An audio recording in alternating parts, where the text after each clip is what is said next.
수도와 멀지도 못하는 이 흉터 같은 한번 날도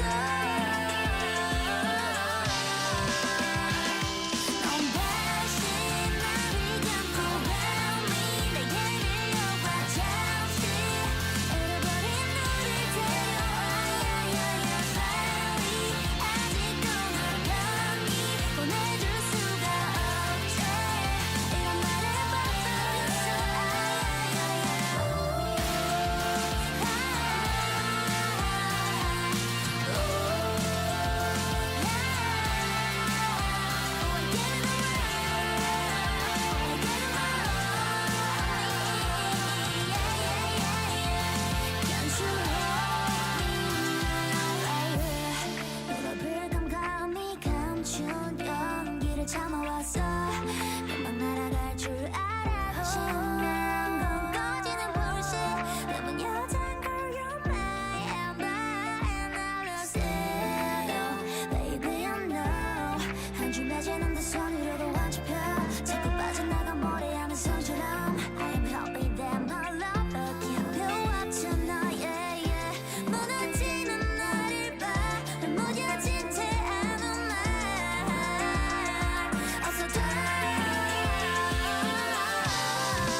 comfortable, cause any minute now. We go MIA, we're gonna go down. We go MIA, can't catch us, no, no. We go MIA, say where she go, nobody knows. Don't get comfortable, cause any minute now.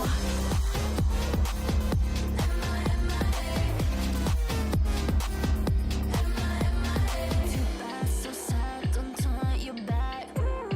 We have fake crush, the map, we're making it.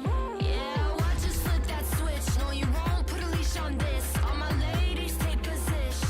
Don't get comfortable, cause any minute now. We'll dip and dash. Got the car with my girls in the back. Ready up, let's get that bag. Don't get comfortable, cause any minute now. We go MIA, we're gonna go down. We go MIA, can't catch us, no, no. We go MIA, say where she go, nobody knows. Don't get comfortable, cause any minute now.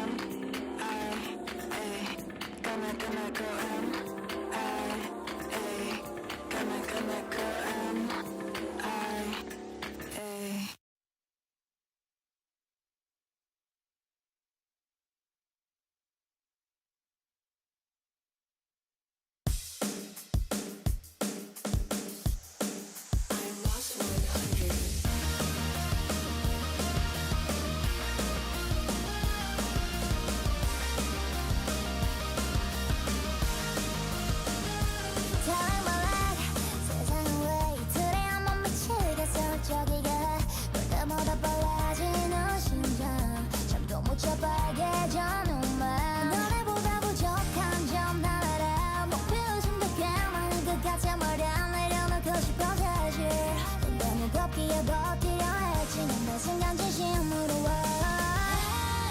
그 순간은 널 거야 무조건 한숨도 못 자던 네 꿈 밖으로 답이 쏟아지는 그대여 이제 외로운 마음 못 알아줘도 rain star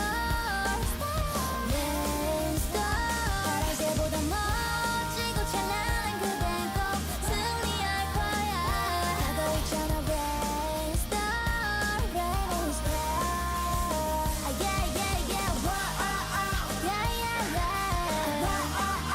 yeah yeah yeah rain star oh rain star yeah yeah yeah whoa yeah yeah yeah yeah yeah yeah rain star raining star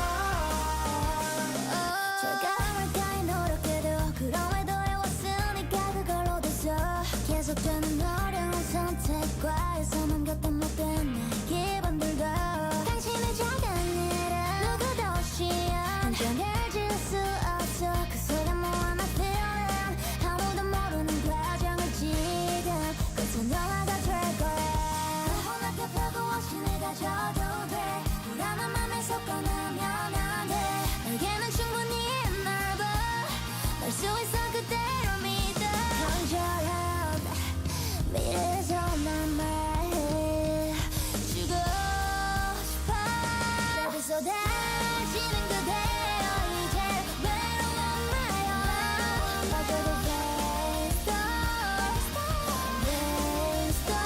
파란새보다 멋지고 찬란한 그댄 꼭 승리할 거야 하고 있잖아 rain star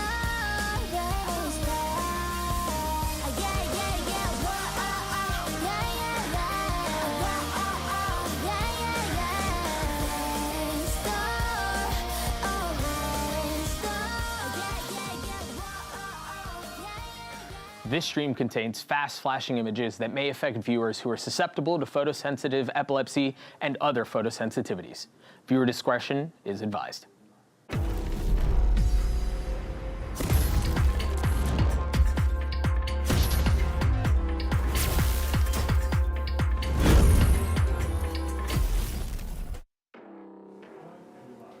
Ten of the world's best teams have fought their way to Seoul, but the battle has only just begun.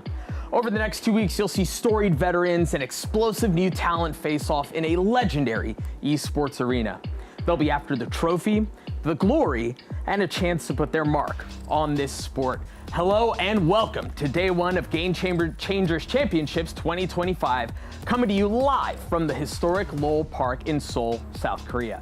I'm Doug, and here to kick off this event with me are none other than Potter and Dryad. It is so good to be able to work this test with you two. Dan, is this your first time here in Korea?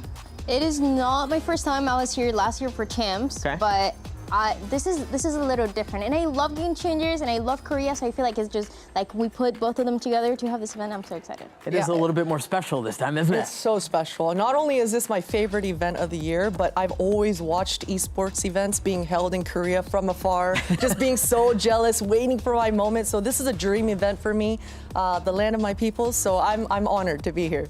It's a pleasure to be here. We've got a ton of action coming to you guys throughout the next, 2 weeks of all these teams and all these matches. But before we get into the nitty-gritty, before we get into the details, let's get a high-level view of GCC and get a lay of the land, courtesy of Mimi herself.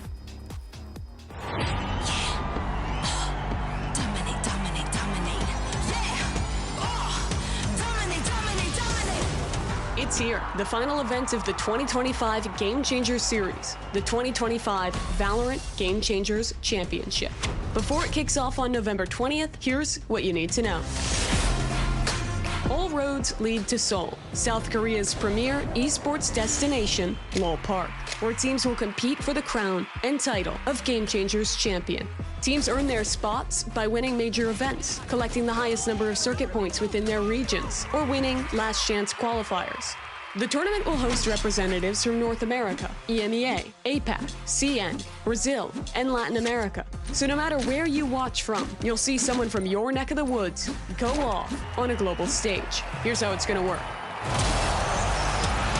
From November 20th through the 30th, the qualifying 10 teams will head into a double elimination best-of-3 bracket. The top seeds from EMEA and North America will get a bye into the second round based on the strength of their region and historical performance. Teams will compete through the tournament bracket until the showdown between upper and lower bracket finalists, where matches will switch over to a best-of-5 format. And it's all decided. On November 30th, we'll see the final 2 teams go the off to find out who will clutch the crown as the next Game Changers champions.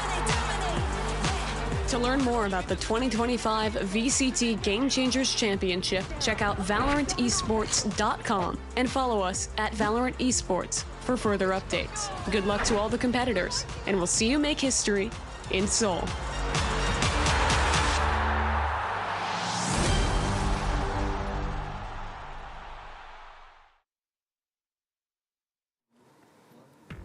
As the award-winning esports analyst of the year, Mimi mentioned, we've got a 10-team double in bracket. I had to get that in there.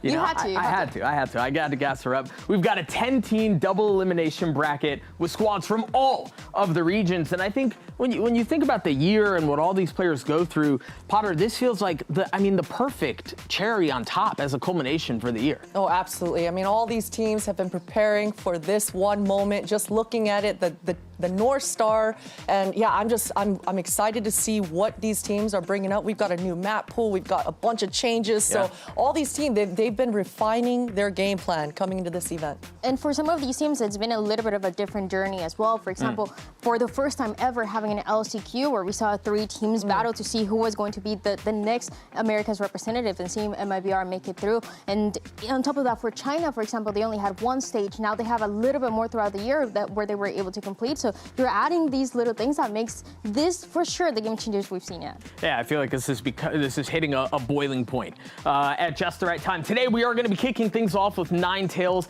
taking on Nova, and then later on today we've got MIBR versus Giant X. The winner of these matches too, they've already got their work cut out for them, because if you survive this match, this opening match of the tournament, you've got G2 goes in and you've got Shopify Rebellion Gold waiting for you on the other side. That's a daunting outlook there, Potter, or Dryad, I'm sorry. Yeah, it's everybody's kind of having their different approaches throughout. Yeah. So you have a G2, for example, that they're always that scary team to face, but the mentality that the team has, because of you listen to them in the press conference, you listen to what they've been saying on social media is, we're trying to have fun, not get ahead of ourselves, take it one step at a time, and I feel like no matter what team it is, that's the mentality you need to have.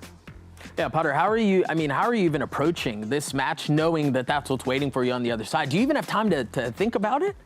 No. I mean, it's one day at a time, and job's not done, right? Don't get too ahead of yourself. But certainly, you have to be able to take out every team in order to win. And I don't think any team is coming to this event not wanting to win. So surely, you've got to be prepared to face off against everyone. And when I look at those Shopify and G2, all these teams coming to this event, they all feel like they've made the right upgrades to be able to take the crown this time around. So it's a tall task. I mean, all roads lead to Seoul, or so they say. That brings us to today's Mastercard fan poll. We want to know if you think Shopify Rebellion Gold, our defending champs, will pull off the three-peat. Scan the QR code on your screen to cast your vote. Let us know whether or not you think that will be the case. And while you're at it, let us know who you're rooting for with the hashtag VCT Game Changer so we can feature you on the broadcast. Dan, I know that you've had a little bit of time to think about this. I'm presuming you've also scanned the QR code and gotten your vote in. So do you want to share with the class what your expectations are? I would love to share with the class who I think is going to win. And I'll tell you right away, Nova is going to win the event. Now, let me explain really fast. Yeah, please do. Please do. China is a region that always joins a little bit late for the event. So you guys remember that famous EDG team that won champs last year? How many years did they have until they won? 2. How many years has China had until this year? 2. That's all I have to say. Dan's cooking. Nobody's winning it all. Nobody's winning it all. I don't know that I'm willing to follow you there, but it feels like, I mean, you've put together a very compelling argument. It feels like you've been sitting on this one for a little bit. I'm always right, so I'm not really worried about it. Listen, on top of that, on top of scanning the QR code and getting in your MasterCard fan poll, I have a special message for you procrastinators out there. Get your GCC pick'ems in right frickin' now. The brackets are about to be closed, and literally, as soon as we get through this pre-show segment, you will lose your opportunity to get your pick'ems in. So go ahead and do that right now. You see the what's up for grabs if you get your pick'ems in. So go ahead and do that. You've got titles, you've got gum buddies, you've got the fact to brag at your friends and let them know that you're better than they are, and you can predict things better than they can. So there's a lot to be excited about. Speaking of which, Game Changers is always an exciting event, and this year will be no different because we've got the biggest patch in what feels like the history of the game potentially going on here. I mean, we've covered duelists, sentinels, controllers, initiators, the way guns work. I mean, everything got hit, and I don't know that we've ever had so groundbreaking a change as we have in this patch, Potter. Yeah, it's definitely changed the entire landscape. Towards the end of this year, all the teams, not only are they changing comps, but it seems like every team, they're double dipping. I mean, you can't just have a duelist that's only good at duelists anymore. They've got to be a little bit of an initiator, maybe a little bit of a controller. So it seems like every team, they're really trying to get max value out of every agent right now. Yeah, we talked a little bit about the compositions and how that may play out. Dan, are you expecting, one of the big hot buttons was the change to initiator utility. Are you expecting rounds to slow down, to speed up, or what are your thoughts on that? What's your take? Absolutely. I think a lot of these rounds will slow down for some of the teams, but there's 2 different approaches it seems like right now. A lot of teams wanting to opt for that double duelist, kind of faster plays, faster sight hits, and then some that are maybe a little bit of a double controller, trying to find your timings, trying to create that space around the map. So that's kind of what I'm expecting for this tournament. But something that we know about game changers as well is that players are explosive. They like to run it down. So I think it's going to be the first one for them. Sure. Potter, I want to pick on you here a little bit, given that, you're going through scrims and everything like that already. How have you seen some of this play out in your scrims so far? A lot of double duelists, I think it's a little bit of it with the changes for sure, but champs inspired so many people to run the double duelists, and it gives you a little bit of wiggle room, right? The double initiators, you really have to be synergized, and you have to have perfect communications at times, and especially with these changes, 60-second cooldown, you've got to make that utility count. So the double duelist, it gives you a lot of breathing room. It gives you that wiggle room to be able to make a little bit of mistakes, and because duelists are so self-sufficient, they can make an auto audible, a different change of plans in a split second. So it gives you a little bit more wiggle room. So I'm definitely expecting to see the double duelists. I mean, we've seen 5 duelists locked in this event in years past. So I think double duelist is going to be the flavor for this event. Yeah, there's a really good chance we see double duelists. There's also, I mean, we got to address Veto, right? The composition elephant in the room, the newest addition to the Valorant roster. Dryad, are you expecting to see Veto in some compositions early on in the tournament, or no? I would say no, but I'm pretty sure we will see it. Like right off the bat, I would say no. You hedged your bets. You can't have both. But yes, we will see it. Okay. We will see it for sure. Potter? I think so. I mean, Veto is it slots in really well for chamber maps. So if there's any teams at this event that already like to chamber on, let's say an Abyss or a Sunset or a Pearl even, Bind, these are the maps that Veto looks pretty decent on. So I wouldn't be surprised. Yeah, we just saw a little bit of Veto at another event that just took place a couple of days ago, so there's good reason to expect that Veto will make an appearance. Let's talk about the map pool, because that's something that's changed as well. We've got Abyss and Pearl joining in the rotation, and both of those maps have had a couple of a facelift, so to speak, on a couple of different sites. I think, Dan, I want to go to you first as we touched on Abyss, but I want to zoom in on Pearl in particular. How are you expecting some of this to play out with the changes that we'll see here in just a moment? I do really like the changes on Pearl, and also I want to say, every time I think about Pearl, I think about EG. Like every single time. You're just saying that because you're right there. For these changes. There's a lot of angles that you're going to be able to hold a little bit better on the defense, and in general, the way that these late rounds as well are going to be able to play, it's. I mean, I've always been a fan of this map in general, so I feel like this was fitting for a slight change that we needed for sure on the site. Yeah, I have to agree. I keep thinking about all the Pearl matches that EG has played over the last couple of years. I always think about it. Thank you, Dan. Thank you. It's definitely a love-hate relationship with this map, but I love the changes on both these maps, Abyss and Pearl. The B bomb site, you can see it right now. This change right here behind this slant wall has changed the entire dynamic of the post plants over on this site. In years past, I mean, you weren't willing to take the duel in the site. There just wasn't enough cover. But that small change, that slant in the wall, the attackers, they're willing to do a 3-2-1 countdown and fight the defenders on the retake. So the entire post plant has changed, a lot more duely, a lot more scrappy. Yeah, I think we're seeing some of that on Abyss as well. On B, with the introduction of new box and just different geometry to have to fight around the site. So between the gun changes, the utility changes, the controller changes, the map changes, and all the other stuff that I'm likely forgetting about right now, we've got a really good tournament set up for us for the rest of the week. Now, we've done a pretty good job at setting the table. We know, or at least we think we know, what to expect. Now it's time for our analysts, you two, to make some preds. We've got another edition of 90-50-10. A very quick explainer on how this will go. Potter and Dryad are going to make some percentage predictions, and they're going to go from incredibly safe to scalding hot. And so, Potter, I want to start with you. Give me your 90% prediction. This is like, you're willing to bet money that this will take place. This one's easy. This one's easy. 90% chance that somebody's going to mention the height difference between Dan and I. It'll be on Twitch chat. It'll be on Reddit. We're sitting down. Do you want a quick, go ahead Everyone knows. Everyone knows. Come here. I'm not even in the frame. They've had to zoom out completely. And I have like the biggest shoes as well. The biggest shoes that I've ever worn. Well, so that's the 90%. And if that wasn't going to happen before, it certainly will now. It's definitely going to happen now. You've secured it now. That's why I put it in the 90%. And I love it every time. I love it every time. All right, give me your 50-50 50%. This one, I think it's pretty likely EU will not make top 4 this event. Top 4? Top 4. You know, in 24, even last year, G2 barely scraped by. They barely got that 3rd place. I'm thinking this event, they're not going to make top 4. Really? The entirety of the EMEA region. I can kind of see that. They're definitely struggling. I mean, you obviously think about G2 and how famous they are, how they were able to win that first championship, but they were not able to win stage 1 and stage 2 this year, so they have been struggling a little bit. I think they can absolutely make it, but it's not going to be easy. I mean, they're land merchants. Maybe I'm putting too much faith in Mimi and Petra to carry them to the promised land. That feels like a pretty wild one for me. It is well-placed faith, but it's going to be tough. My 10%, is I'm excited about this one. It's gotta be good. 10% Ninetails is going to use the momentum of being the hometown, use the hometown buff. They're going to make a deep run in this event. When you say deep run, I mean deep run as far as semifinals. Semifinals. Yeah, I'm saying it.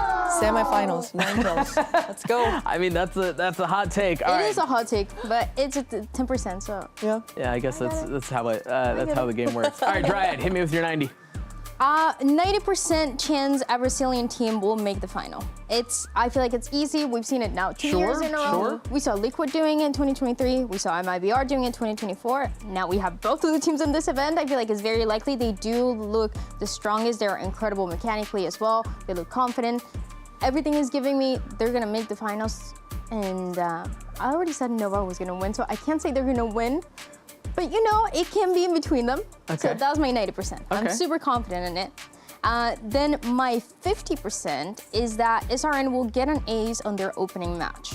So I'm really Brazil pilled right now. You are. But I mean, so far, I'm not like offended by anything you've said. That feels, Like sure. an I'm ace is willing to not follow you super there. easy to get, but SRN is a very insane player we just talked about. Right. So I feel like it's a good 50-50. Okay. Yeah. All right. Now give us the offensive one. Give us And- the 10%er.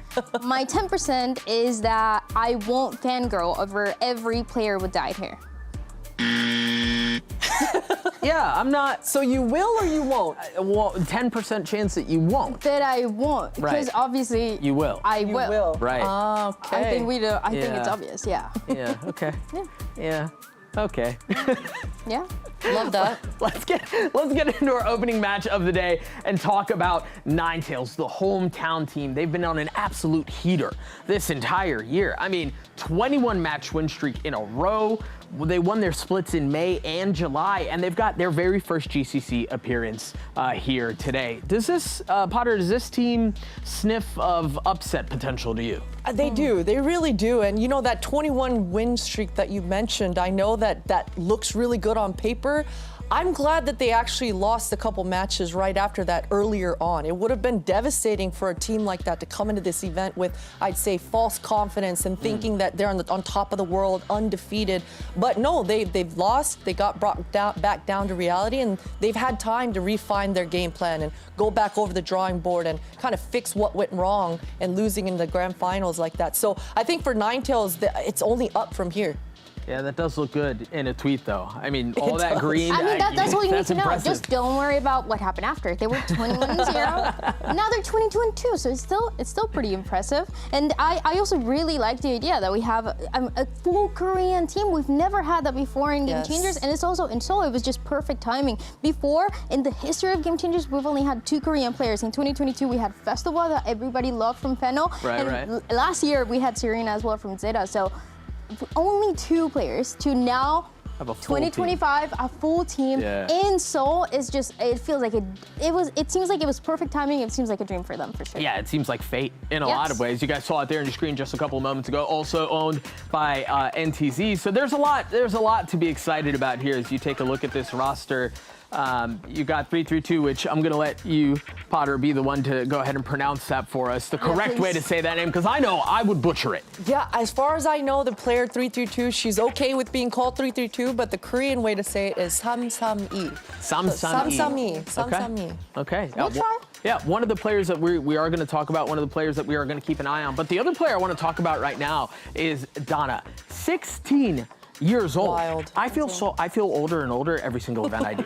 16 years old. You and me both, Doug. Top fragging in this event. The numbers, Dryad, that Donna's putting up are, I mean, unbelievable. She is insane and the youngest player that we have this event. Like you said, 16 years old, and for farming the way that she's been doing, she's an incredible operator player, but it feels like very, very comfortable. And it was also a player that the team didn't really have right off the bat when this team was formed. It was a little bit after stage 1, added up in between like stage 1 and playoffs, where you see Dana come through and I feel like it was one of the greatest pickups we've ever seen. It absolutely was, and you love to see the young Zoomer fearless style that you see here emoting in the player cams, but she does it in the server as well. Can I do what? Can you emote? Can you hit the emote? I thought you scanned over that on purpose, but then you doubled down, and so I was like, all right, that's the menu. No, we're focusing on Donna right now because, but she's incredible. She's incredible, and you know that fearless Zoomer style approach, that perspective, you love to see it translated in the server, and that's absolutely what she does. She runs it down, and she plays intelligently off of her initiator's utility really well. Yeah, I mean, you kind of need that, right? When you're that young, you can afford to just kind of play like you've got nothing to lose, because the truth is Donna doesn't. Let's talk about the team that Ninetails will be facing off against, and that is Nova, our sole representative from the CN region. They're making their GCC debut today, and Potter, I want to go back to you here. There's a lot of youth on this. There's a lot of experience on this roster as well, but a lot of people are excited about this Nova roster. Oh, so excited, and that experience you talk about, we've got to point to Shirazi, the one with the beautiful hair. She stands out, and she stands out in the server as well, not just because of her mechanical prowess, but she's a veteran. She's been a part of so many different iterations of rosters and making it here to the big stage. Even this year, I mean, her teammates of year past, they're not here, but she is. So she's putting her money where her mouth is, and on a new squad, her aura that she has on the stage is absolutely bleeding over to players like Clem as well. Yeah, I mean, this may be Nova's debut, but Dryad, let's zoom in a little bit more on Shirazi here, because as Potter mentioned, no stranger to the global stage, has been around a couple of times and has some impressive accolades to show for it. I feel like that's exactly what you need to introduce to a roster like this to really kind of put the last puzzle pieces together. So not only does she have really, really cool hair, she's also amazing. Like, she's such an insane player. You see in the grand finals, you see throughout the year, and it was also a big risk for her this year because she moved to China, and she talked about all those challenges that she had to face, whether it's the language or, you know, moving to a different city, moving by yourself for the first time ever. There was a lot of things that she had to do, and I talked to her a little bit. She talked about how that has really helped her out to be even more motivated, and also the fact that not everybody's talking about China right now when it comes to game changers. This is a perfect opportunity for them to show what they got, and that is what they're so excited about.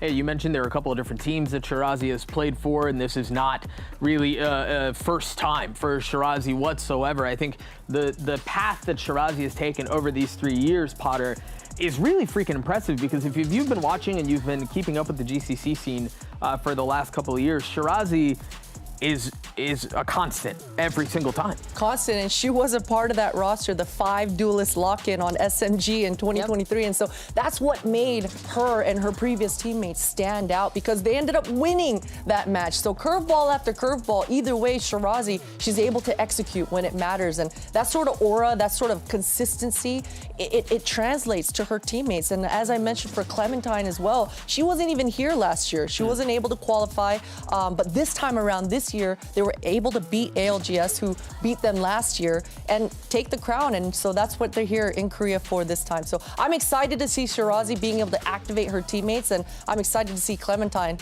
execute.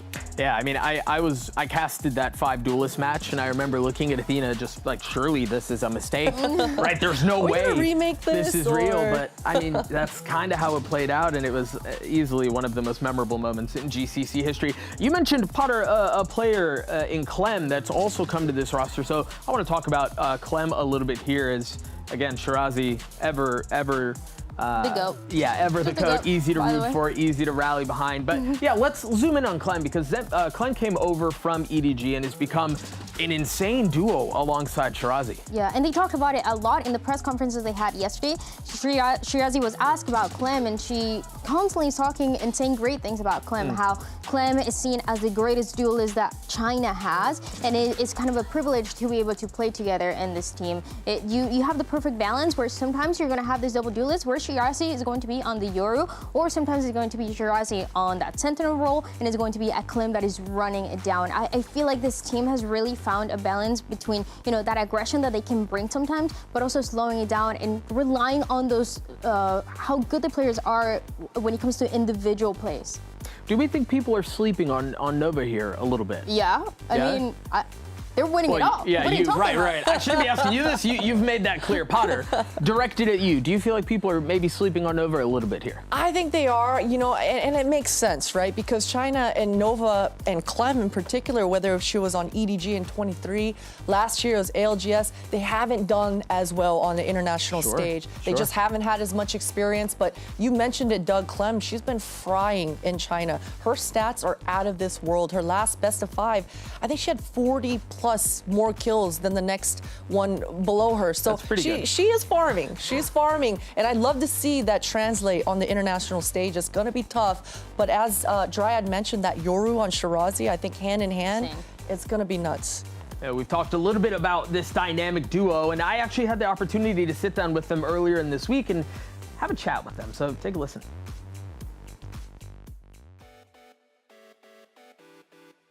Hey, what's up, guys? I am here with Nova's Clem and Shirazi, and I'm gonna have the opportunity to ask them a couple of questions and find out what this duo really likes with a fun little game we like to call Playing Favorites. This game is pretty simple. Shirazi, I'm gonna start with you. I'm gonna ask you 2 things. I want you to tell me which one you think is better.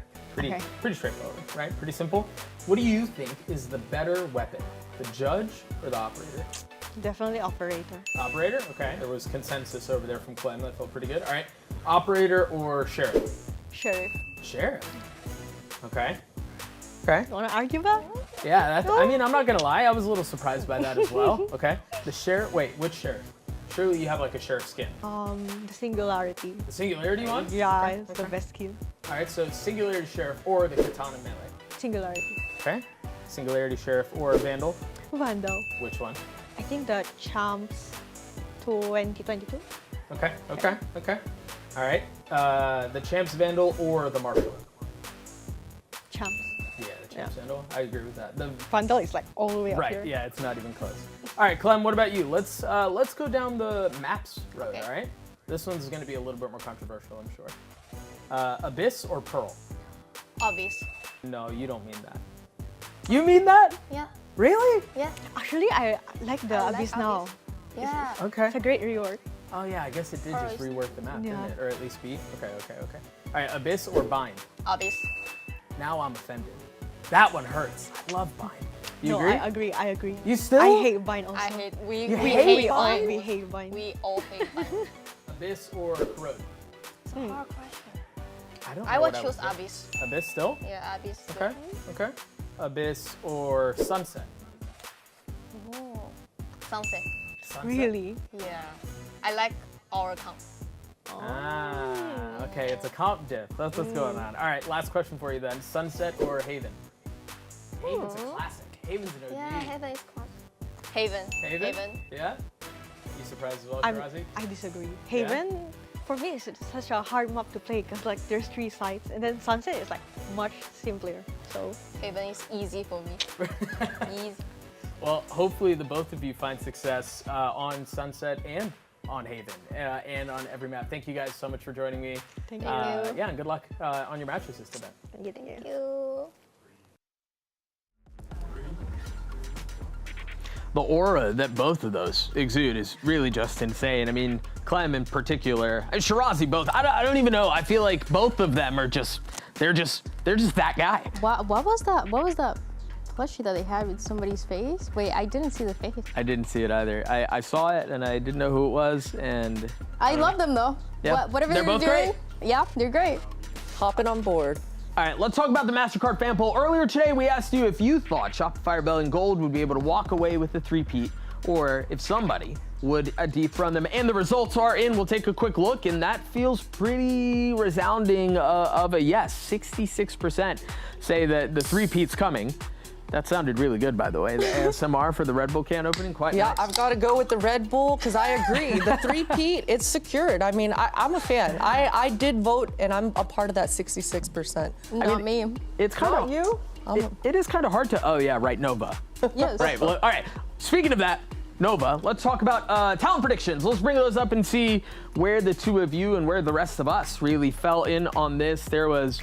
Oh no. Just me is crazy, by the way. Wow, everyone's on board. Nova is crazy. I think the one big takeaway here is that nobody was cursed and there was no everybody picking the same team, and so everything should be okay. I can't believe, I actually thought some other people would pick Nova. Really? But that makes it even better because I'm the only one who's gonna be right. You're so edgy. You're a hipster, Dan. And you're like leaning into it with confidence too. That's crazy. Anything surprise you here, Potter?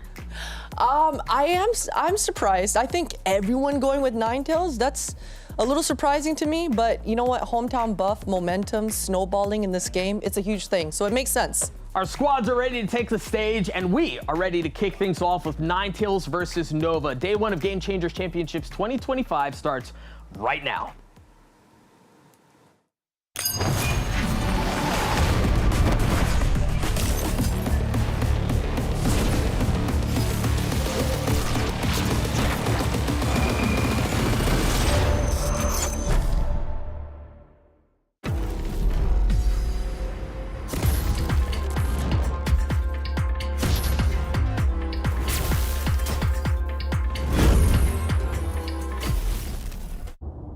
오늘 아침 서울의 기온은 20도 안팎을 보이며 우파하겠습니다. 그리고 드디어 그들이 도착했습니다. 그리고 곧 크게 한 방 보여줄 텐데요. 우리는 지금 게임 체인저의 시대를 살고 있습니다.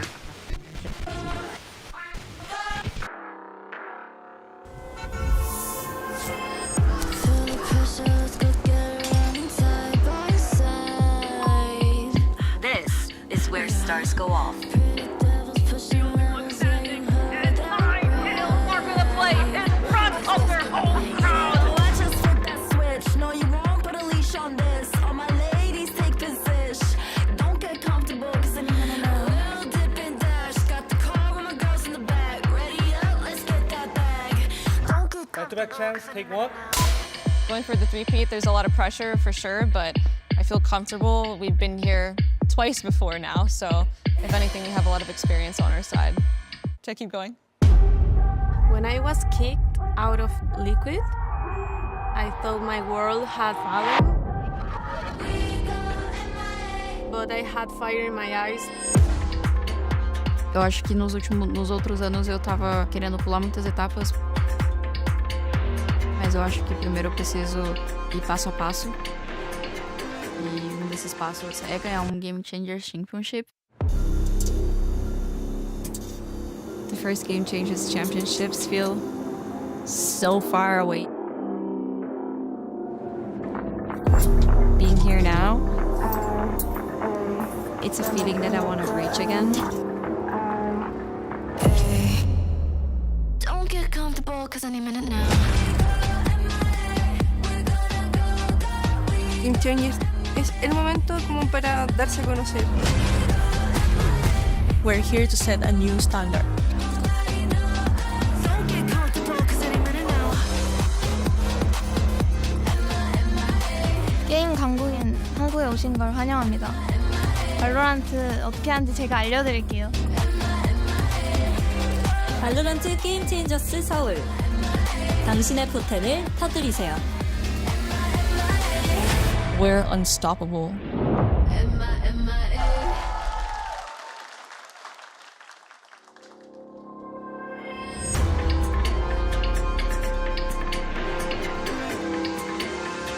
Don't get comfortable, cause any minute now. Ninetails.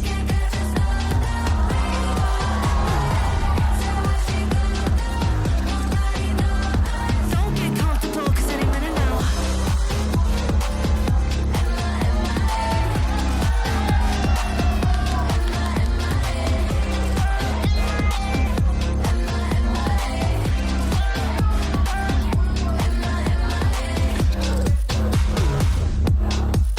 Nova Esports.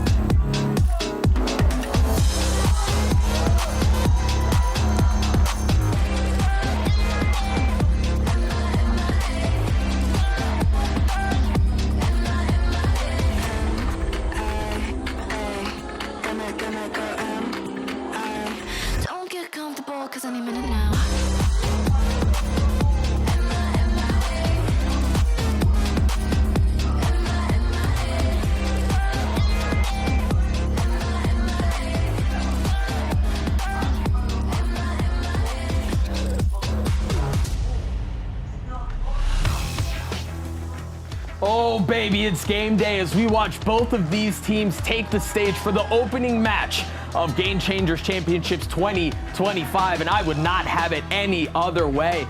You've got a lot of history, you've got a lot of experience. Dryad, you've got a lot of, just even the energy in the room. You can tell the players have arrived, they mean business, and they're here to play. I am so excited to see this. A lot of the players, they don't really have a lot of LAN experience, especially not in front of a crowd, especially not in an audience and also in a legendary venue like this one. So I'm so excited to see them play. And I'm so excited for them to be standing up because they were doing that in their respective regions, so it's going to happen here as well. I'm excited to see this map pool playing out because the energy you speak of, Doug, being able to have a comfort pick coming into this first series, debuting on the international stage, it's going to mean a lot. I know both teams, they float bind, they ban bind, and they both pick Abyss. So I'm curious, neither team banned bind. Yeah, it ended up getting floated by both here in this OMEN map select. Again, we have Bind, Haven will be Nova's map pick, and then if needed, the decider will be Corrode. Any surprises here from you, Absolutely. Dryad? I think the map of Bind is a surprise. Yeah, that's what Potter was saying, for both of the teams, especially in the grand final they took for Ninetails, this is a map that they were struggling a little bit with, and it was the map that they banned the most, even if they didn't have a permaban in the region. And it was a little bit of that same case for Nova. We saw in that interview that you had with them where you asked them about Bind, and they're like, we hate Bind, we hate Bind. So I don't know. Maybe it was a little play. It probably was, but I'm excited to see it because I'm actually a fan of their bind. I love the fact that they lean on the breach. Nobody really plays breach on bind, but as I said, the double initiator, Ninetails, I hope they lean heavily onto it coming to this event. Set up Donna to be able to have those frags. They use breach really well on this map, so I'm excited to see 332 on the Viper because the way that she gets space, insane on this map. So having that breach as a pocket pick really helps 332 run it down and get space. Yeah, breach, you mentioned it hasn't really found favor amongst most teams in recent days, but it feels like a good breach has just so much agency in impacting rounds, both individually and then also setting up players around them, as you were just mentioning. We're just a couple of moments away from agent select between Ninetails and Nova here in this opening match of GCC 2025 from the historic Lowell Park in Seoul, Korea. Dryad, we talked about this earlier in the pre-show.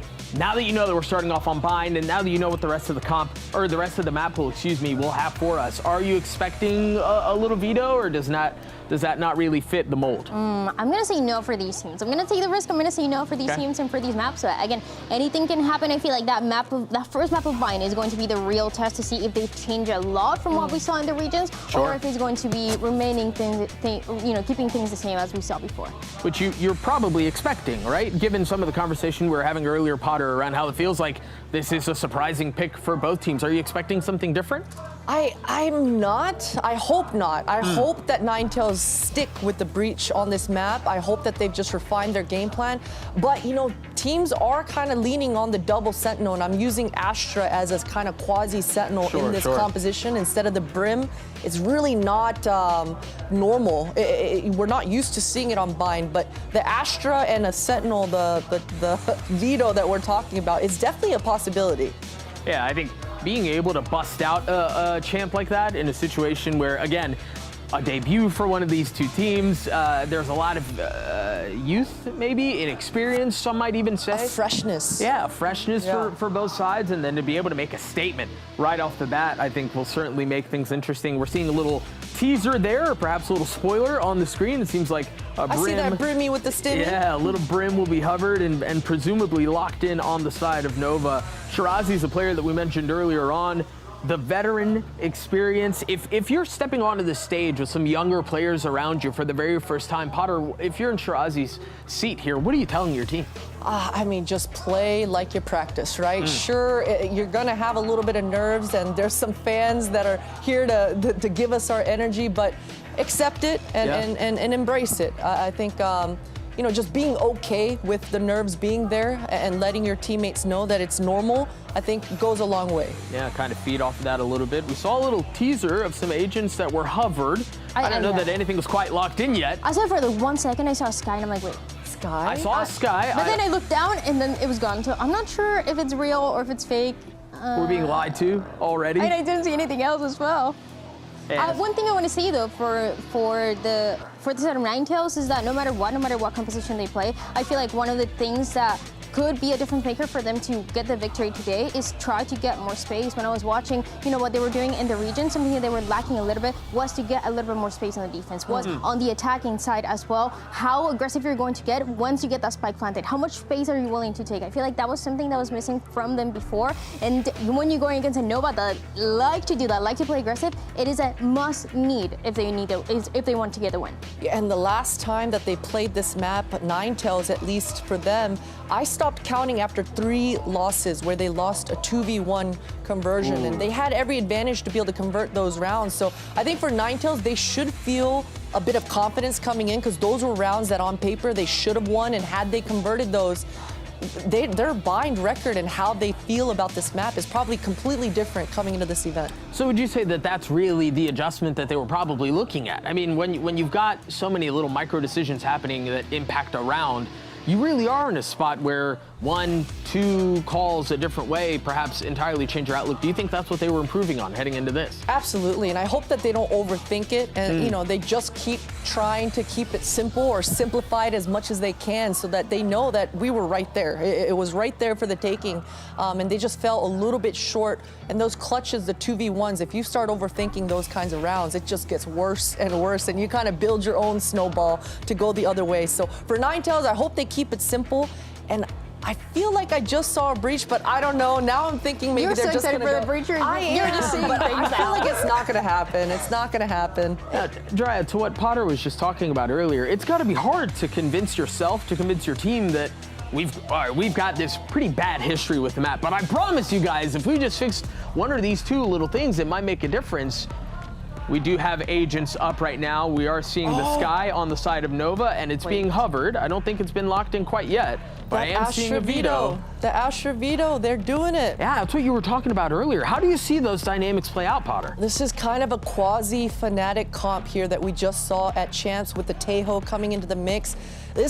I love this comp. I'm a fan of it, but it requires a lot of synergy. But it makes sense for Ninetails. So instead of the breach, they're bringing in the Taeho to be able to give that cross-map help with the missiles. I think that the sky change, I am a fan. It's going to allow Ninetails to be a lot more mobile, take those TPs and fight towards that shower whenever they want. Both teams with the sky, that dog really changes that TP fight. Yeah, you can crunch back showers. There are so many different things that you can do. You're absolutely right. I think we touched on the Taeho as well, another agent you don't see very often, but the Waylay being locked in, Dryad, for the side of Ninetails. Actually, it's all locked in now. Yeah, what do you make of the comp? I'm so excited to see this. We talked about Dana and how aggressive she can be. We talked about 3-3-2 as well when she's playing a little bit of that lurker, when she's playing that Viper, how much space she's getting. So now it seems like they can find a balance between the two that we've really never seen before. They were talking about that they were cooking something, so now we finally get to see it. I'm so excited. And the more and more I think about it, the more and more excited I'm getting for Ninetails comp. I love the fact that they're leaning on the Waylay for Donna. I think that they didn't have enough Waylay coming into a month ago in the qualifier, so I love that they're busting out the Waylay. I think Waylay is the sexy flavor of the month right now and probably the best duelist. So for Donna, she should be really comfortable on this agent. But also, to be fair, on the side of Nova, even if this composition looks pretty simple, pretty standard for those individual picks, I feel like this is something that I would like for them to go with. We have to remember China in Game Changers, they have never won even one single map. So sometimes you just want to keep things simple and see if you can get that win that way. And we've seen that composition, or at least a couple of different variations of it, have proven to be successful on the international stage. I think there's a lot of pressure that the deadlock can offer. So I'm really excited to see this play out. It's almost like old school versus new school on how this sets up. So I believe we are ready to go ahead and throw it to the casters. I am getting confirmation of that either which way. I believe we are, yeah. So as we think about these comps, again, we talked about the old school versus the new school, and we touched a fair amount on the Veto and the Waylay and things like that, but we really didn't zoom in on the Veto specifically. So, Potter, I want to go to you first. What do you make of the Veto, and how does that work on the interaction, particularly alongside the Astra? I think it's really interesting because both teams have a Sentinel, and on Bind, you don't even run Sentinels that often, at least in North America. Yeah, sure, it's not common. You run Bind without a Sentinel, Right. so both teams have a Sentinel, one has 1.5 Sentinels. So this on the defense, they're definitely going to, what we talked about before, the slow game, the slow changes in this new meta, we're probably gonna see it here on Bind to start in this debut. Yeah, I think Veto certainly adds a different wrinkle to the situation, and so we are ready indeed. The maps are locked in, the agents are locked in. All that's left to do is toss it over to the casters. Mimi and Ender, take it away. Thank you very much. We're going to be jumping quickly into the match here, Ninetails versus Nova. Not wasting any time with an early fight into Sam. Clem already starting this walk up, and it's Clem to take this fight up against Ever. This paint shell forces Ever out into the corner, and Nova will take the first kill of the tourney. And that was the spike down. Only Full Moon to contain, so has to walk back in and await those long rotates from the other side of the map. Great stall here over on B with forward deadlock wall as well, so that means Ninetails have to make some noise while Full Moon takes that kill on the B site. Things start to slow down here. So now it becomes normal. Spike will be picked up, and time for Ninetails to work back in wherever they'd like. Getting that pick into Hookah is so big for them. Being able to not only even the odds, but recreate the question of where they've ended up. And with how they're posturing on the map, I'd expect pressure B and then TP back into that Veto late round. Yeah, Samsami's Veto. We'll see if she can find anything through showers. But really, Ninetails have worked the clock down. We're under 40 seconds on the clock. Alyssa still has stall utility over on the B side as well. The wall can go up, Snakebite in the inventory too. So Ninetails need to be convincing, need to try and take out Alyssa here. As the stall comes down, we're on to 25 seconds now, and Ninetails have yet to do anything. They haven't created enough pressure on this side of the map, and finally, Samsami starts to work. Nova holding, still jumping. We're on 15 seconds now. This is crazy. And now the teleports come on through as the kill comes down. Ninetails don't have time to play this round. It's all winding down now with Icebox taking the offline. There's no time to even plant the spike. Absolutely no chance at all. Icebox finds 3. Can't quite get the 4th, but it's China's Nova to take the first round. That is a ridiculous pistol round to start this tournament. Okay, what happened? I mean, it started with this early pick, and then the map control just blew up. Yeah. This skill I thought would be the easy way back in for Ninetails. So they get a freebie towards Hookah, they open up the map and get to play how they want, but they're so slow to actually apply that pressure towards B.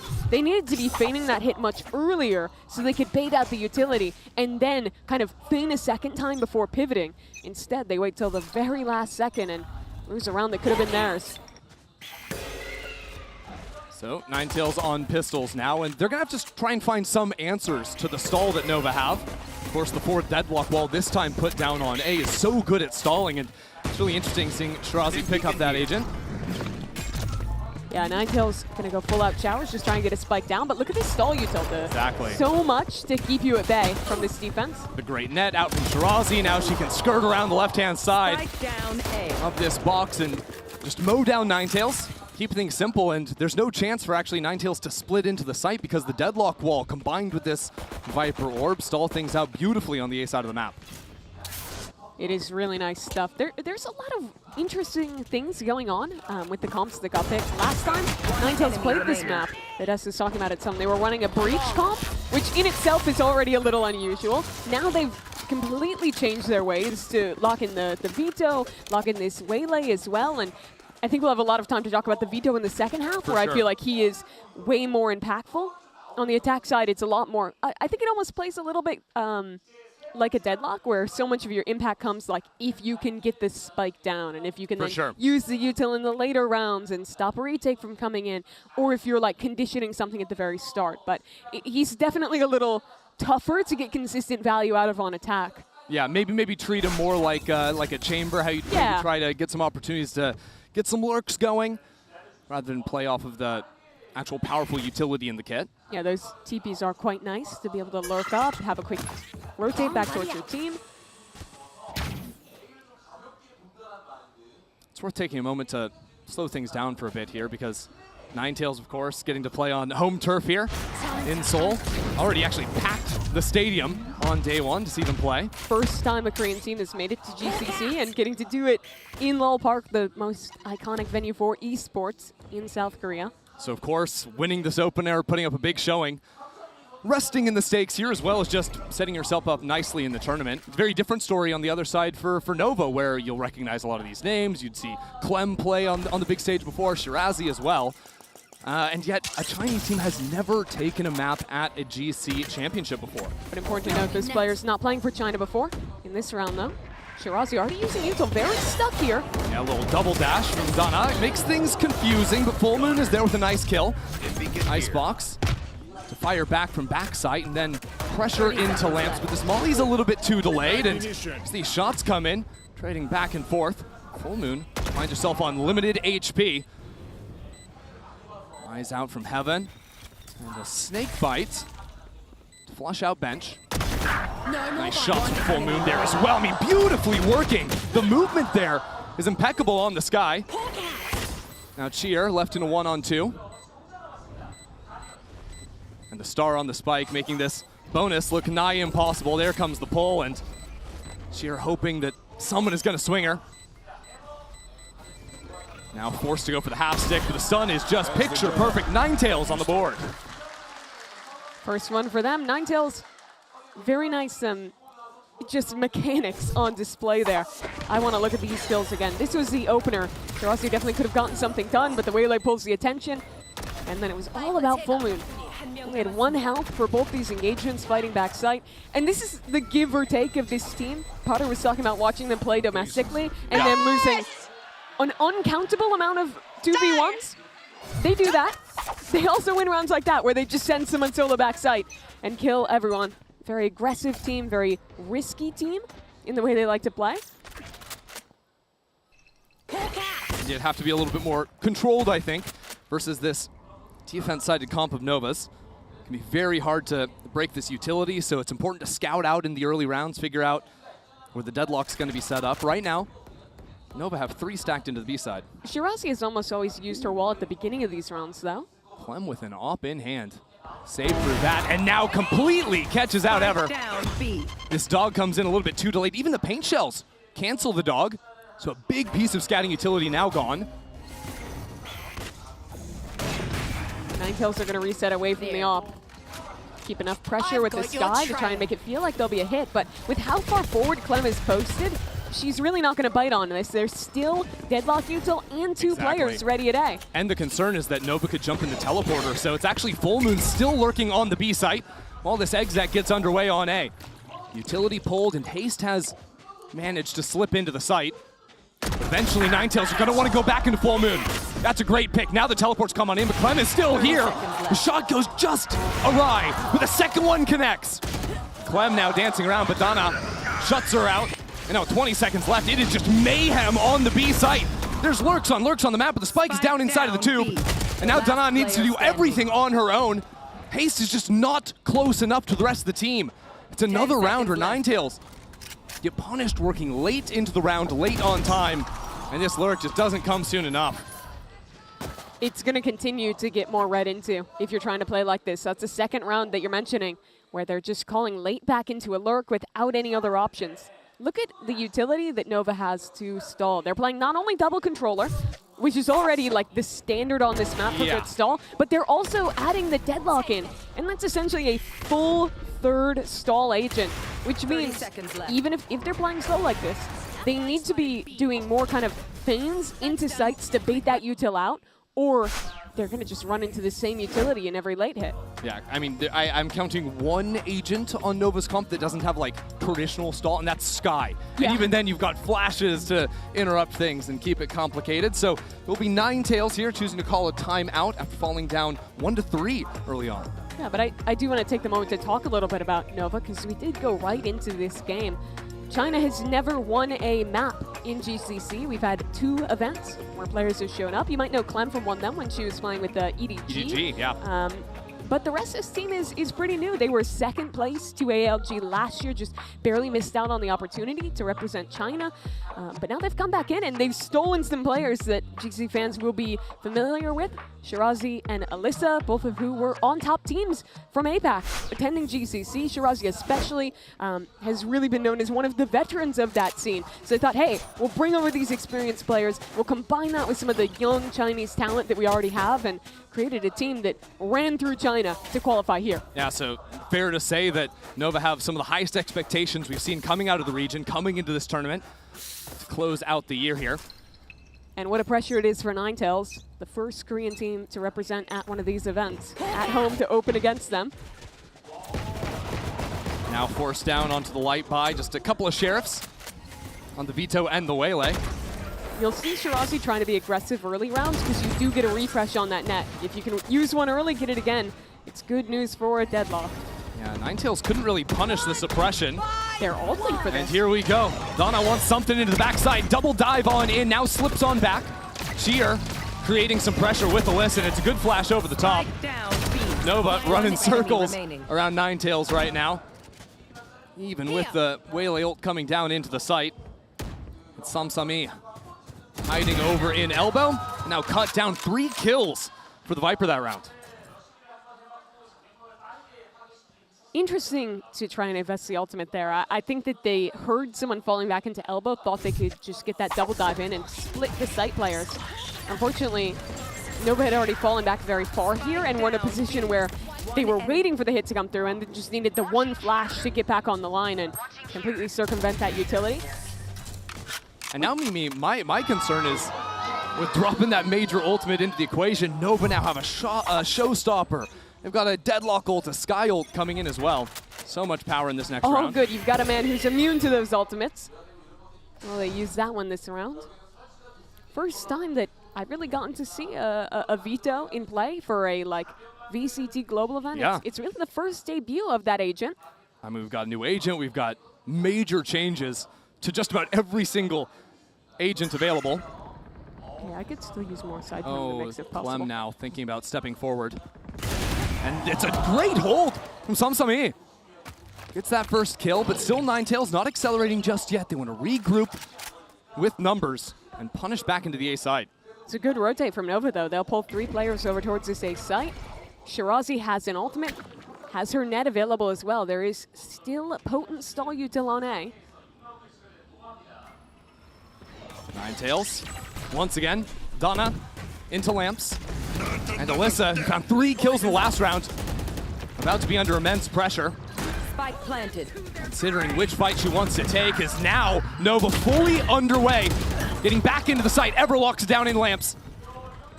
Nova only with 2 surviving. Samsami already evolved. Absolutely nothing they can do unless Icebox marches on forward. But these players are now offside. It's the second phase of the post plant stall with the missiles, with the pull. It's so hard to get onto that spike in time. That smoke coming down, but that stall is still there. The fight on through. Samsami finds 3. And Full Moon gets the last. So Ninetails up to 2 now. And bounce back after a couple of tough rounds. And they show a lot of patience that round. Just get walked into with the operator for a free opening pick.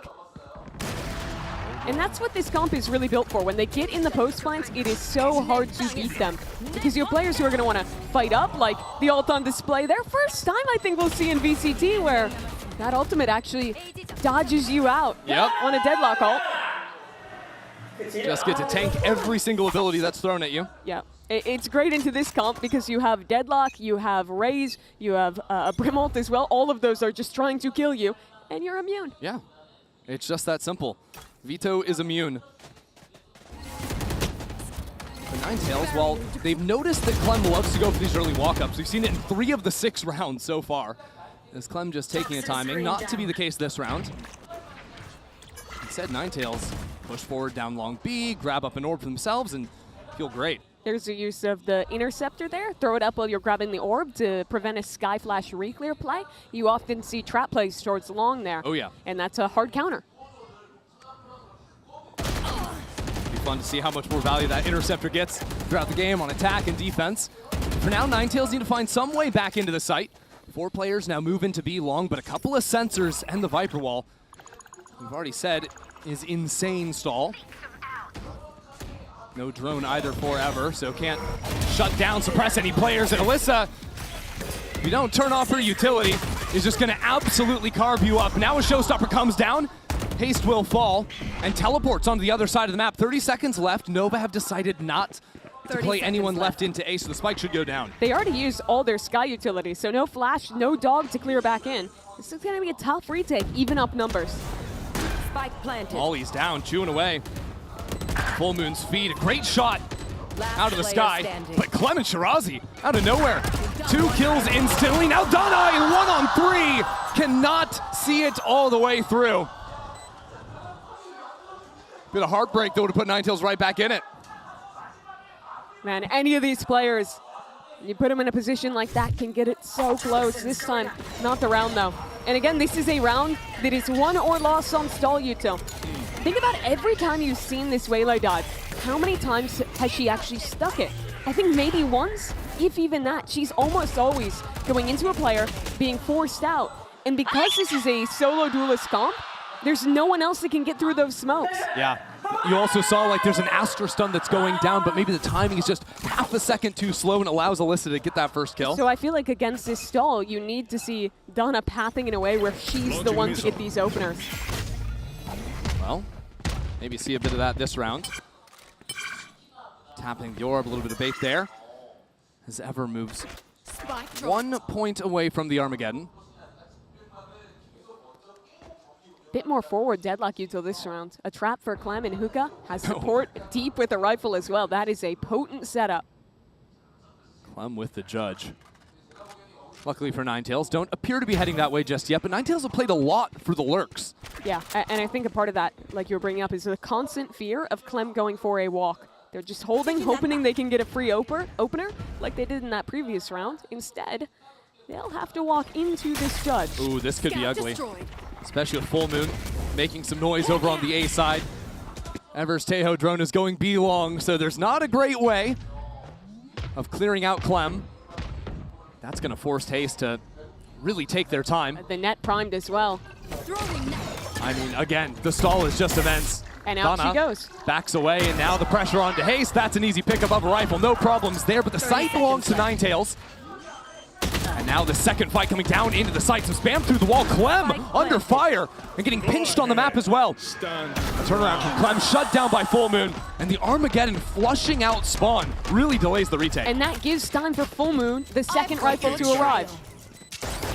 Cheer leading the charge. Now creeping out in the back of sight. Ever traded out and through the smoke. All of a sudden, Nova tie things up. 2-on-2 now. And Full Moon playing the one gets inside tube. The spike is inside tube. Full Moon sprinting for it, but there's just not enough time. The kill is too late, and Nova advanced to 6. That is a catastrophe for Ninetails. I don't know why they fall back so far. Well, they plant inside the tube because they didn't have hookah control.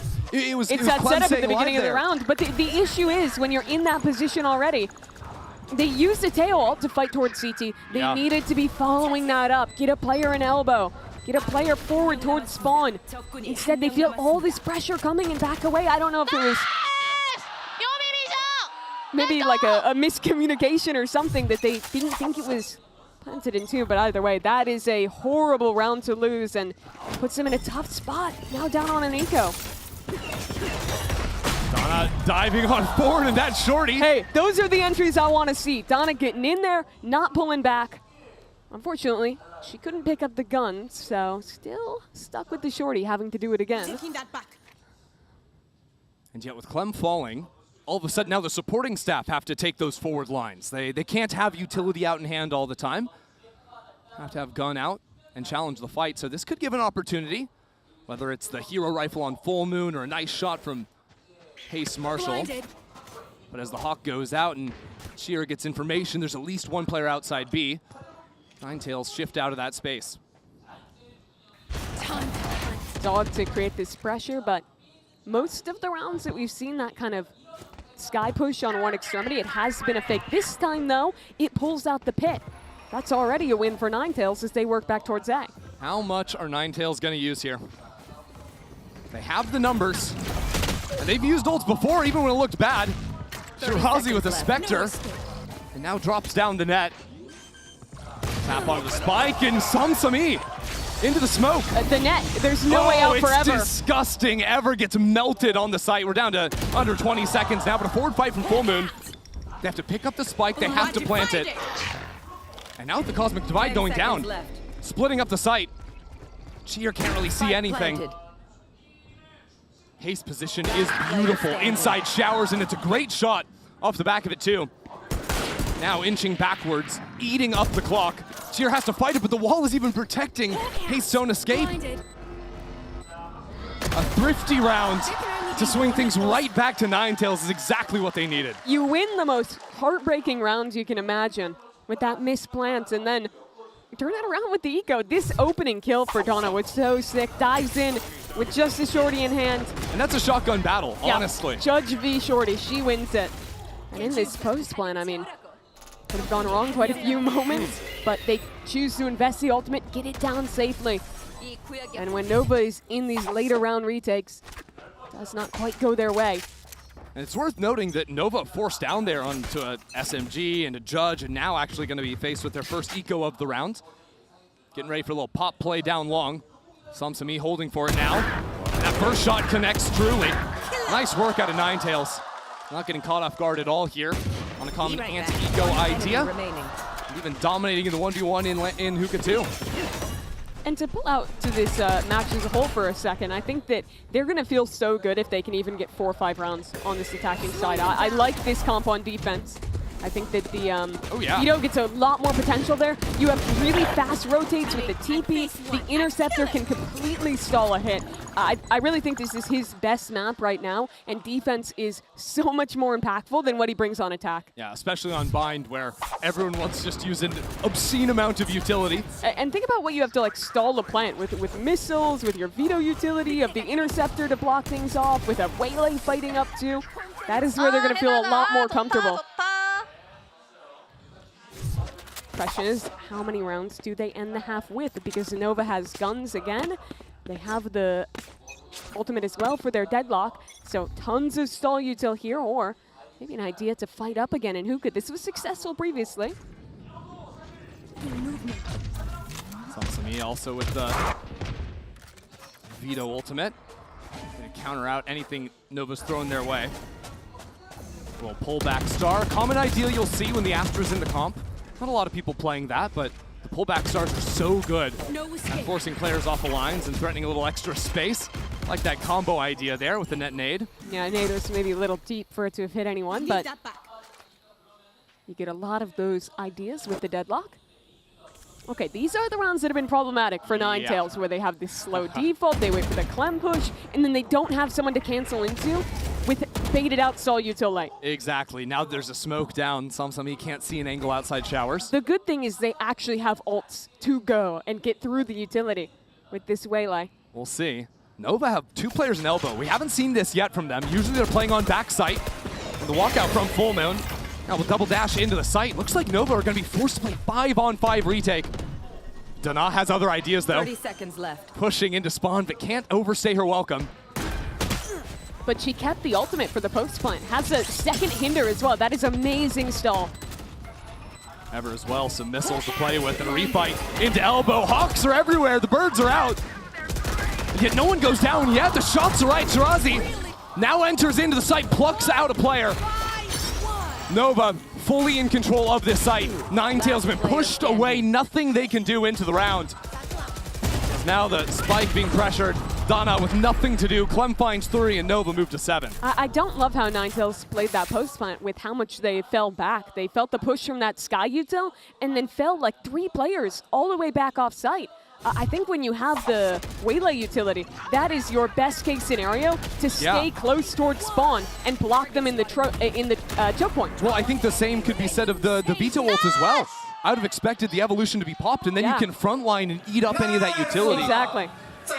Don't have to worry about anything, but maybe lost there in the moment from Ninetails, so the tie at the half is no longer a possibility. And instead, it's Nova feeling quite good. Bit of a quicker opener for Ninetails to get this orb. Yeah. They've been farming that all half. But even then, Nova aren't worried about the exec into A because they got the forward wall on short. Yeah, this shower pressure will never feel like anything when you know short is completely free. Samsami is looking down long. Evolves for this fight. Last the entire round. You can take over on your own. But that's only if the fights are afforded to you, and with the smoke in her eyes, the Evolution can't quite counter that just yet. Give it some time. Just this player being here is so much pressure. It's the way like already in. This is just a fake. But it's kind of working already. Shirazi has rotated. Cheer is also moving off the B site. And this has opened up a beautiful timing. Ninetails have 3 players down long. Haste in the front though, but turns around, whips that for the kill. And at the same time, Donna could still lurk into A. Could choose to fall back to the team as well, despite into spawn. Samsami with the Evolution ready. Now having other ideas. Catch is primed, Full Moon here to stall. This time it's a forward hold from Ninetails, and that rocket's not going to do anything. Samsami finds one. Now Full Moon also enters into the fight. This is looking good from Ninetails. 3-on-1 now. Cheer back against the wall. And there's just way too many angles to deal with. The first one locks it down. But still with a spike. And the star on that one. Ninetails move on to 5. That's how I wanted to see Ninetails playing their earlier B post plants. Playing close on the choke point, abusing the utility that you get with that Veto. Very fun that in the first half of Veto getting play in this tournament, we get to see a deadlock ult and a raise ult, both completely countered out. Pretty cool interactions to start, but at 7-5, that is enough to get Ninetails into comfortable territory as we get ready for the second. Good enough. But we'll see how that second half goes right after this.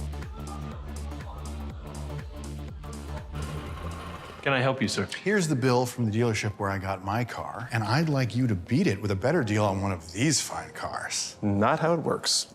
Guess you're not as cool as Verizon. Bring in your AT&T or T-Mobile bill for a better deal today.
Well, it's a hot start for Nova to kick things off. You can also check out a quick little look here at the Coinbase Econ report, where, frankly, Icebox started things off beautifully in this game, sitting at 12-7 on the attack side on that Brimstone. Big impact in a lot of those late round moments too, and as well as just stalling out the spike indefinitely with multiple ults that had high value. Yeah, it was really good. On the other side, who we were highlighting there, Full Moon had a pretty great half. And Ninetails, a lot of those early rounds had her alone on extremities, just going out and owning. But hopping into the second, it's Ninetails, our home squad, trailing by 2. It was a little bit of a later game recovery for them to get these last few rounds on the board. And now we get to see what that Veto, what that Teo composition can really do on defense. Yeah, well, Ninetails played a lot of slow rounds on the attack, but looking at it, Nova might go with a little bit more speed here down A short. But that's where the Interceptor can provide so much value. Already ideas for that. A little quiet of a start here is actually the Interceptor just plucked the orb out of the sky, it looked like. That is a funny interaction. That's awesome. And that's an orb you default all the time. I already like the idea, but Ever is down. The utility might not matter if the guns still connect. Nova already getting that first kill, but Donna answers back. Smoke's going to be a little bit harder to lock down. Donna will fall in showers. Keep your eyes on Samsami though. Right here on your screen. Inching forward inside of the smoke. Sees another one. I mean, it's just madness on side of the site. Taste gets another kill, and now this fight into showers. A little pinch idea. Samsami will find the trade. Still early days in this post plant with Cheer in the cubby and Taste on so little HP. This pistol round looking like a far hope for the Korean squad. Oh, nice shot into the smoke. Taste might have just isolated it, but that smoke comes down at the wrong timing, and Shirazi will take another pistol for Nova. Nova's composition is going to thrive in any post plants. You saw them there getting the wall up from the deadlock, getting the sensors down as well into that post. It's so tough to get back in when all of those tools are in play, and talk of getting in even. It became difficult. I'm really interested to see if they stop defaulting that. Can also be very powerful. A little smoke pull down, and Clem just lays waste to Ninetails. Yeah, then it's just like you're playing Haven Viper, where you're always saving it for post. But while Nova are already cruising through this round, I think it could be interesting to talk a little bit more about what the Veto can offer here. Yeah, we saw the interceptor already. You of course have the trip. That is just chamber. Very similar setup, very similar positions where you'll see that trip. But we have chamber at home. We do, but the TPs are a little different. You can use it for fast teleports through spawn.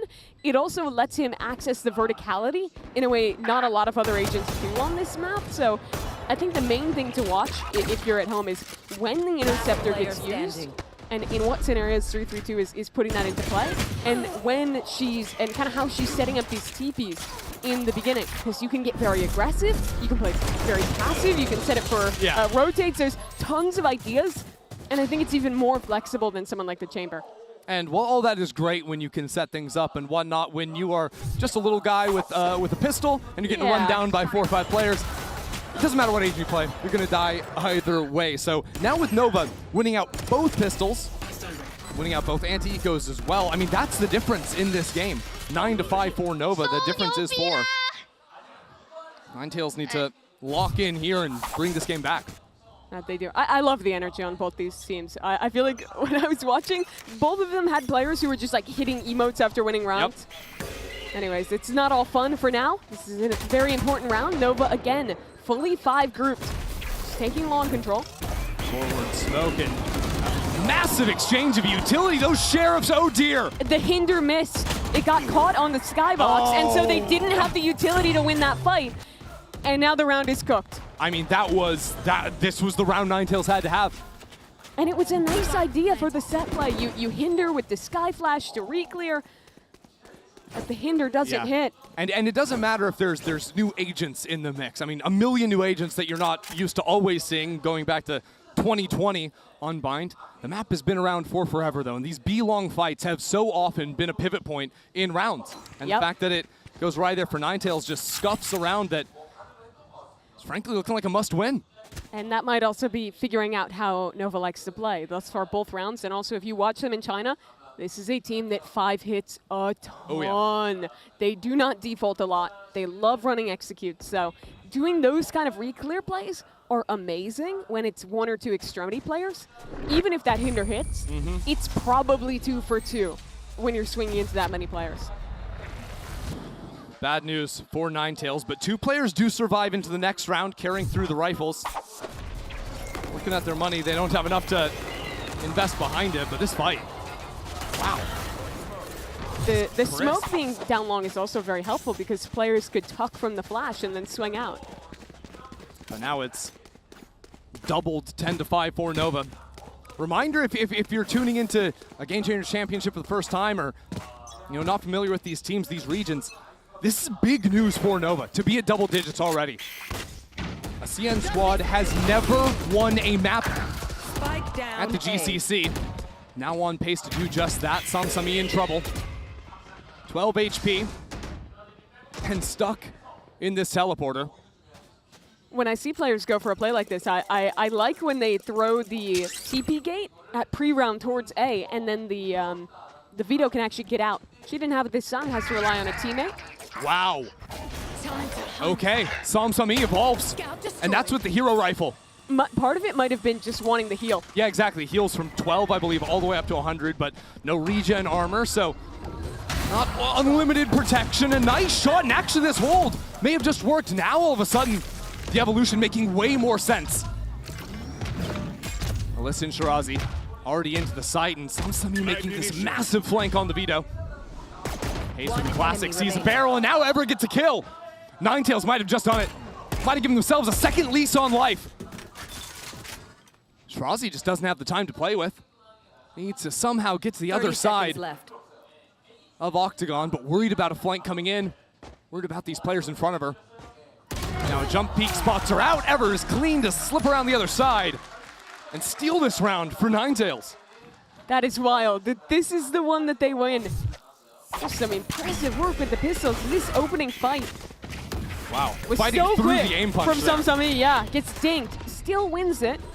And then in the late round, Full Moon, tucked into the corner and managing to shut this hit down. Is this the sign of things to come? Because this is now 2 times that Ninetails have tried the forward fight. First down B long, this time with that teleport play through on Samsami. I don't know if it will be the solution, but I think those are the kind of rounds that get you in, and proactivity is good with this comp. And an answer into the refight is an operator on your duelist. Clem picks that up. So this is the playing Veto a bit like a chamber. Get in an off angle, have a TP to get out. Ooh, Alyssa about to walk into a little 1-2 piece. Could catch the jump, and that's a nice shot. Alyssa taking low, the swing from the other side, and over on B long too. Samsami finds a kill, and that's the operator out of play. And they just hold on for the aggression and manage to absorb it with this extremity control. And that might be the way to play. Flip it on aggression. Yep. It either works or you lose. 3 rounds in a row. And eventually Nova have to adjust, but for now, trying to carve way into this B site. Icebox is in the thick of things and holding it down. Good trades. Make things a 2-on-2, and with that deadlock wall going down, a sensor plays too. Ninetails only have one way into the site, and it's through elbow. It's through another sensor. And now the Seekers too, revealing the positions of the last 2 players. They'll group up on site, isolated 2v1 towards spawn. Shirazi. Waiting for the swing, that's good! And turns it right back around. Haste keeps things even, but Sheer will take Nova to 11. Very chaotic back and forth round. Throughout the entirety of that one. But again, it's the aggression. It is the make, it is the break of this game for Ninetails, trying to re-clear, but once they're up in a 5-on-3, that's where things start to go wrong. You see Samsami getting picked there, and then one by one swinging back in to try and get these trades. And it's all just a little bit too off-kilter. Let's go! I think where Ninetails really loses out is they're very good at the initial aggression, at getting a pick, at having the right kind of set play to achieve that. But where they struggle is figuring out when to kind of turn it down a little bit and play back more passive and not give these picks away. And they call a timeout to start discussing some of these things. I also think it's worth noting that even if Ninetails have a numbers advantage, if Nova are able to set up in a post plant with the deadlock utility, it is so hard to get back into the site, especially that B site, unless you're challenging on the flank. That's really your only answer. Because it's not even just a deadlock, it's brim smokes, 20 seconds, and you're gonna have another one up most of the time to be able to use as well. And you're also, because of the threat of that interceptor, Alyssa is gonna be more often saving her orb for the post plant, which is even more stall util. So with that round slipping away, Ninetails once again put in a precarious position. The buy is a little bit all over the place, but Ninetails know how much rests in the balance of this round. And how fast will it be towards A? If they try and just send it, an interceptor is ready. That could even eat Clem's ult. An early bird down B long heard absolutely nothing, so Ninetails are going to rotate quickly. A teleport through. Full Moon is just sending it. Has some support from Samsami, but now the pickoff from Samsami is there. Ninetails trying to do a little bit of push and pull, a game of tug of war in showers. At the same time, Clem has wrapped all the way through the site, chasing down at Samsami, who survives through it all. Now Haste outside of the smoke. Ninetails creating chaos everywhere, but it's Nova in the advantage. It's Nova without control of the site, though. That's what they gave up for this play. It's evened out. 3 players holding towards the shower side. Now we'll fall back and explore the rest of this map. I mean, let's take stock quickly here because Icebox has an ultimate in the event of a post plant. You have Shirazi, who's making a beeline over onto this site. No one's here now with the wall going down. The crux of this game has been the retakes. Ninetails win early, but they struggled to get back in. And now, Deadlock Util in their face. Who will be the one to step up? Who can get them out of this choke? Because look, a Molly, a net ready. It feels almost insurmountable. Well, there's about to be a sky opened up too. Ninetails already under pressure, and at the same time, Clem has elbow control. Nova playing deep. They're not even going to stall out this choke because they know they have the utility in the post. Ninetails taking their time. The time will be their enemy. A second stun. Pulls the players off the plant. And now from backside, Clem has found her mark. Donna, nades in her face. Pressure mounts. There's nothing she can do. Clem and Nova move on to 12. Such a big counter out for Nova. This team, again, the crux of these rounds is just coming back into the late stages here, where Ninetails goes for something aggressive. They get these opening picks, but then Nova holds on. They find the next area of the map to take. They get set up in the post plant. And now a round away from what would be the first map win for a Chinese team at GCC. I mean, that's why it matters so much here. It really does. And Ninetails too. Playing at home in Seoul. Getting shocked a little bit in this opening map. Nova keeping the heat. Look at Sand though. Alyssa was waiting for the Veto to walk it down. They don't even need control out of Hookah. Fumon's only got a Sheriff. I don't care how good she's been all day. And very little help. Only 2 players here already getting spotted out. I mean, that's a big reposition. Sneaking up into Hookah. And now with wall going down, she'll hear all the teleports coming onto the A site. 2 players from Ninetails will stick around. Haste has to be massive. Haste has to get it all done. That's a great shot. Falls back. Dodging the flash. Ratting it out for now. As the pit comes down, those shots not connecting. Spike planted. Now Nova huddled together. A pack of wolves. Seeing a gun barrel on the other side of the smoke. It's a mess. Donna will start things off. Ninetails moving on forward. There's a flank starting to activate. Full Moon has almost found the timing on the backstab. Waiting for it. Gone out. Isn't looking the right way. It's Heartbreak. And Alyssa will get another. For the first time ever at the Game Changers Championship, a CN representative will win a map, and it's Nova Esports. And what a way to do so. It felt like every round in that second half, they were down numbers. That it started by going wrong. But they win it in the post plants, they win it in the late rounds. And now up a map in this series. And what a way to do it as well, with a completely new composition. When they played regionally, they were, they didn't even play this map. They didn't even show it whatsoever. And now they're coming into this event with the deadlock, with this double smoke scum. It all looks so good, but the job isn't done. If Nova want to be the first CN team to win a series at GCC, they've got to close out map 2 after this.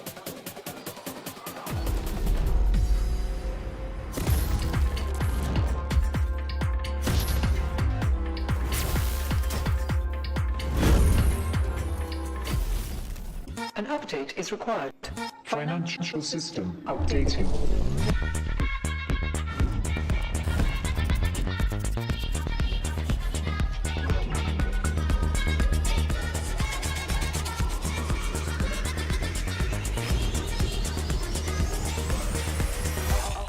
System updated. We will dance to get. The future of money is here. Feels good. Drake is now Doran, decent position, double break down my walls, but I won't rise again, cause I stand tall in my environment. How could I ever close my eyes and stay silent since they try to take me down with their violence? Oh, they go back in! Fisher flashes in, and down goes Knight!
Welcome back to day one of Game Changers Championships 2025. I'm Doug. With me on the desk are Potter and Dryad, and we just saw really what both Potter and I knew was going to happen on that series, and Dryad was the one who had incorrectly predicted. Actually.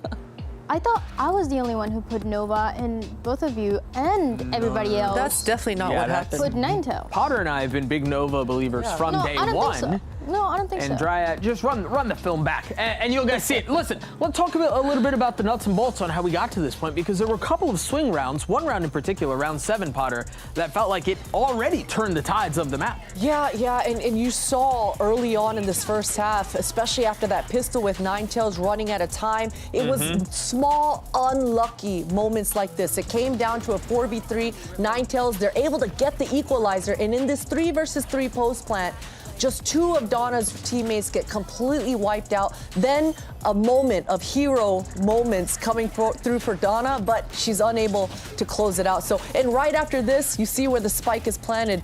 They're unable to convert a 2v1 post plant just like this in round 8 right afterwards. So it stings, and it's like adding salt to the wound for Ninetails, because had they been able to convert those rounds, that momentum, it certainly would have helped them in the second half. It was definitely a few of those little details. I mean, we even talked about the first pistol that we saw, but it was also something that I was mentioning early on that was my biggest concern for Ninetails, is that they were sometimes running out of time because they didn't really have any sort of map control to work with, and they were struggling at getting any sort of space towards that B side. They make that TP rotate, and that's one of the rounds that you talk about where they just don't have anything else as well in that 3v4. So it is a bit unfortunate for Ninetails, because it seems like even when they had the numbers advantage, even when Dana was able to get that opening, they were just not able to close out the rounds the way that they wanted to. Yeah, perhaps nerves, perhaps early tournament jitters. It did feel like there were a couple of like boxes that were not being checked along the way. Let's take a look at the Verizon high-speed moment, and this one actually goes to 3-3-2 on the Veto. We talked about the impact that Veto would have, but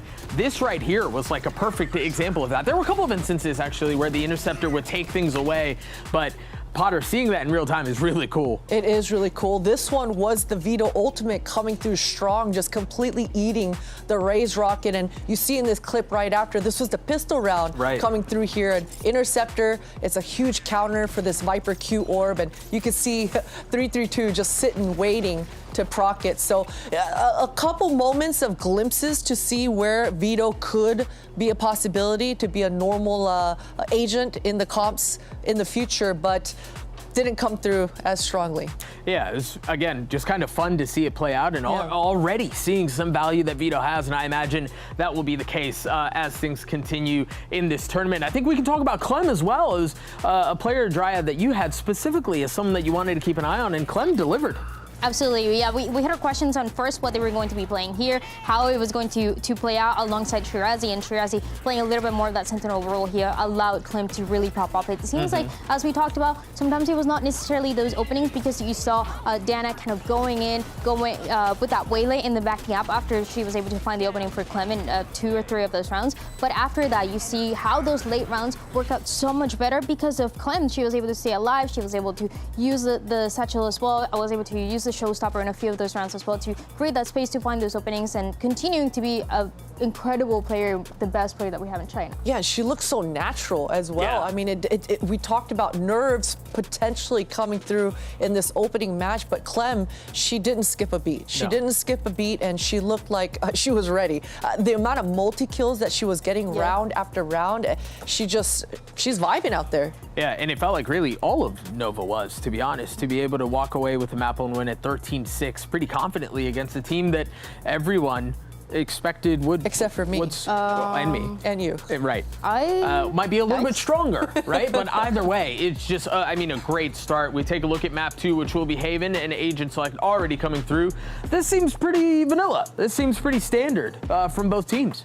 Yeah, NRG made this comp with no flashes at Champs look easy. And it's definitely not as easy. I think we saw it in the pre-show, Shirazi talking about Haven being a little bit more of a difficult map. You got to use your brain in order to get the space. The 3 sites completely changes the pace and the dynamic of this map. So I am glad to see, though, this cookie cutter comp coming through. KJ coming back into the mix. We haven't seen KJ on Haven in almost a year. Yeah. It's insane that Killjoy is making that comeback because we haven't seen Killjoy in so long, and now those players that were really good at Killjoy are having their opportunity to come back. But something that I'm really excited as well, because you talk about the composition, is this Viper, especially who is playing the Viper right now. We have Shirazi that we were highlighting in that last map, and we have 3-3-2 that is notorious for being really good on this agent and kind of working in that opposite side where Dana is going to be. So I'm very excited to see how, when the compositions are so similar, who is going to be able to take the advantage. Well, let's see if we make it to map 3 and send it back to Mimi and Ender for the call. Take it away.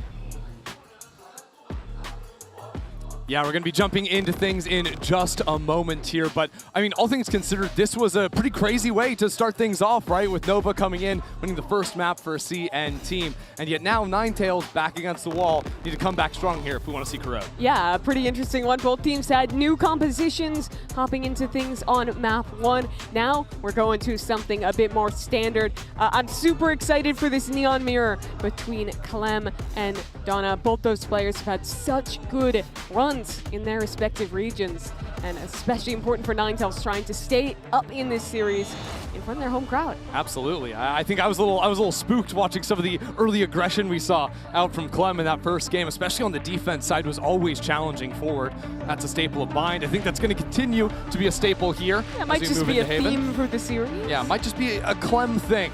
And Ninetails will have had a few minutes, go backstage, discuss things, and get ready to put on a show here in Seoul. If you are tuning in, this is a packed house here in Lowell Park, so a lot of people hoping to see the hometown crew do well.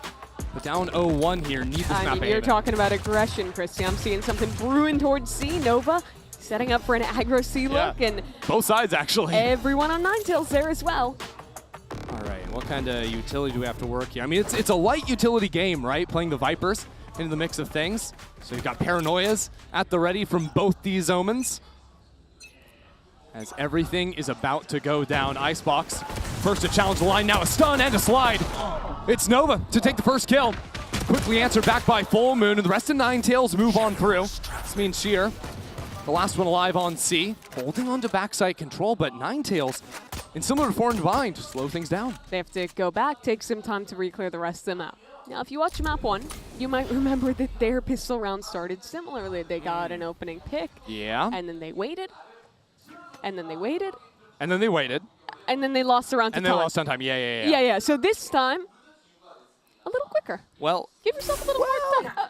we'll see. Right now, there's 2 players C, there's 2 players A. Yeah, including the spike towards C. Well, that's interesting. So Ninetails didn't actually make any noise towards A. They just cleared out those forward yeah, spots on I thought lobby. the idea was going to be put a little noise there and then call back into a C hit. But no. I think the idea is if you don't see a player forward over on A, you assume that Nova are playing with limited information on A. Maybe have more players there. Not so sure. Yeah, Nova's getting very worried about a mid lurk right now. Yeah.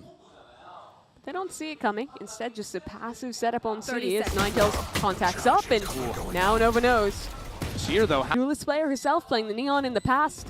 Now letting Donna take that role on most of these maps where they're not playing double Duelist. But she is still sick with it. If you saw the pictures on their roster thing, Samsami, she rolled up to Media Day with like 2 devil horns in her hair. Yeah. Which is so sick. Just absolutely going demonic in the server as well. And if you're wondering where on the screen it says Samsami, that is 332. Yeah. Right, that's how you say those numbers. Chrissy in Korean. just speaks a lot of Korean. So. Yeah, right, yeah. I can count to 3. That's what I can give you. Yeah. That round was really just decided on that C fight. Yeah. Goes a little bit Ninetails away, and now they get to more comfortably start a game with the pistol win. Exactly. And in similar form, Sheer is 7 ER. 7 in Chinese. Oh, you also speak Chinese. That's cool. Yeah, I can count to 7 in Chinese. I'm a little bit more practiced on that. Very classic new kind of anti-eco. You put 4 players one side, you let your Viper lurk with a gun you don't care to lose, or care about losing, I should say. Right. Nova got into the spots that Ninetails actually cleared last round on the pistol when they were splitting up a little bit later.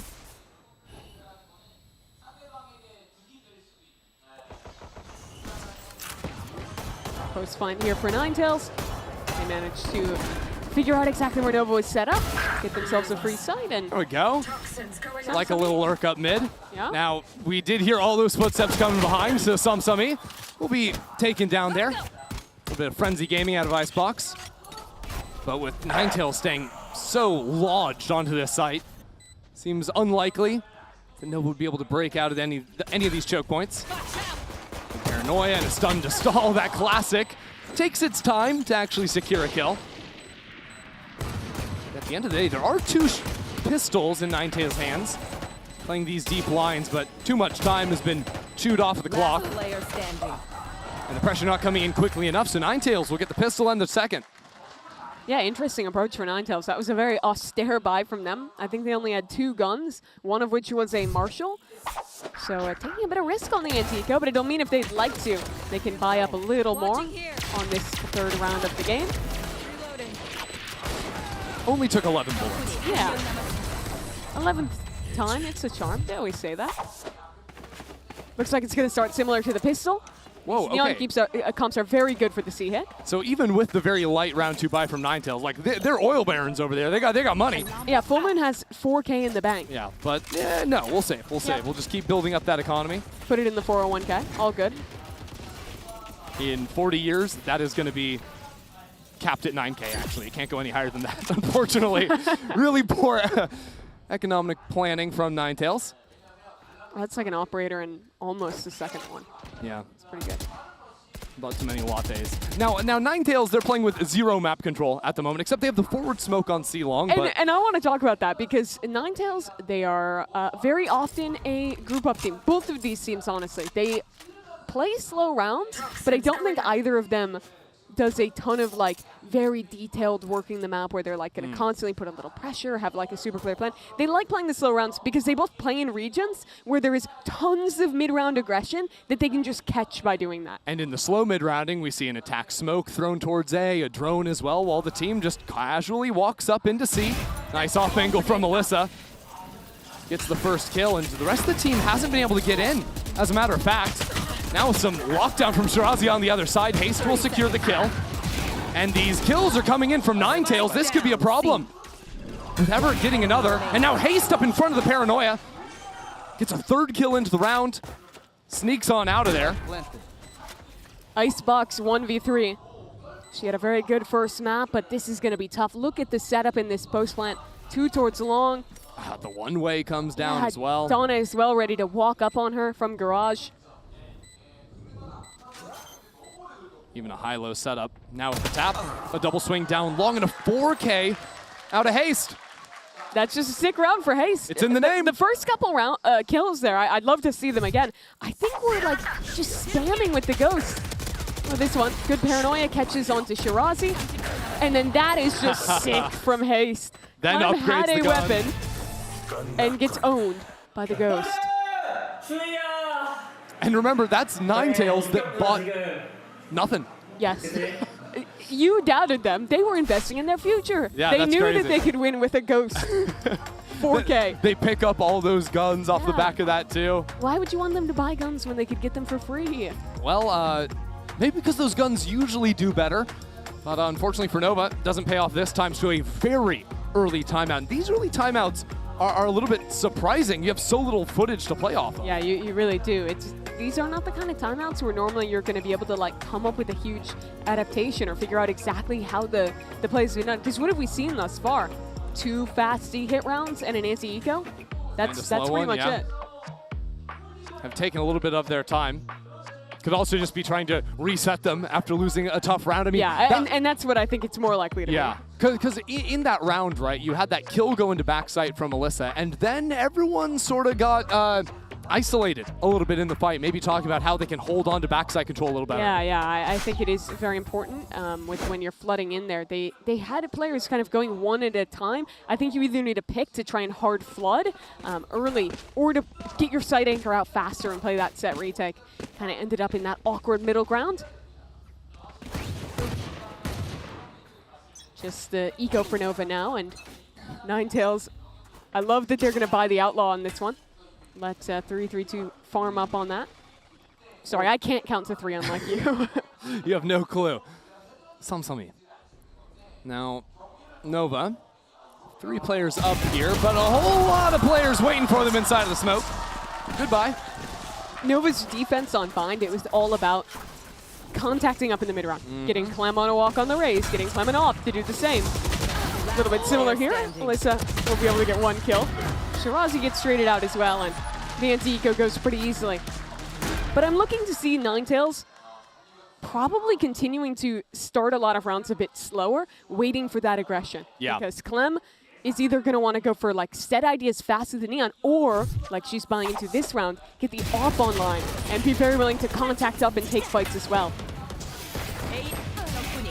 Now, a lot of times when you have a team that's just waiting and holding so much space for you, it's easy to adjust and just play defensively on site, make them lose to boredom, make them lose to time. But I do think Ninetails are still leaving some gaps, especially around mid, usually. For the last 4 rounds, there's been nothing really put into mid, but this time, a turret down, and Donna has some ideas. Well, it's just been shakes hands. Both sides put a turret in mid, and no one has touched it thus far. Now, someone's going to head that way. Icebox on an off angle. Yeah, and there's an op down C as well. Ninetails need to work up into B, deal with this turret over on the right-hand side, whichever now hears. And the Viper wall is pretty nice on the attack side. You throw that up for some coverage on the right-hand side, and Ninetails can jump on into the site. Donna already back on Gong. Now Nova, 2 players outside of garage. It's a full set retake though, and they've already lost one. And that was the operator too. Clem just gets diffed on the fight. Donna turns around. Garage, there's absolutely no chance. Ace cringing it up inside of the smoke. Shirazi will deal with her. But now Donna moving up into garage window. Yeah, that rewrap is going to be so good.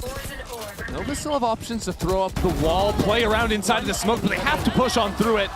And those fights favor Ninetails beautifully. It is 5-0, a shutout here. Nova tried to get back into Garage and fight through it without using a ton of utility, but they just weren't ready for how far forward Ninetails are playing. Clem gets eviscerated by Samsami on that angle, and this is a worry as we continue through this game. Nova, when they lose a member, it is very often where you see them kind of start to snowball out a little bit, one at a time. Like that, and get picked off when they're already not in advantage. Now Nova forced onto another eco, decide to walk things down into mid. Apart from the last round, this is where there's always been a gap. See that default shock dart, just trying to clear away what would be an alarm bot, but this time it's a high killjoy turret. Okay, Alyssa. Hold on. Hit a shot like that on the previous eco, but couldn't make anything more of it. Now Ninetails need to ask a little bit more of haste. 10-2 so far. Now another walk down into mid. Clem pushed away from the line to slurk in from haste. Get some good damage onto Shirazi. And now up inside of the site. Catches a good timing into Icebox. Shirazi stays alive back site. Well, it's a 3-on-3. The weaponry still massively favoring Ninetails. Ninetails also letting Full Moon work a lurk all the way through Garage into backside B. It's a mess on the side, but Alyssa gets another one. And now with the lockdown going down, Nova have a chance. And ultimate to the other side of the map with the spike. Haste goes to the teleport, but Donna has nowhere to go. It's a 1v1 on the C side. Donna doesn't even matter into this round. If Haste drops, the round is lost. Donna secures the kill. Now needs to make a mad dash over to C. Haste must stay alive. Death is not an option, and yet it's what awaits. Alyssa with 3 kills into the round, an absolute hero. Donna trying to find the spam through the Spox, but she will be cut down for Nova's first round. Crazy way for Nova to open this game with the Mastercard Thrifty. They start that round off with only Alyssa. And what work she did. These opening kills with the Sheriff were absolutely paramount. That one, and then picking off the Lurker as well. If that Lurker stays alive, lockdown's broken, it becomes an easy A hit, and it's a completely different round. Let's go! Woohoo! And they're happy about it, finally breaking that streak. Now all of a sudden have a little bit of cushion to play with too. With a Viper's Pit going all the way down C long. Here are these Clem rounds I'm talking about where she goes on walks, and it's a big question of whether Ninetails can punish her or if she'll get the forward info untested. There's the jump peak. Clem charging for it.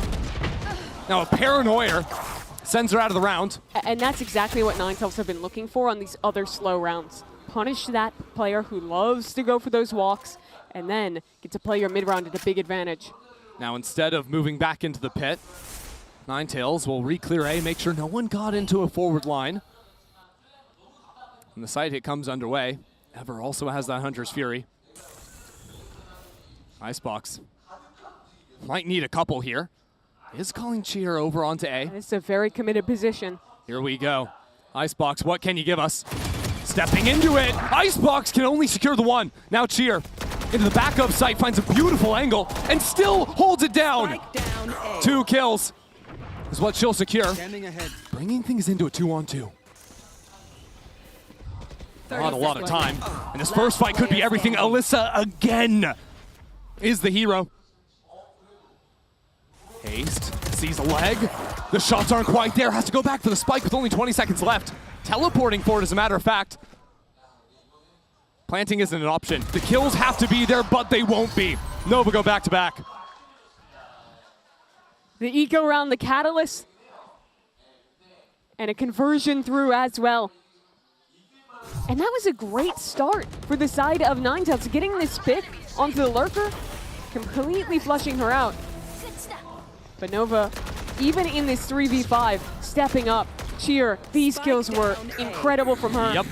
Even though she doesn't get that last one, buys time for her teammates to get through the smokes. Yeah, without any pressure coming down from long, having that timing you can take to step out on the left side of default is everything. And those themes that we were getting worried about on map 1 for Ninetails seem to be rearing their head a little bit. That was a 3-on-5. They're a little bit too individualistic in how they swing on the site. Let Nova get away with some heroics. In the last round, it's people getting picked off by the Sheriff one by one. I think this team's biggest issue is needing to sometimes rein in the discipline a little bit when they are in these advantage positions, because a round or two like that is exactly how you turn a game from what was going to be a nice quick stomp to get to map 3 to something where you can actually have a chance of losing it. Yeah, I think when you're a team that plays as slowly, I think, as Ninetails do on the attack, they really take their time. It means that when you actually do end up choosing to actually go for the exec into a site, you don't usually have a lot of options to go back into, so all your timings when you're swinging together, utility, all has to be perfect. Exactly, and if it's not, that's where those solo players from Nova, like Alyssa, like Icebox, can step up and find a few kills. I'm looking at Clem again. 1-6 right now. She got picked last time. Here's her second go with the operator. Well, might not even really have a chance outside of Garage, because Ninetails have 5 players on C. This could be the quick hit. Hunter's free off the rip? Is that what I heard? I don't even see anything going down on that side. A. They thought it was going to reach. It doesn't. Icebox was trying something, but it means that Ninetails just have an instant spike plant. 5-on-5 retake. Good luck. Another pick going down. Alyssa's in. Samsami with the shotgun inside of the smoke. Holding the fort, making Nova reconsider their options. I mean, this round just blew up so quickly. With a pick going down too, they've had no time to think about how to play this. Samsami goes for it. And there's just no besting her. Not on this line, not with this wrap into Garage. Off of Paranoia too. This round was perfection. Samsami is a psychopath. Running through her Viper Spit to hold directly at the choke, running through it to even further that aggression. She had her own orb inside of her own Viper Spit and keeps running into it too. For that kill right there. And that is a heartbreaker for Nova. This is where they finally got the op online.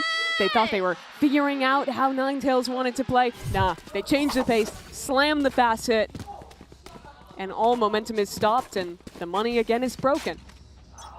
Nova having ideas to go back into mid.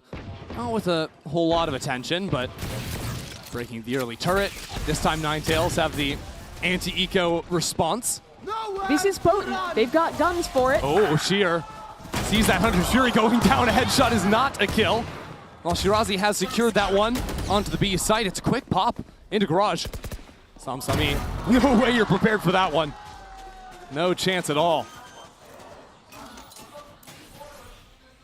Spike planted. These last two players, they do have weapons, but they're going to be a long time away, walking slowly back through Garage as Ninetails sets up another post. Look at Samsami. Yeah. Just sitting close with the judge. It can cycle the Viper's orb as well. Yeah, and can swing over to help out Haste when she makes contact in Garage. Don't really know what the idea is going to be here from Nova. Don't know if there is one, to be honest. Finding the spike, not the end of the world. They were on an eco this round. Last player standing. With the triple swing in there, not going to get anything. Got Alyssa holding for exits on the other side, so kills will be good. Charge up the lockdown. Only one off now. So Alyssa will absolutely take this. As she, being one of the bright lights in the second map, could be the best chance Nova has of closing the gap here in this first half. Absolutely. She was the one who got them into that eco round, got them a little bit further in the second as well. But now this is the round. Money is still kind of on a breaking point. They finally have ults just around the corner. So how do they win it? Ninetails have showed a lot of very slow rounds. When they've gone quicker, it's only been towards C thus far. This time, looks like they'll set their attention early on A, which is where, again, I look at Clem. Her third off this half, only one kill thus far, and normally one of the most impactful players for this Chinese squad.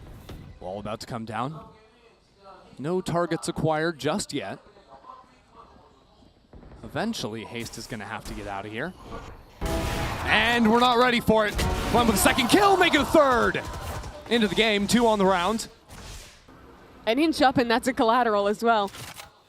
Clem going for more. With this repost, it's a perfect position. Okay, if there was ever a way to get some confidence back into a map, it is a round like that. From 1-8 to 4-8, winning a round almost single-handedly, unless Full Moon has something to say about it. Stuck out in B, gets both picks. Okay. I like that movement, a little jiggly. out of Full Moon, but Cheer is holding on the other side of things. Full Moon in an impossible position. A true 1v5 this round. But players on both fronts. Challenges on the other side, but Cheer will shut her down. At a moment, that round was almost ace for ace. Clem, though, getting active in this game. Look at these op shots again. The opener onto Jesus, she drops away. The re-swing is so nice as well, and fully expects the third player. And look, that Viper Wall is great at stopping an enemy opper from posting up on the line. Assuming you hold the line the entire time, as soon as you give it up, a player like Clem is going to slip to the other side. The other thing is with her playing Neon, she can get into that corner on a faster time than basically anyone else. Unless you are literally holding it from barriers drop, she has a window to weasel her way in. Yeah, we do. I believe we are sorting some things out there on stage with a little bit of a delay. Only 2 more rounds remaining in this half, but it does feel like Nova have reset, right? Because this game started off 5-0. Ninetails looked like... I mean, those first 2 rounds were dreary. It looked like they were out of it, a different team than map 1, kind of going in one at a time on these retakes now. You know, you got Clem shooting. You win a couple rounds to the heroics from Alyssa as well, and you start to have hope again that they win 1 or 2 more this half, and they can make something of attack. Yeah, and I think that, you know, of course, while the tech pause is going down, the teams aren't going to be speaking to each other, but they are going to be thinking about what they can do. Seems like we have a bit of a gear issue we have to sort out down on the stage.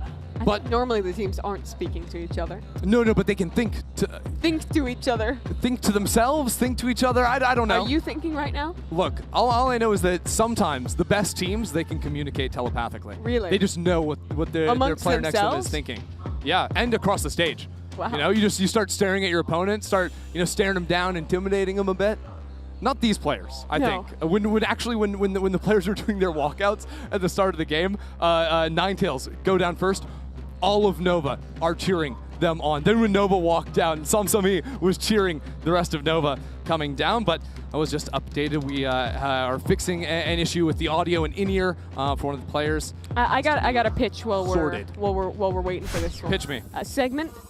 A lot of players with very cool dyed hair here. I think Dan Dryad should do like a dyed hair review or like tier list. The Dan dyed it segment. You know, the producers are back. Write that down. Write that down. After It's so that, good. After It's the pun so name, good. I like it. I like it. Do we even need to keep playing Valorant, or should we just run the segment, run the bit? No, let's play Valorant. Let's do it. Clem has the op. She just had a beast of a round last time.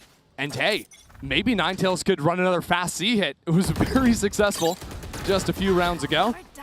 They got Alyssa into has the lockdown though. She needs to live. I don't know if she's going to be able to use it. Shirazi stuck in backside and the kill goes down. No ultimate to play with, but Shirazi is still here now, pushed away by the snake bite. A good reposition, but Haste with the teleport and Full Moon taking control over Garage.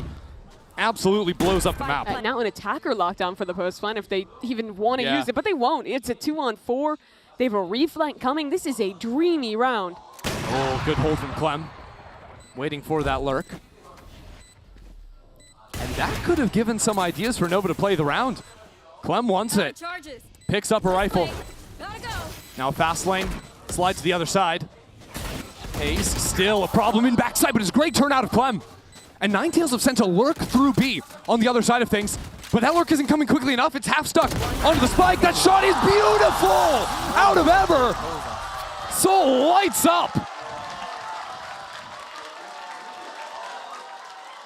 Such a sick spray transfer.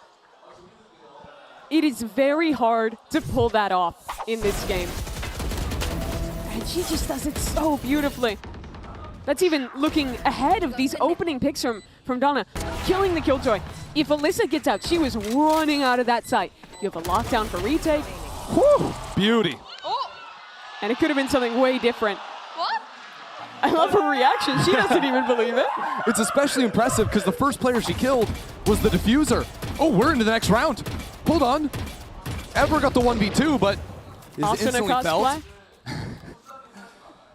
Quick drop there. It's a weird round. Clem has a Bucky. I think I mean, talk about just weird. the ult in the back pocket. Alyssa is just hanging out on Gong without any utility. Yeah, just a turret and garage. There was probably an alarm bot because I know that Ever has been sending early shock darts a lot onto front B. Could have been broken. Shirazi with a good little swing timing there. Cover going out. He still wants to come in, but you're not going to be prepared for the player Gong, especially with that spam going down.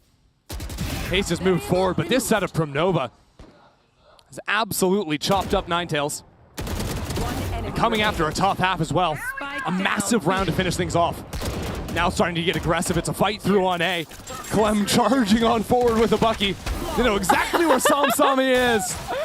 Did she just surrender? Just nasty. I think that's what happened. Just put the gun away. Just died in the corner. Oh, my word. Regardless, we'll be Ninetails leading 8-4 at the half, but that's a fun way to end things for Nova. Yeah, that's the kill that we just came into seeing. Icebox spamming to open the round. And now let's see the surrender. And are you allowed to do that? That was even a spray. Is that a war crime? I think it might be. We'll have to review that. We'll investigate. Flag on the play. Flag on the play. Red card, and we'll investigate that. She had a knife out still. Yeah, you know what? Still threatening. Still a We're combat. going to investigate that during this break. Don't go anywhere.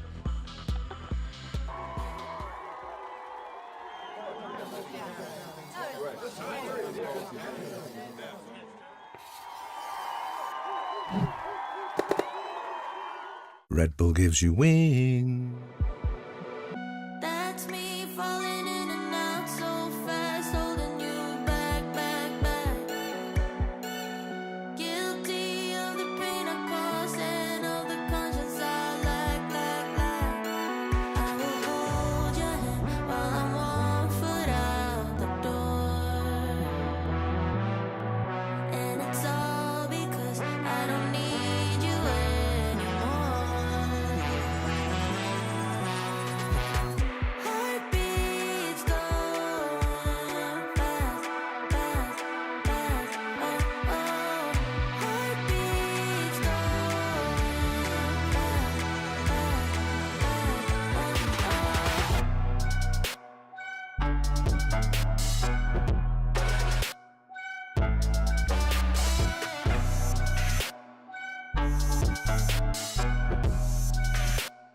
fast. That's me falling in and out so fast when I feel. Well, Ninetails fire back here in the first half after falling down early on. But you can check out the Coinbase Econ report with Haste doing some big work for the team, especially in the early rounds. There was a point, Mimi, in that 5-0 start where Haste was sitting at 10-2 on the scoreboard. Yeah, she was, I think, one of the biggest reasons Ninetails just turned around from losing map 1 and came alive in this second game of Haven. Looking ahead into the attack side now for Nova. I'm looking at Clem. She had a big comeback towards the end of the first half after starting, something like 1 and 7. Rallied that all the way back to get a couple key rounds with the operator. And now she is the one who is in the hot seat for a Nova that loves to play fast rounds, loves to go for quick hits. And something tells me the pistol won't be any different. Yeah, Nova, they don't take their time. They get into things quickly. Already set up Ninetails 5A. is set up right for this, though. They have 4 players stacked on A. And we'll see if Donna can step up as well. Donna is the youngest player at this tournament, 16 years old, playing under the most pressure she has ever had. She's still in high school, by the way, Yeah. having to balance that with competing. Working around her school schedule for Ninetails to get their practice, play these games. But here we go. Fight underway already as Clem sprints down into sewers. The rest of Ninetails getting mowed down by Icebox. We just missed the fight. It's a 3K from Icebox. A massive play on the other side, and Nova look for a flawless pistol. I've seen enough. Bring it back into the pool. Is this just propaganda? Icebox just wants to play the namesake map. Are you joking? Full Moon in a 1-on-5. Missed the chance earlier, and it's an Icebox 4K. What just happened? Okay. 3K for 3K. I'm just excited to watch the replay and see what the hell that was. Yeah, we'll just let it simmer. Okay, here we let go. it sit. So Icebox jumps up, wall falls, 2 spammed, and then the headshot. Yep, the collateral. And then another, wait, was that also a collateral? On one of the shots. It's close enough, we'll give it to you.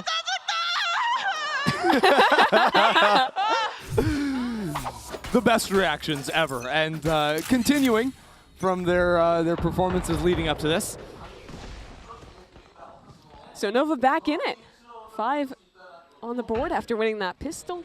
Have themselves a nice anti-eco as they work up towards B. A quick B-pop could be exactly what the doctor ordered in this round, except that Ninetails have already moved 2 players into the site. No pressure elsewhere. Sumi, I don't think she got seen there. There's some good coverage, but Nova don't seem like they want to go too heavy in here. They're pretty suspicious of going garage on an anti-eco. But now they're calling back into A, where down on short, Donna has a shorty. Or are they? They're not. Doubling back towards C now. They're going everywhere. Donna actually just peeked forward on A, it looked like. Got information that... But there's still 2 players heading that way. Yeah, in fact, Ninetails are leaving C completely. Yeah, and just I mean, the turret. Truthfully, there's just classics here, and the timing could not be worse for Ninetails. Getting massively unlucky. They just wanted to full stack, gamble stack in the mid-round with low timing, and, well, Shirazi is going to find that walk up from Sumi. 30 seconds left. That ended up being a pretty tough timing for them. I think for whatever reason, that jiggle on long, they thought it was a clear long, and they could just stack back towards A. But instead, the entirety of Nova was lurking there. I mean, look at some mini win conditions here in the rest of the round. Icebox is only 1 away from the Hunter's Fury after the 4K on the pistol. Oh, now and she has there it. it is. My ult is ready. And that could be bad news, because you look at it, a couple of Guardians, a Vandal, a Bulldog, and a save. Nova could capture some of the snowball we saw Ninetails run in the first half.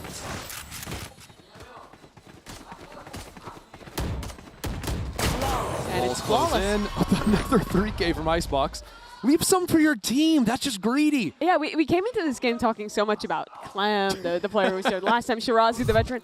For me, today has been about Alyssa and about Icebox. Those 2 have been so impactful on defense, just in anchoring positions, getting so many multi-kills. Doing the same thing on the attack side here, too. This is actually the first time we've had an 8-map pool at GCC with Icebox in the equation. -2. Dang it. That's tough. I got to win my Icebox joke, though. We're just trying to use up all the material so none of the other casters can have a chance. I know Mitch and Tom want to. Funny guys trying their best, but there we go. The Hunter's Fury acquired in the last round. And now Haste pushed forward, taken down. Still 2 players. Playing onto short from Ninetails. Walking forward as well. Alyssa, though, with the gun swap, is able to get the 1-for-1. Now Ninetails all separated. Taking their 1s for the time being. That's a judge in the Viper's hands.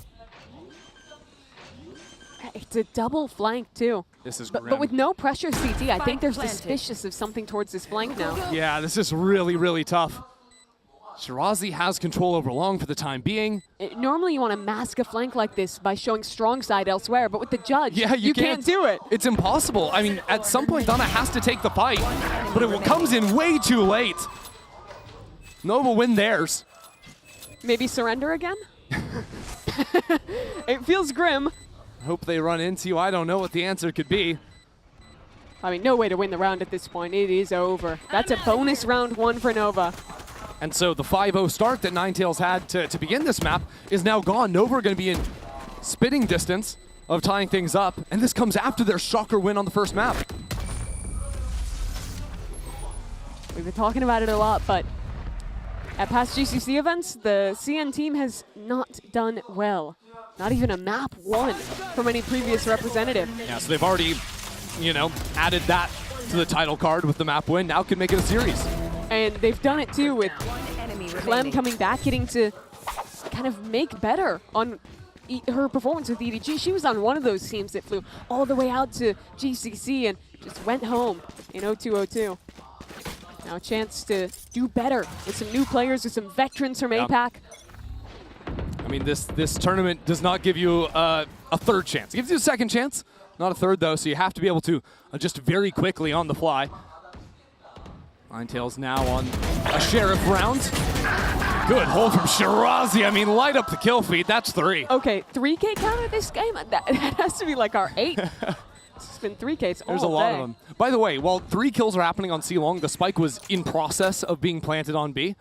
No, but we're not taking their time. She still has to judge. Don't worry. You'll get your chance It's time soon. to die to Spike. No. Just save it one more round. I think you just stay down in the sewer corner, right next to the Spike, and just watch as the screen goes dark. Yeah. Nothing else to be done. You make it sound so grim. I mean, it is fairly grim. You just didn't get to play the last 2 rounds. You guessed wrong on the site you're playing. Then you have a judge for a retake. Like, nah, it's just not going to happen. Last player standing. Clem gets that kill. Samsami, we're in range to die to that one. Run on in and go next. We've got a new game. It's tied 8-8. That it is. Big stakes now for Ninetails. They got bonus, they lost a pistol, and what started as a 5-0 lead is now a tie game. This is the home team, the first Korean squad to get a chance to play at Game Changers Championship. Fighting for their life now down a map in the series. And a historic venue for them to be playing in as well. How sick must that be to be, especially for someone like Donna, you're like a 16-year-old Korean player who gets to come out here, play for your home team in an international event in Lowell Park. Yeah, so some of the greatest esports players, frankly, regardless of game, have stepped up on that stage and played there. Yeah, you can sit where Faker sat and play a match. That's pretty cool. Absolutely insane for these players, but now you're in a very tough position. You've already lost 1 map, now tied things up. You've lost the momentum in the second half, 4 rounds in a row here. And you have to turn things around to put on a show here. That you do. It is a very tough fate to deal with. Getting that word with the coaches. You can see the focus coming onto their faces. And I really am looking at Donna, that 16-year-old star for this team. It's a composition that in a lot of ways is built around her getting aggressive on the extremities, taking space away, and threatening with that space, getting the kills, finding that performance. She has had a slow start to this game after being the best player on the squad when they played in the Pacific Regional. And don't get it mistaken, the support staff can get it done. You have tons of stall potential, but if your duelist is able to go out there and get opening picks, all of a sudden the rounds just become so simple to play. This time, Donna on the wrong side of the map for Nova, and a great shot from Samsami. Now the stall goes down. Ninetails have massive control around the map, sending Nova scattering and Donna locking down A long. You have to take space away from Nova. Walk up on the extremities, hold these forward lines, because they're a team that is so willing to play very slow without proactively taking space. And after Nova lose their duelist, now it becomes up to Alyssa to find a lurk time. It becomes Nova's job to maybe go back into A, use the drone to re-clear, push Donna off the line. These rounds go one of 2 ways. They either go in 1 by 1 and die, or someone makes the play. Someone steps up, and Alyssa wants to be that player. It's interesting that Donna chose to get hit by the drone. Make it look maybe like there's more players on the A side than there actually were. And so Nova call back towards C. At the same time, Samsami, who was back plat at the start of the round, is now pushed all the way up close. And she has an orb, can throw that up, get in it, play around it. So tough to clear. Ooh, stepping into the fight as a matter of fact, and now that lurk into garage. 30 seconds left. Takes out the Viper, full moon backside. Cut away as well. So Nova placed the pit down onto the ground. Up a player. Spike planted. Ninetails at risk of falling behind for the first time in this second map. You're basically forced to go garage here. You have a Paranoia and a Dart to get through the choke, but all of that relies on Donna. She has to be the one to get them space. It is time. Paranoia ready. You've got to move into the pit. You've got to get something done, but it won't happen. Sheer is there, and instantly, Ninetails hit the brakes. With their duelist down, they will run on out of here. Nova have pulled it all the way back and now have the lead. After calling a timeout, after finally having guns online, just for it to be ripped away again. There have not really been any peeps out of Ninetails since we've gotten into the second half. And they have to find that footing very soon.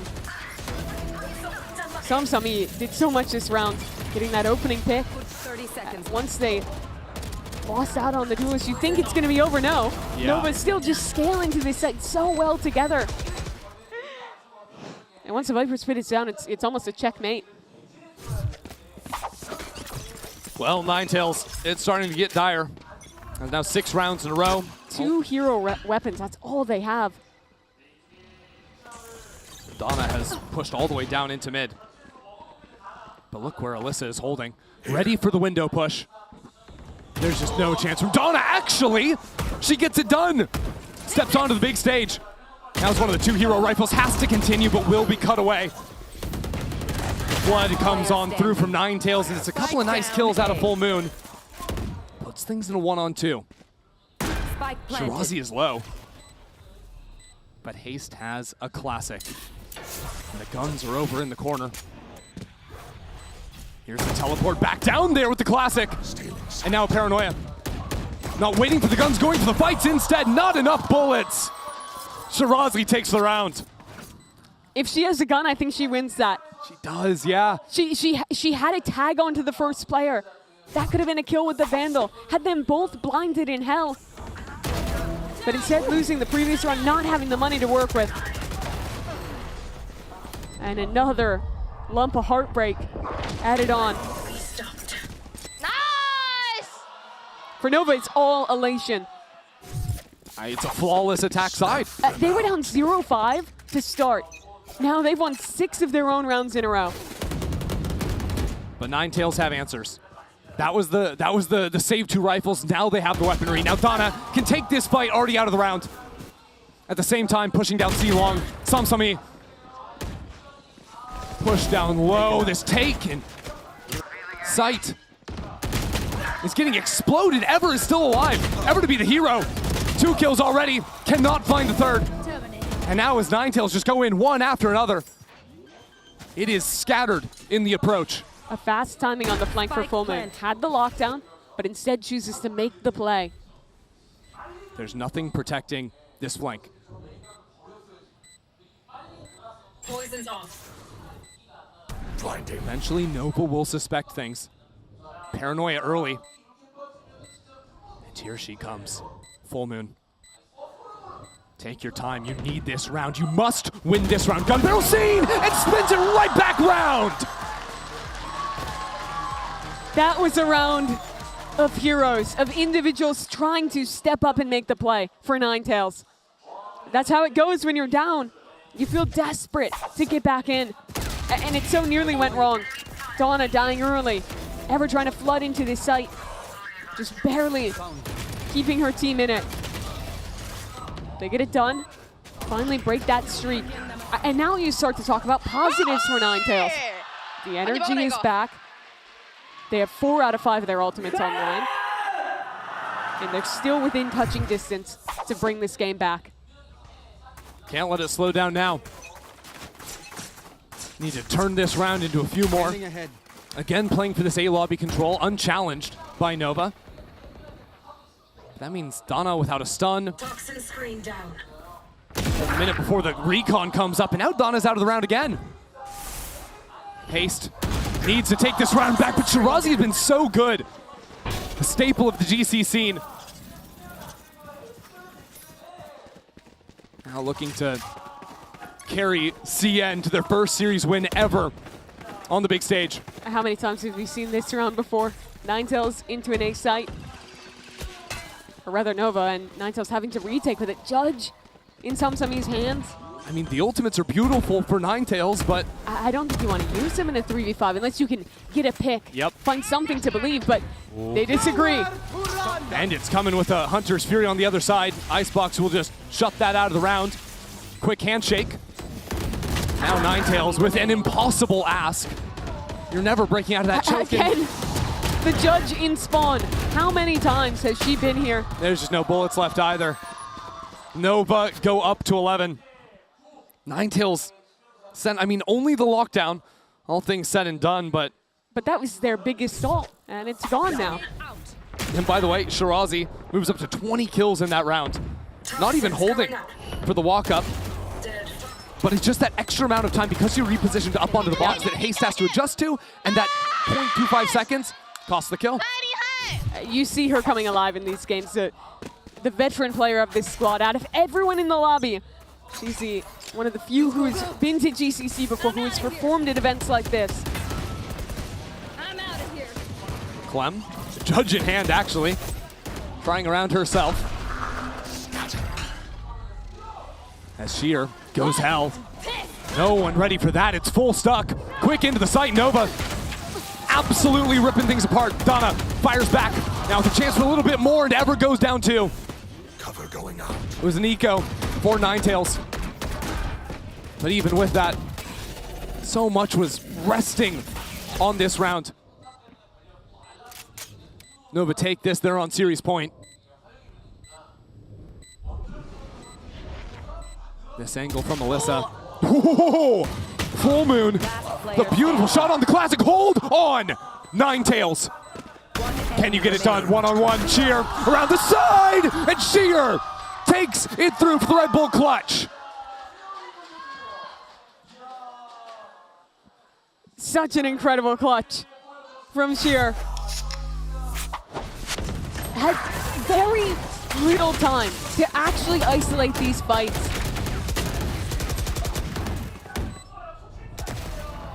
There's Full Moon who hit that shot, recovered a weapon. And a second later as that swing comes through. You forget.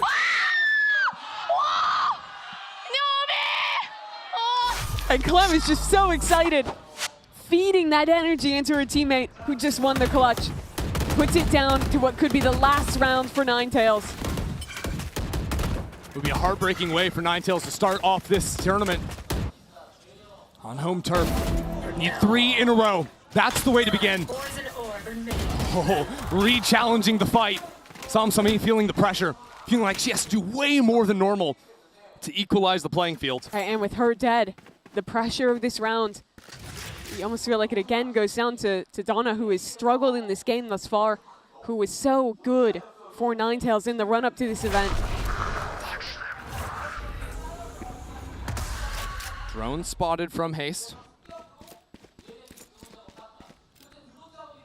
But Ninetails don't really adjust to that information. No, Donna stays on A, reposts in plat, in a position to be the pivotal player. We've asked it of Donna before, now sees the head. They've downloaded her position, the stun comes in, she dodges it. Dodges the first round. Nova advance into the site. It's a mess down here. And Donna is the only one alive. Donna's out of bullets. Donna moving around, sliding through. But it will rest on Ever. And a 1-on-2. Clem can taste it. Faltered with EDG previously on the global stage. Now she has a chance to win the first series for China at GCC. Then she does just that. You can see the elation. Clem immediately jumps up to hug her teammates. Such a turnaround for these players. For Clem, who missed out on that emotion before. Now surrounded from veterans coming from a different region.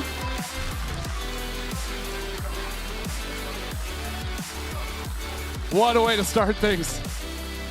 It's just beautiful. Stepping onto the stage, up against the Ninetails on home soil.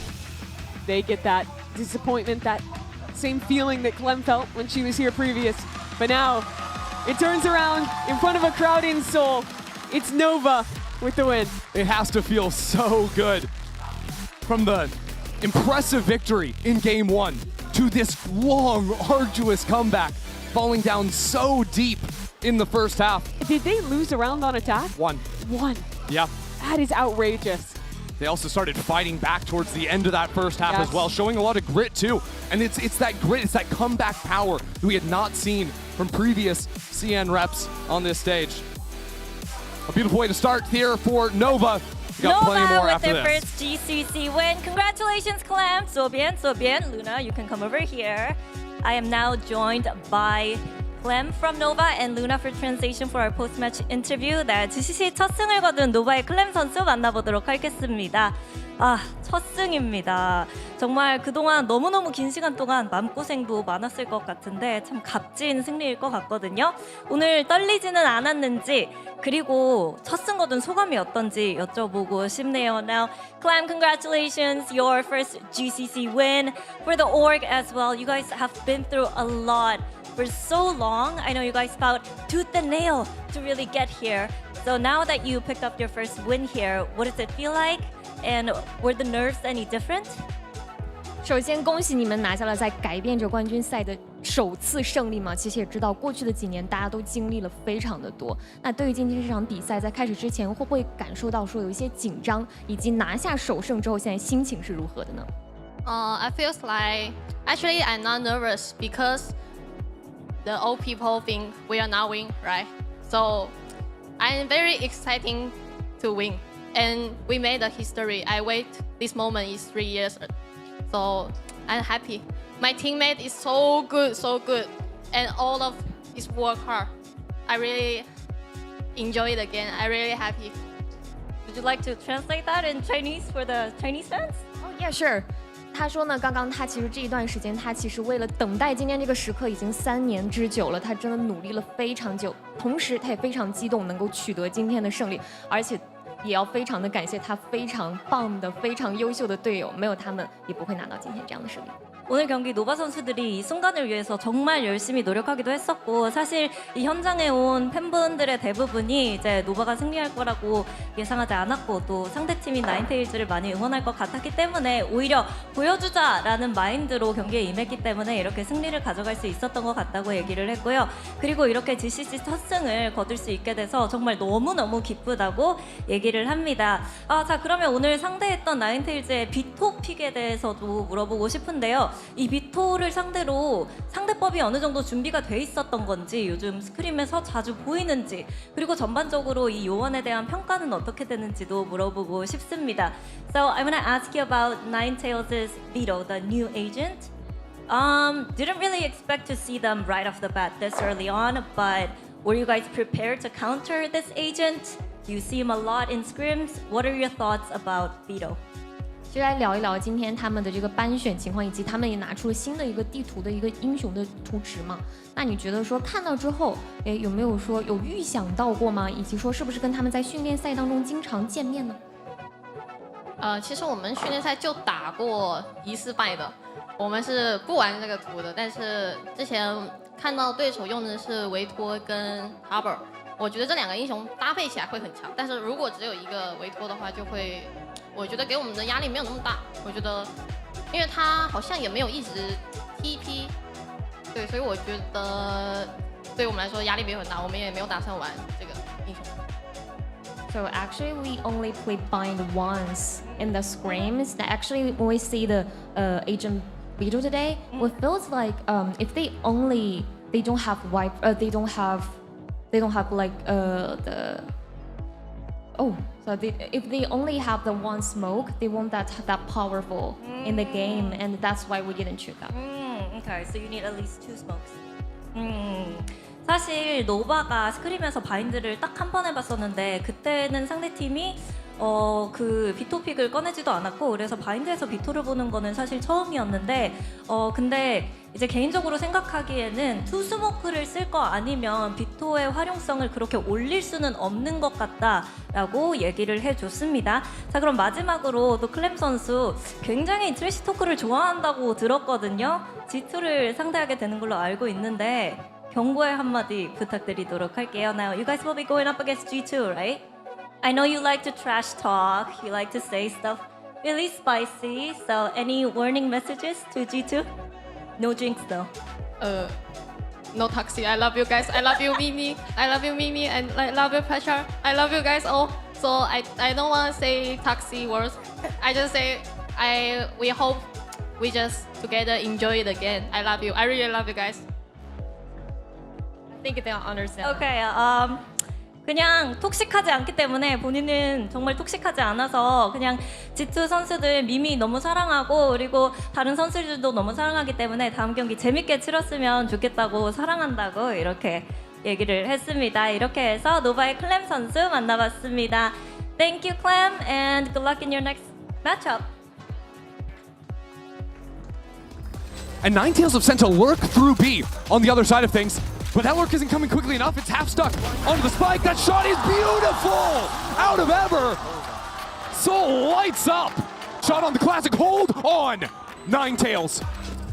Can you get it done? One-on-one, Cheer around the side! And Cheer takes it through for the Red Bull clutch.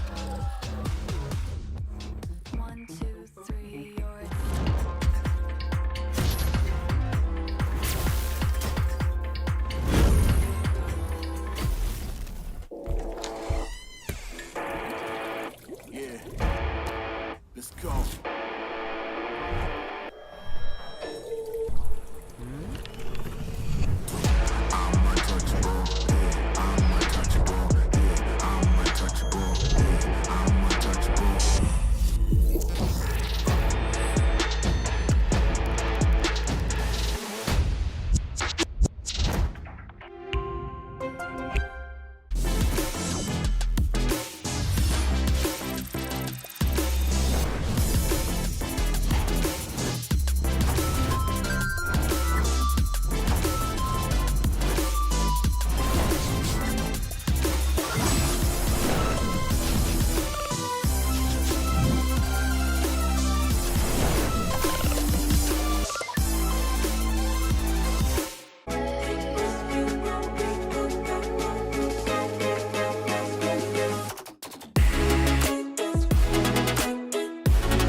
Oh, this is major. It's like the next big thing. Come catch the wave, yeah. Yeah, watch what's happening. A force of nature. Hit 'em like lightning. Be the creator of the next big thing. We're the movers and shakers. We are the dreamers, the makers. We stand on top of equators. We are the limitless. We got the future, no papers. We are the innovators. We have the focus like lasers. You know we doing it big. Oh, this is major.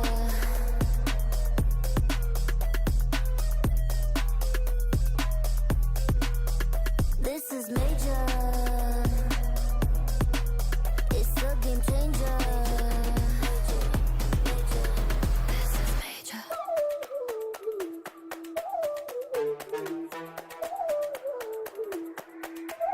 Oh, this is fire. It's like the boom boom pow. Let's take it higher. Like the no now.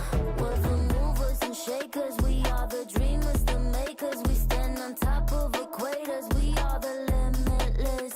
Got the future, no papers. We are the innovators. We have the focus like lasers. You know we doing it big. 'Cause this is major. This is major. We are the movers and shakers. We are the dreamers, the makers. This is major. Are you a real faker? A team player? A crusader? Yeah, here we come. Are you a game changer? Rule breaker?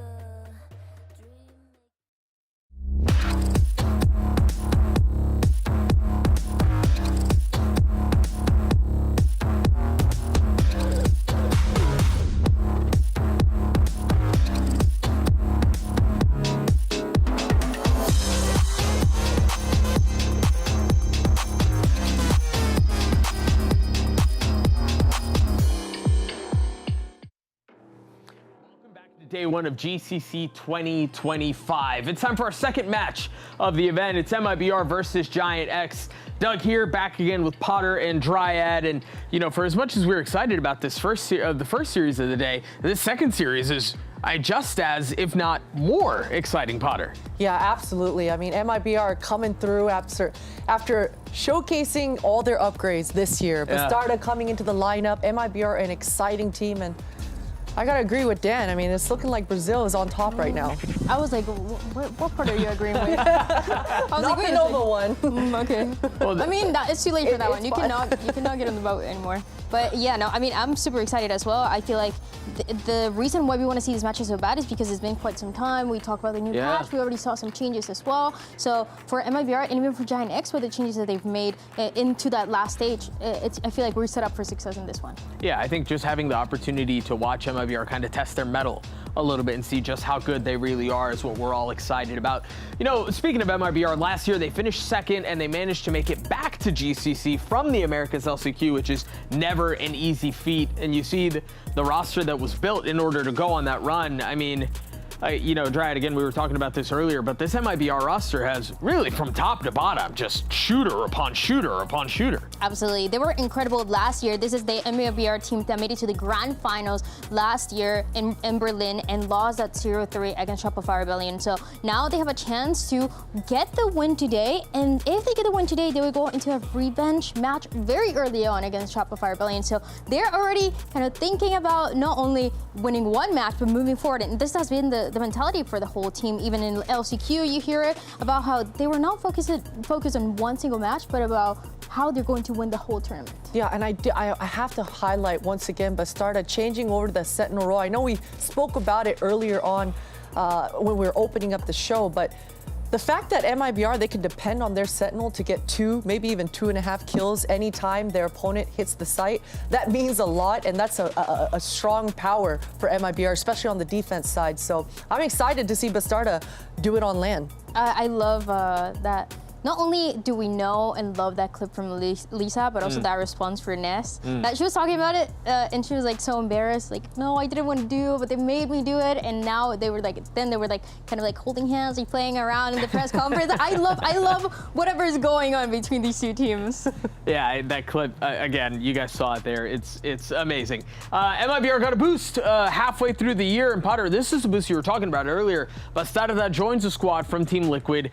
Number 3 on the kill leaderboard across GCC. When you think about just how many years we've had and all of the prolific household names that have come through this very event, to have Bastarda to be number 3 is surprising, to be honest. Yeah, it would be really surprising and impressive if she's able to hold on to those kinds of stats while being a pure Sentinel at this event, unless she's on that Yoru, of course, when they're running the double duelist side of things. But that's what I mean, is having a Sentinel like that that's able to flex and get that kind of kills, that many, anytime their opponents are hitting the site, that's such a power flex. She is an incredible player, and yeah, it's insane to think about how she's the 3rd when it comes to kills in all of GCCs, because we have Petra first, Mimi second, and these 2 players have made it to every single international. Bastarda, she missed last year, so the fact that, you know, she's not only putting these numbers, but also being able to keep up this same performance on that Sentinel role is incredible. I talked to her a little bit, asking her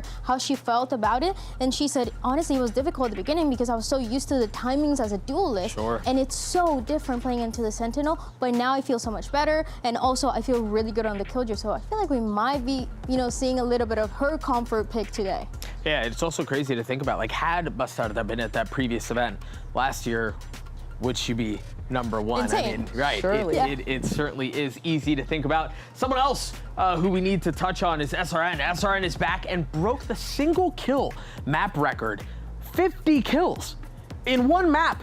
Unfortunately, insane in a loss, but still, just absurd numbers to put up, Potter. Yeah, and unfortunately in that game, they still lost. Right. They still lost, Tragic. but it just goes to show the power of SRN. And we mentioned it, they're on a vengeance tour coming in, especially considering how last year's grand finals went down. MIBR, the whole squad, they want their revenge. Yeah, and I think when you have a lot of these pieces coming together and SRM playing the way that they have, and you presume we'll be able to carry some of that momentum into this event, there's a lot to be excited about on that roster. Over on the other side of the stage, you have Giant X, who's been consistent really all year.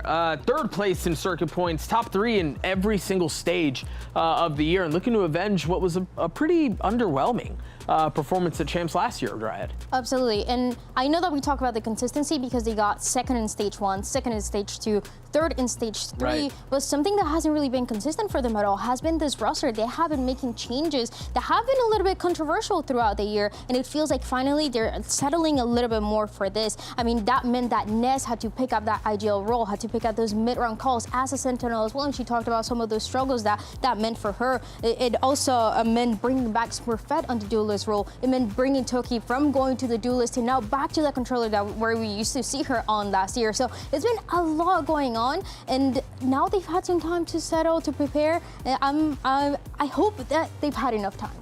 Yeah, I think let's talk about Smurfette. One of the players that you just mentioned, Dryad, is, you know, you think about, and Potter, I would love your take on this, because given that you've lived it, when you've got so many different players kind of coming in and out and roles changing and things like that, I imagine it's pretty difficult to maintain any semblance of consistency in your individual play when all of the other pieces are moving around you. Yeah, it definitely is, but it is impressive that Smurfette, she's been that one consistent factor on all the iterations of this roster. It's been Ness and Smurfette together, and Smurfette as a duelist has the craziest stats, the most clutch player, and she's the one closing it out for her team and getting the entries and running it down. So it's hard to do all of those things, but Smurfette, she's the one delivering. Yeah, we'll take a look at some of the stats, because you're right, you made a really good point, Potter. You don't expect that to be the case, right? You don't expect the duelist to be the one who, in theory, is the tip of the spear, but also finds themselves in clutch positions repeatedly and delivering on them. Absolutely, and it doesn't happen very often. And you know, sometimes I feel like it would be a little bit of a point of concern of why is my duelist staying alive until the very end and not anyone else. But for this team, because they have proven that success with Smurfette, especially when she's playing on this roster, I feel like it really makes sense. I really like the way that they play this rounds, and I feel like that connection that she has with Ness, as you mentioned, Potter, has been really good. I mean, we just saw them last year playing for this same team, and we saw them in 2022 coming for GCC, playing for Guild. So you have that experience not only internationally, but having that synergy now that Ness is picking up a little bit more of those calls. Yeah, and the truth is, too, when you get to LAN, when you get to the big stage, when you get under bright lights, it is those clutch moments that often can be the differentiator, right? Between a good team that's kind of acceptable in their performance and a team that really surpasses expectations and goes on a run. So we'll see whether or not that plays out. Another player I think we need to touch on is Ava, another one of those cracked out Turkish aimers who just seem to be incapable of doing any wrong. And, you know, Potter, you mentioned how Ava has been a huge boon to this team. And I mean, you see it in the stats. Yeah, her stats are ridiculous, especially when she's on the Sova. I mean, when you think about Ava, it always just rolls back to 2023 when it was the Ava and Vanya show back on the BBL Queen side of things. And that's when Ava really stamped her name in my brain, and I've become a huge fan. She does, the consistent factor about Ava is she does the baiting really well. She's able to close it out on that Sova roll and really any initiator, but she's fantastic at those trades. That's weird because when I try to bait, it ends out poorly and people end out mad at me. Thoughts, Dryad, from you on Ava? That's just you. Me, I'm winning every single one. I'm baiting my whole team and I'm winning every single time. It's that you need to work in it, Doug. It's okay. That's exactly what it is. Yeah. Your thoughts on Ava, Dryad, as you think about this team and you think about, you know, some of the moving parts that we had touched on earlier. I mean, it's a little bit of the same that Potter is saying. I do really like what she brings mechanically. She has always been insane, as you guys were talking about when it comes to BBL. Even last year for Falcons too, we got the chance to see her a little bit more. And it's just a team that, you know, is not the team that you think of when you think of experience, honestly, because we have, you know, Shopify, we have G2, we have Liquid, we have MIBR, but they have been, 4 of those players have been to international stages in the past, so this is nothing new for them, and I feel like that is something that they can take advantage of this time. Yeah, I think there's one last piece that I want to touch on, I think is worth touching on this team, and that's Ness, right? Another player who is a bit of a rock, if you will, or a pillar for this team. Ness has been lights out for Giant X here. Dryad. Yeah, and it's what we've been talking about. She obviously has always been an incredible player, but when they made those changes and she had to start picking up the calls, she recognized how difficult it was. She was asked in the press conference and before what are some of the learning lessons that she had this year, because she was getting second, she was getting third. She was so close but not winning. Is you know, if something is working, let's not change it. Let's keep things the same. And I feel like that is kind of the mentality that you have not only for the team and for what they've been going through this year, but also as the IGL. Once things start working, they want to keep it simple because they didn't have as much time with these 5 as other teams. Now, Potter, how important is it to have a player who can change and who can, you know, take on more responsibility and more of the action when you do have all those pieces around you that are changing and are constantly in flux? Well, I think you hit the point earlier, Doug, is that being a consistent force. Ness has been that consistent force on this squad along with Smurfette the whole time. So she can handle a little bit more on her plate. And so she's showing that right now. To be able to get all her soldiers in order and execute, because the consistent force we've been talking about for Giants, it's been a consistent 3rd place. So they need to be able to consistently progress and move forward, and I'm hoping that they're actually able to do that at this event. Well, they'll have an opportunity to do it here against, again, a pretty tough opening match. Let's take a look at the Preds. As we talked about earlier, Potter and I were right in the first match, and Dryad was wrong. And now we've got... Why is this not updated? Where's my 1 point? We all have MIBR on the desk. It's actually just Mitch who's holding out hope on the Giant X squad. I think I would go so far as to say I think this is the general consensus, right? As we think about this match, I think MIBR seem to be the heavy hitters here. I mean, everybody's talking about Brazil, and it's not only you know, Brazil talking about themselves, Latin America talking about that region that they know so well. Is everybody else as well? I mean, you hear it from Mel, you hear it from Mimi as well. You hear it from those players that we know internationally how they recognize that Brazilian talent. And I feel like for MIBR, this is a match where they're heavily favorite. They even talked about it in the press conference when somebody asked them what is going to be the most difficult match, and they recognize that it was this one. I mean, this is, if Giants is able to win this, I feel like they're ready to win the whole thing, but it's not going to be easy. What is it? I want to get this thoughts from both of you. What is it about Brazil as a region right now that has kind of brought everyone back up? They have always been insane. They have always been incredible mechanically, and I feel like they have a really good understanding of the game. I feel like for game changers, the coaches as well have experience playing internationally as well. So you have a mix of experience, you have a mix of, you know, the individual players, and now having a good understanding of the meta. It's definitely a perfect mixture of passion, hunger, and a bit of desperation. It's working out just the right time. Again, we've got one final match to close out the day. Let's send it down to the stage and bring out the squads.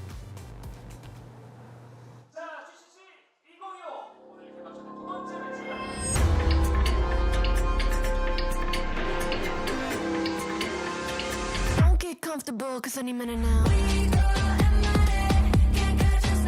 MIBR.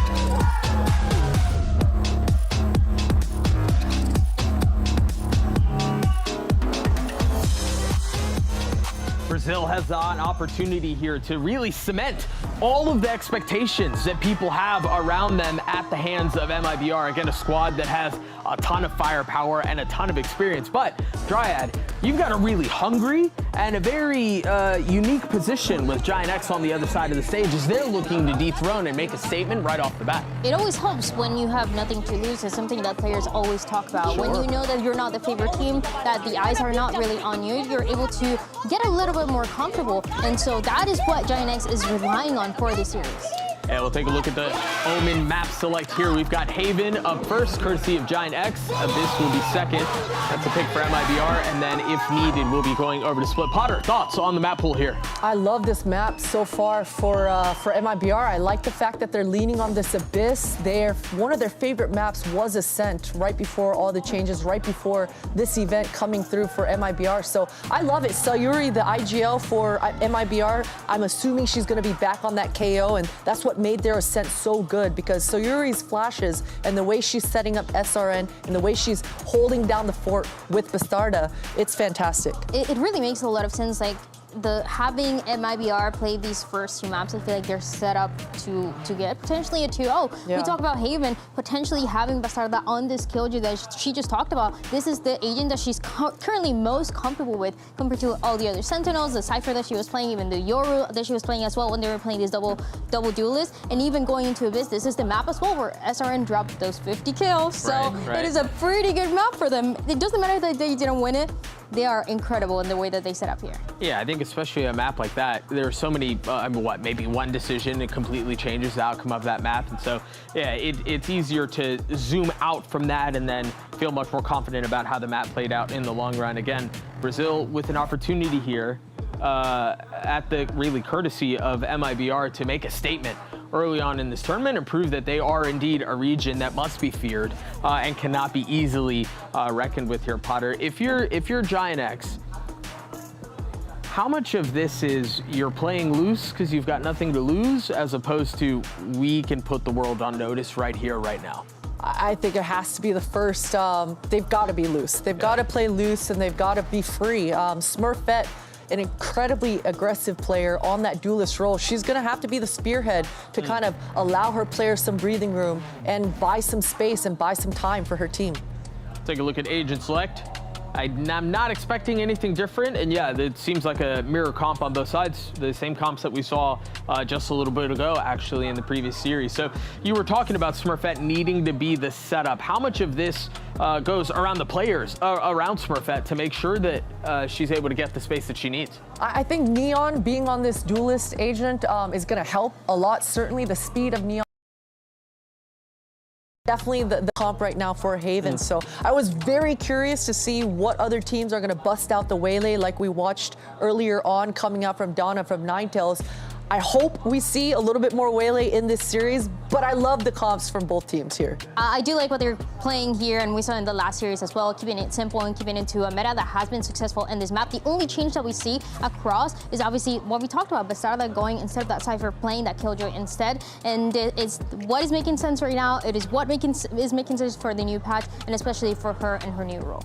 Yeah, I think we've set things up. I think, again, as we think about players changing and all the different roles that they're having to assume to do so on the biggest stage of the year, I mean, the brights don't get any lighter. That's not how that sentence goes. The lights don't get any brighter, and the stage really doesn't get any bigger than this for both teams. Wanting to make a statement early on, wanting to really get off on the right foot is exactly what you want. So our teams are locked in, and so are the casters. Here are Tom and Mitch on the call. Take it away.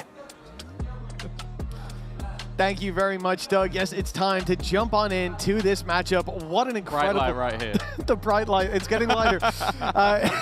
This should be an incredibly exciting matchup, though, Tom, because obviously we're coming in here with a game that has history behind it, but more than that, it's on a new patch. We've got new maps in play as well from the last time these teams played last year.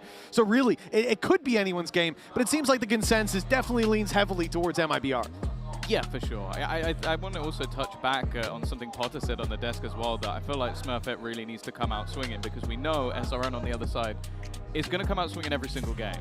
Like, she has been incredible all the way through the time in Brazil, and then Smurfette even took a little dip out of the roster for a bit. Susette came in, so the fact is there's definitely been questions about whether or not Smurfette can still have that same impact. Personally, I'll always believe in Smurfette. Like, when she is on, she is a true force to be reckoned with.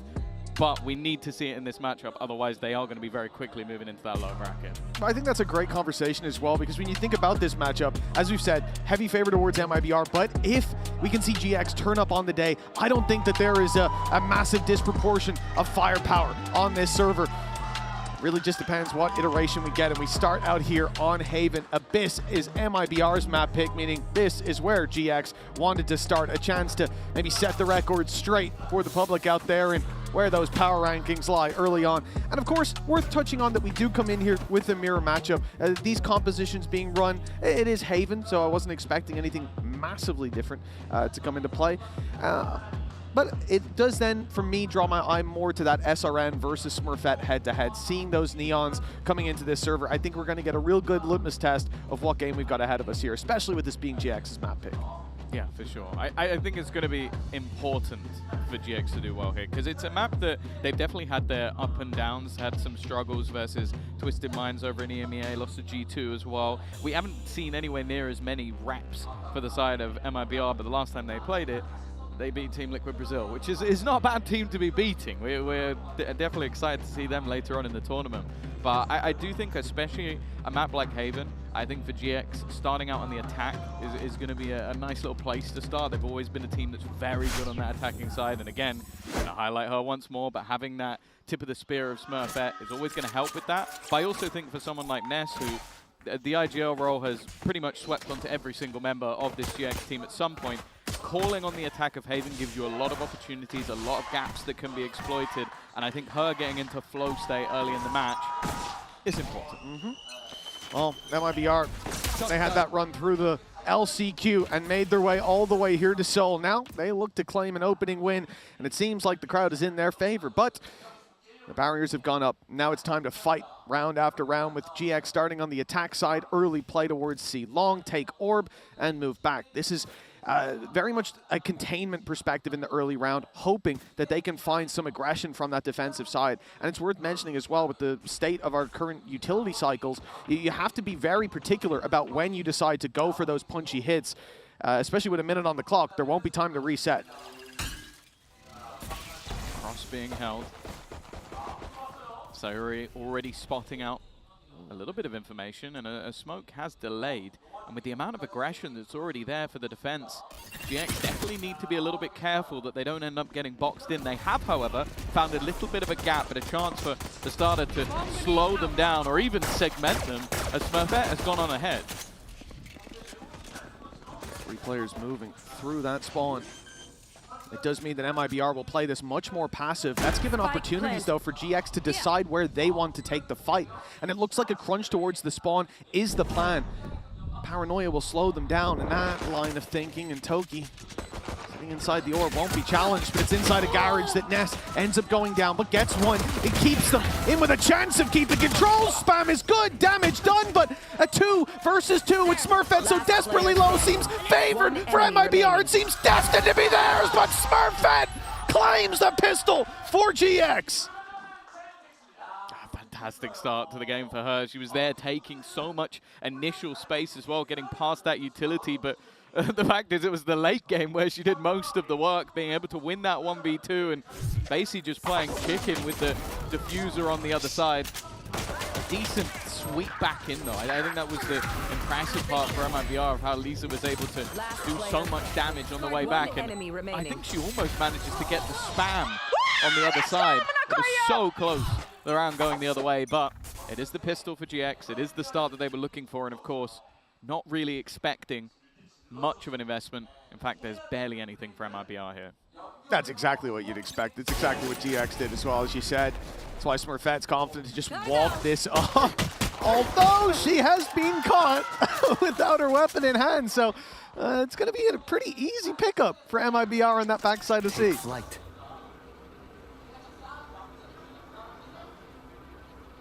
Well, it's not a bad start. The gamble rotation as well is okay. We found a pick on C. Chances are they won't go C. So let's now move that gamble stack over to the A side. 4 players currently waiting, and that's exactly where the GX build is looking to make a move. Ness might get caught here. This fight could be everything. That's now a 2-player advantage as they go running into a stacked site. MIBR are in a perfect position here to potentially win a round that was a flat-out eco, which they've done it with 4 standing. Oh, that's gotta hurt, especially with that weapon from C long being taken onto that backside of A, finding a double in the late round, the first one being the most important. It was a headshot, instantly deleting that player, and there was nothing in the arsenal of MIBR that would have allowed them to do that. Then you lose Ness, trying to claim that bit of space towards middle on B. From this point, it was already an uphill battle, but SRN made sure that they went tumbling down. That is a disastrous way to start this. A 1-0 start for GX. Being the underdogs here, you want them to have that little bit of a leg room, a little bit of space to work with, but right now, well, the shoe's on the other foot. It's MIBR off to a flying start. Pressure will be put onto them early, as it looks like Smurfette is out for vengeance and has at least found one. A lot of damage done onto that. Sarah's desperately low. Well, no, Sarah's gone completely. With SRN just holding the line with the Outlaw. This is a player that you can't really afford to peek if you're on the other side. In fact, nobody can take a single shot from that gun. A tough hold, to say the least, and SRN already building up those numbers. We know the stats for her are going to be phenomenal throughout this tournament. There's no doubt about that, but it is just a straight-up cleanup. 3 kills with a classic to close. Yeah, this is a massive start for that defensive side. I'll keep in mind GX's map pick as well, and already finding this much value. Already we talked about the Smurfette versus SRN, that head-to-head being so exciting. And yes, we see a pick in a round where they don't have a lot, where it's only a Stinger to work with. Although, you know, Stinger previously would have been very strong. It has taken a little bit of a tick off in the recent meta that we're seeing here really for the first time within VCT. But SRN on the other side, it's been a hot start. Not looking to slow down either. That Outlaw in hand still going to have a lot of value to be brought to the table coming into this round. There's not light shields in play, obviously, but you think about that damage, the chip damage that can come into play. You think about something like a Killjoy turret, even finding a tag onto those players. And then you think about SRN and how frequently those shots seem to land on the head anyway. So definitely a lot to worry about for GX as they buy up those rifles in the early control. The orb's taken, but MIBR responding with that deep control towards A.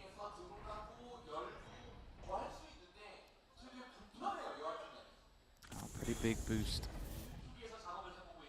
to the economy early on. It'll be pretty paramount for GX to break back early in this one. Ults-wise, they're not in a bad position, so Yuri will be the first point of contact once again, but her goal throughout has just been to slow them within this B site. Again, smoke placed, and no choice but to fall back, at least for the moment. The reset from GX goes towards A. This corner has to be cleared, and we start with the drone going out. That could be exactly what happens.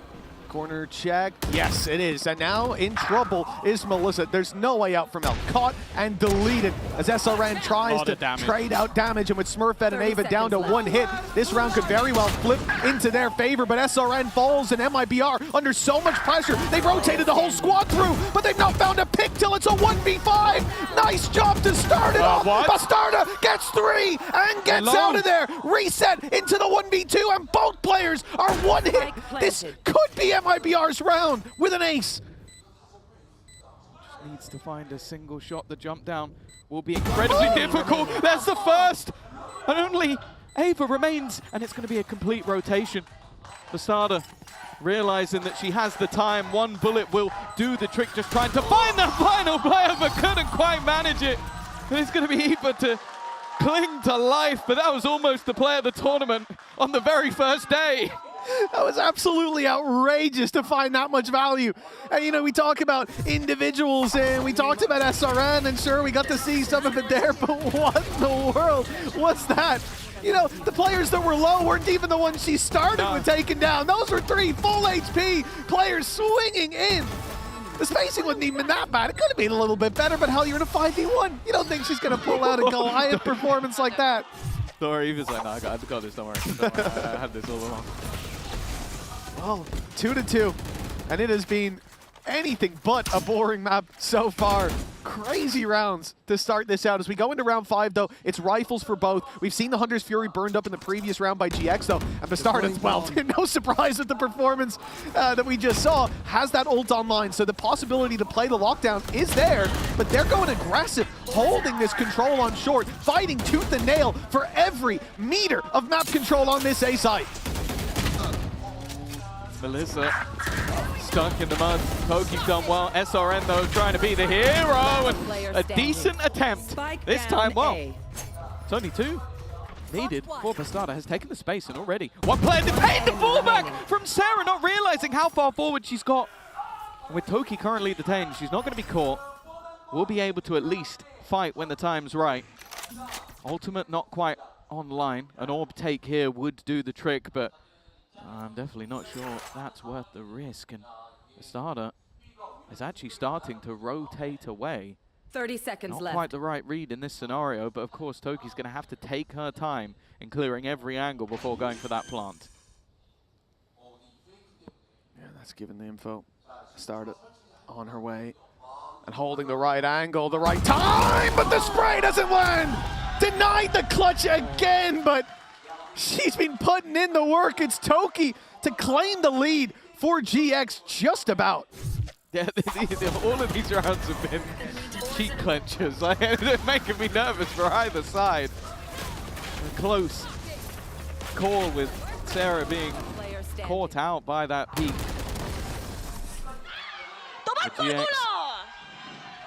Oh, you could look at the scoreboard and see the kill tally, and you'd think they'd be losing this map, but they're not. They've been able to swing rounds with a single player alive in the last couple. And what that has meant is they put their opponents down to pistols. I will say, though, last time that was the case, MIBR won the round. Oh, what a shot from Sarah, but it is returned by Sayuri. A 4v4, and we've seen how desperately dangerous those pistols are, as you said, Tom. Never mind the Hunter's Fury that's there to back it up, or a potential Viper's Pit by the time we reach the end of the round. GX need to be careful. Luckily, all their bases are covered right now. Turret sees the push out of Garage. Alarm Bot is covering this push through the window, and then they're watching for any A or C aggression.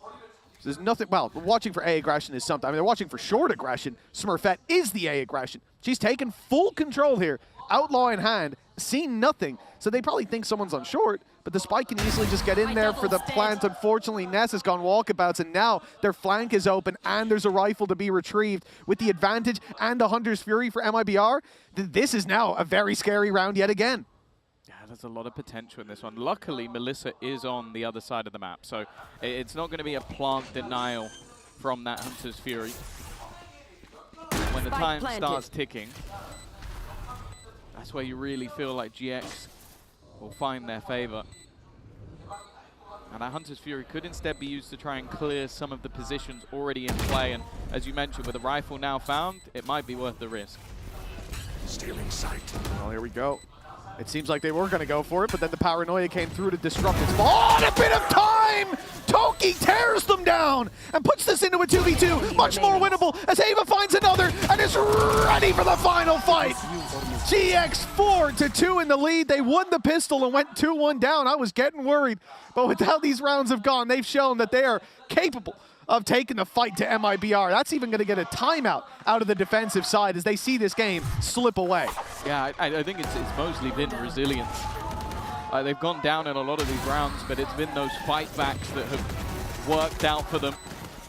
A wonderful double from Toki, and then again, they were a safe pair of hands in these late round scenarios. It was mentioned on the desk somewhat as baiting, but I'm going to call it the Clutchmeister instead. Like, always seems to just do what is needed for GX in those late rounds. And well, for MIBR, it's kind of a difficult one because you have to talk about what is there to change. They've lost a few rounds off a singular player being alive. That one was only pistols.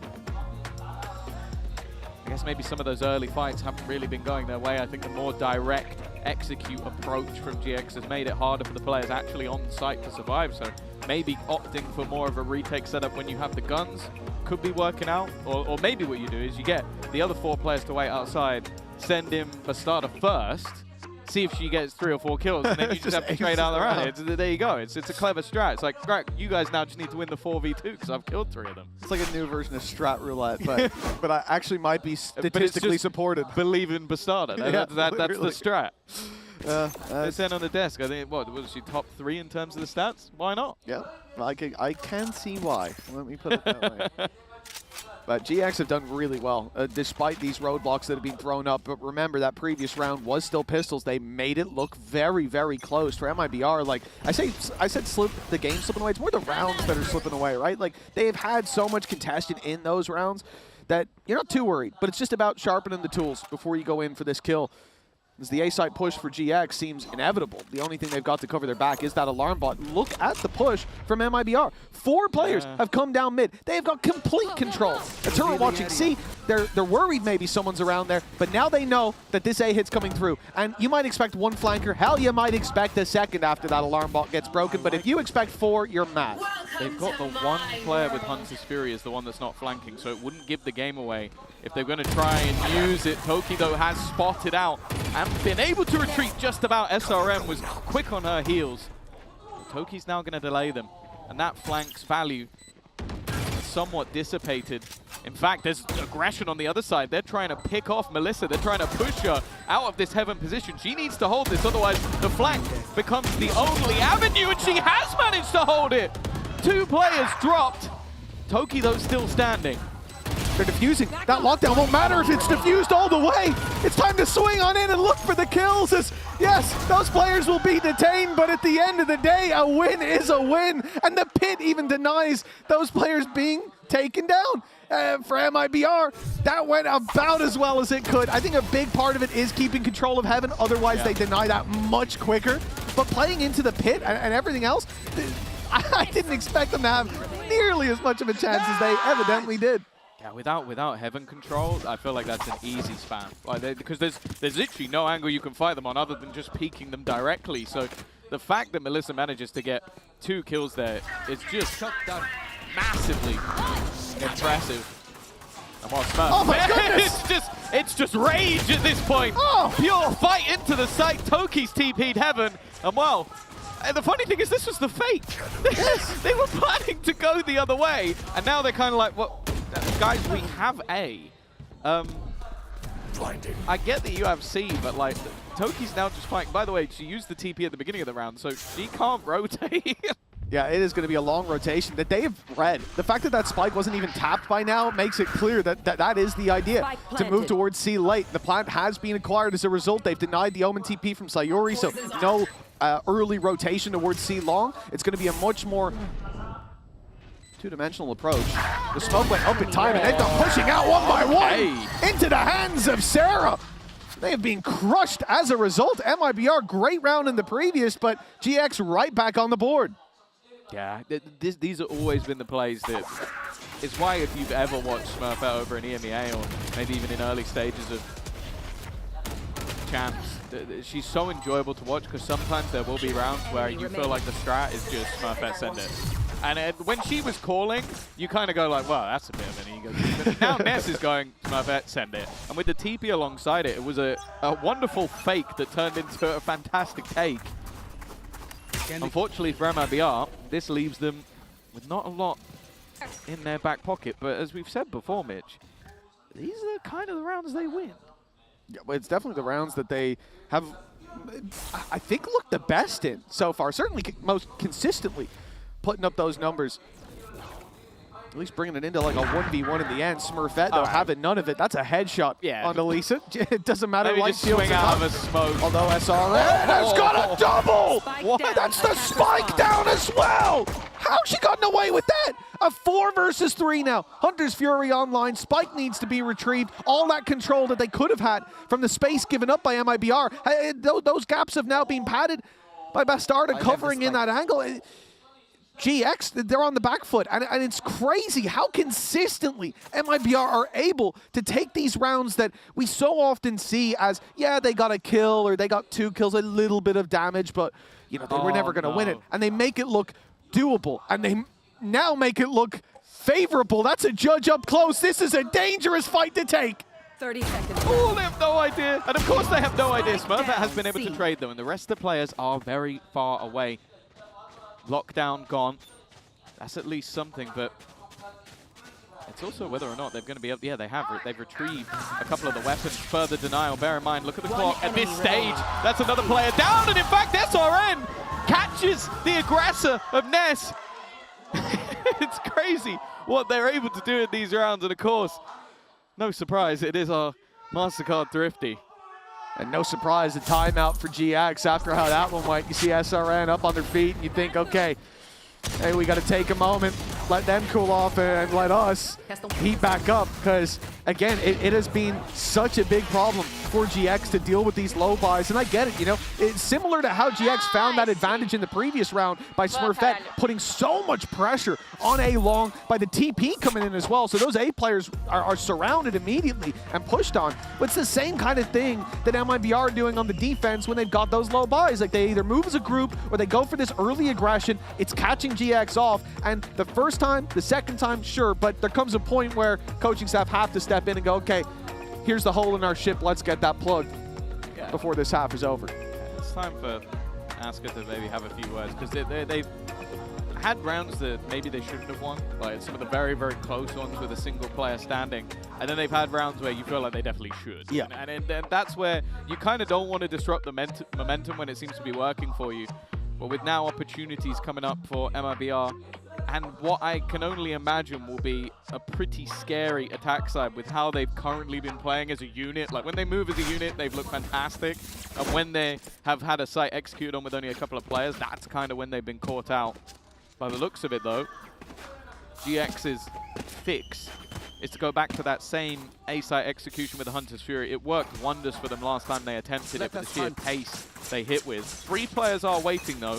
One of them is SRN. I don't think they're waiting, Tom. I don't think they're waiting at all. SRN's running it down, looking for the fight right off rip, and she's gonna get it! One already claimed, but Smurfette's there, returning it, and putting GX into the lead. A 3 versus 2 advantage for the attack, and there's no early flank. Bastarda's miles away, lockdown's in play, but with the Hunter's Fury, it would just be countered out. Oh, and already Toki's watching the flank. So for Lisa, this one feels like it's already done, and the smoke fading is played very much against her. Toki has been superb in all of the positions that they've needed her to be in. And I know, like, you'll look at scoreboards. Right now, she is at the top, but she won't necessarily always be there. But it's like the second Nest goes down and the alarm bot is offline, she's watching. That's why you see that run through from Bastarda, and you go, okay, there's a good chance I've got here so fast. They're all going to be within the site just in case somebody's there. Toki is watching it. When someone tries to flood back into the site, Toki is watching it. And she was one of the players that got the trade when they went for that aggression in the first place. If she continues to play like this, it is a fantastic sign for GX. And well, once again, we're going to see one of these lighter buys and a much more direct approach once more. A C hit with no resistance. Yeah, full take for GX, easy as can be. Spike planted. But it's the retake for MIBR that I'm worried about. They've kept up all that utility. There. Not even going to have to wait for any of it to refresh. You can already see the ping up top waiting for the Sova reveal to come through, but Did they use lockdown? it started. There. With the drone being sent into play, it doesn't look like lockdown's going to be put in. Instead, it's a full push out. Bastarda's already taken down Nest. Hunter's Fury put into place. Smurfette completely surrounded. The backside push has worked. With Toki now trying to hold her ground, but players all over. It relies on players like Sarah. Diffuse underway, half already. Inside the smoke, the sprays weren't landing, but finally they do just in the nick of time. GX 7 on the board, a guaranteed lead at the half on their map pick. It's a lot of the time, this is the half where you have that expectation for a squad like GX. This time it was all about clinging to life almost. It was another fantastic start to the retake. Let's go! The Hunter's Fury definitely helped her.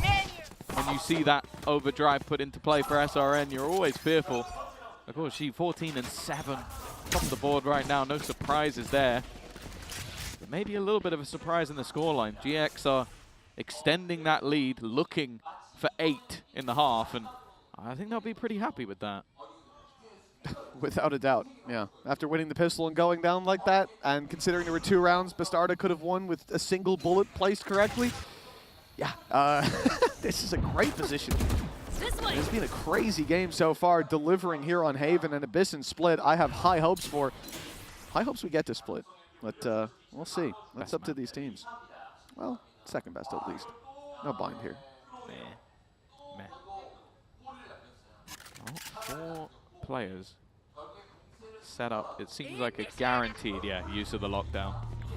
With the pit later on, though? Lisa as well catching that alert. Spike planted. They've got themselves into a pretty decent position. Now, you mentioned the pit, but it's kind of on the wrong side of the map right now. It will have to be a late rotation in from Sarah, and already they're onto this diffuser. Somebody needs to get in and try and deny this one. They got it to half. That's not a bad start whatsoever, but the utility is slowing them down. Another couple drops there as spams. They did well last time, but she needs a whole lot more. They're just diffusing. MIBR will get themselves to 5, and maybe the close half that we kind of deserved in the end. Yeah, without a doubt. I mean, this is the half that we wanted to see. Starting this out, a lot of people thinking MIBR would come in and just dominate from the word go, but GX, they haven't been pulling any punches here in map number 1, in half number 1. But of course, there's another half to come after the break.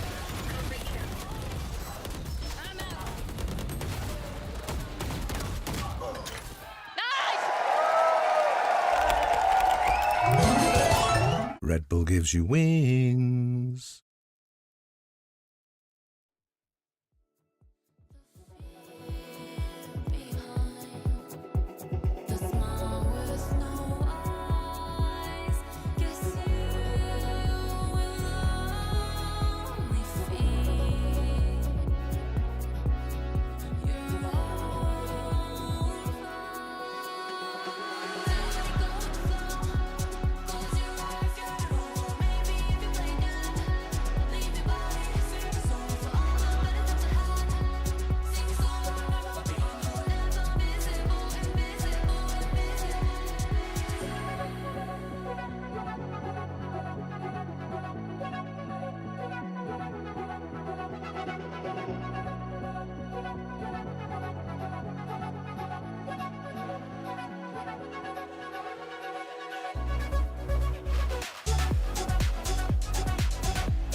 Welcome back, folks. It's time to get half number 2 underway here in Seoul. GX have just put 7 rounds up on their attacking side of Haven, but MIBR, well, if you were watching that last half, you know just how close they were to claiming the half for themselves. So many incredibly tight rounds, but the cookie has not crumbled in their favor. Yeah, obviously we see the Coinbase econ report, and with SRN being the star of the show. And I don't think anybody's ever going to be surprised by that. If you've ever watched MIBR before, she is always someone that's putting up incredible numbers. And I think going into this attack side will be even more important. The same as we saw from Smurfette as that focal point, the tip of the spear. SRN is going to do that, and maybe even more. We'll have to wait and see. But for GX, they're going to be looking for their second pistol and maybe hoping they won't lose the second round this time. Yeah, that's always going to be Fingers a bonus. crossed for them, you know? Yeah, I think MIBR will have different hopes, though. They want to come in here taking the dub from the word go, as well as GX were in that first half. We've got a 2-round gap to play with. Pistol will put them back to even if they can follow up. There's a barrier's set to go up any moment. And then we said this is a mirror matchup, but I think the bar has been set pretty high for Smurfette after that first half performance from SRN. See if she can find that same spark on the defense. Well, yeah, I'll be interested to see if she'll be pulling out the operator at some point, but we'll have to wait a little bit for that. B-site take, normally the more comfortable to get in, but it's whether or not you can hold on to it. Bastarda was watching for the rotation and the timing, where the turret's going to give the game away, and while her and Melissa will combine, already leaving this in a nasty deficit, and it got even worse for GX. Toki dropped. Eva and Sarah, all that remain, but just look at the positions of the attackers. I was going to say they don't even need to peek, but SRN needed to peek. I mean, I would say they didn't even need to throw that extra nano at this point. Ava can sit there and go, I did some extra economy damage. I got rid of that utility. Look at that. A great pistol round for MIBR. I mean, from the first engagement, that was pretty much done. Containing that garage push, having 2 players and the turret holding back in there. And look how quickly Mel comes through to swing on that with her teammate. I think it was double headshots as well delivered by Bastarda that killed one and left one so incredibly low. And this is the team that came through and found that second round in the previous half. Now they look to do it with a pretty hefty advantage instead of playing with those classics. Then again, we saw the opposite happen the other way around. It was the 4 classics that managed to take the round home, so nothing is given, but you'd expect that Lightning won't strike twice in the same map. You'd almost be a little bit disappointed if it did. Sayori leading the charge, but obviously has the least to lose. With only a ghost in hand, a chance to already even up that scoreline, and with a quick and swift double, chances now seem unlikely, but they're still being patient. I like this from MIBR, not overplaying their hand until the full force of their squad is there to join them. Yeah, grouping and pushing is the only real play for GX, but seems like MIBR pretty ready for that. It's only Bastarda who's taking a risk, ghost in hand. Flank watch there for Lisa. And you don't really want to see her sticking around on the flank either, because if she's playing down there, that's a rifle that can potentially be overwhelmed. She'll go back to clear it, and here's where the info falls into her hands, but it's costly as now that rifle's recovered. It's in the hands of Smurfette. The potential for damage now starts to build. Even throwing that off the map would be damage. But they want to take some more players out of the equation. Bastarda, though, has the exact same thing in mind. Boxed in, low HP, headshots will be an insta-kill, and Bastarda's got plenty locked and loaded. 7-7 for MIBR, and they will recover that rifle. Yeah, I was about to say, she needed a moment to flex. Yes. Someone else had The to pick others up had the to gun. sprint. Like, come on. That's what team play is. Like, while I'm standing up, facing off my opponents, you need to go and retrieve the gun. Like, come on, it's the least you can do. Priorities, and I think they very much have them in order. That's what I like to see. They did get the gun, so that's all that matters. And well, it leaves Sayori with a little bit of a deficit for this one, but still a very strong buy, and especially when you consider they're on the attack now. They have the opportunity to group up, play a faster round. This could make things fairly difficult for the side of GX. Now, Toki had a fantastic start to the game, and well, looking to continue that. Her and Ava combining. We'll give them a player advantage, but still plenty of chance to response. I'm looking at 3 players, though, on that A site already, Mitch, and they may just need to fall back off this one. Yeah, I mean, but look at where Smurfette is. Or not Smurfette, sorry. Look where SRN is. They've swapped halves now. The spike is with her. They do that. All the way on the other side of the map. It's not like it's going to be full commitment, nor should it be. But it's all about the space that's found here, because there is so much being offered up. GX are playing this off the information that turret is going to give them on C. This player's about to give it away. There it is. Noise heard. Okay, they know it's a C hit, and that rotation comes through. But I think MIBR are playing them right here.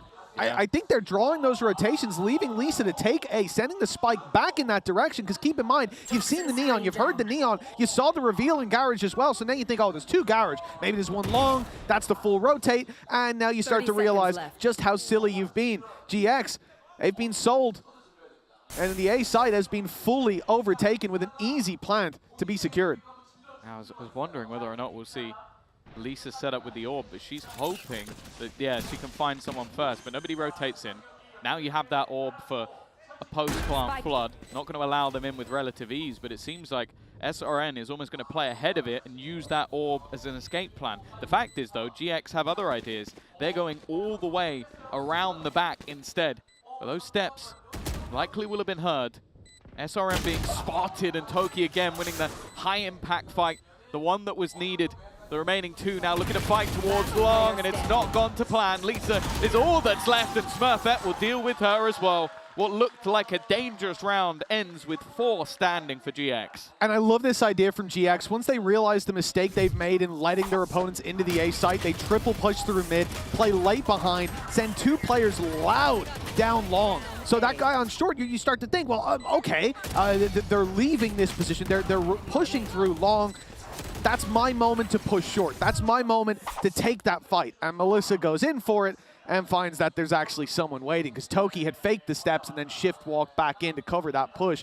So they really started to add up very quickly what had gone wrong. Because when there were 4 players on the B site, it looks like, okay, it's a 3v4, but the upper hand's maybe in MIBR's favor. But very nice adjustment from GX, gets them the lead.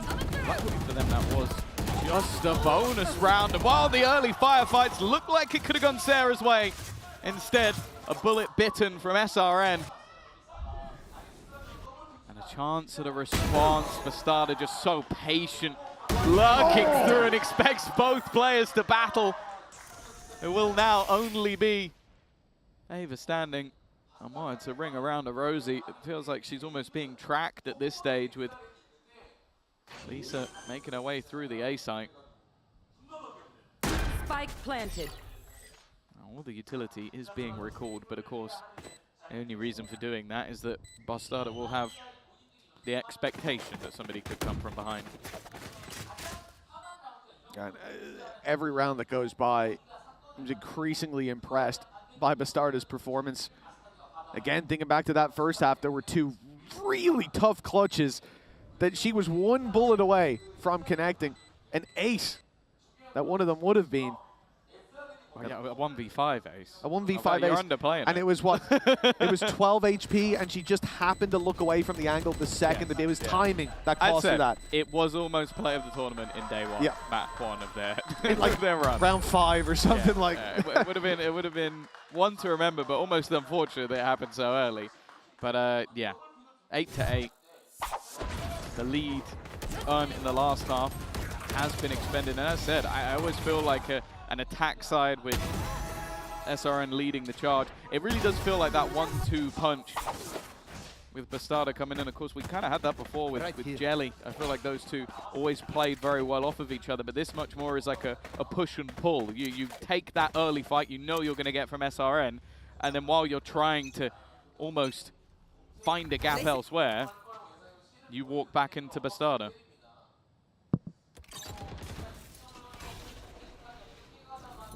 This is going to be a pretty easy take at the C side. Fully open by GX. Almost forced into a retake. Are they going to try to get in here on the plant? Surely not. Look, Toki's so close to that smoke. They're going to fire in!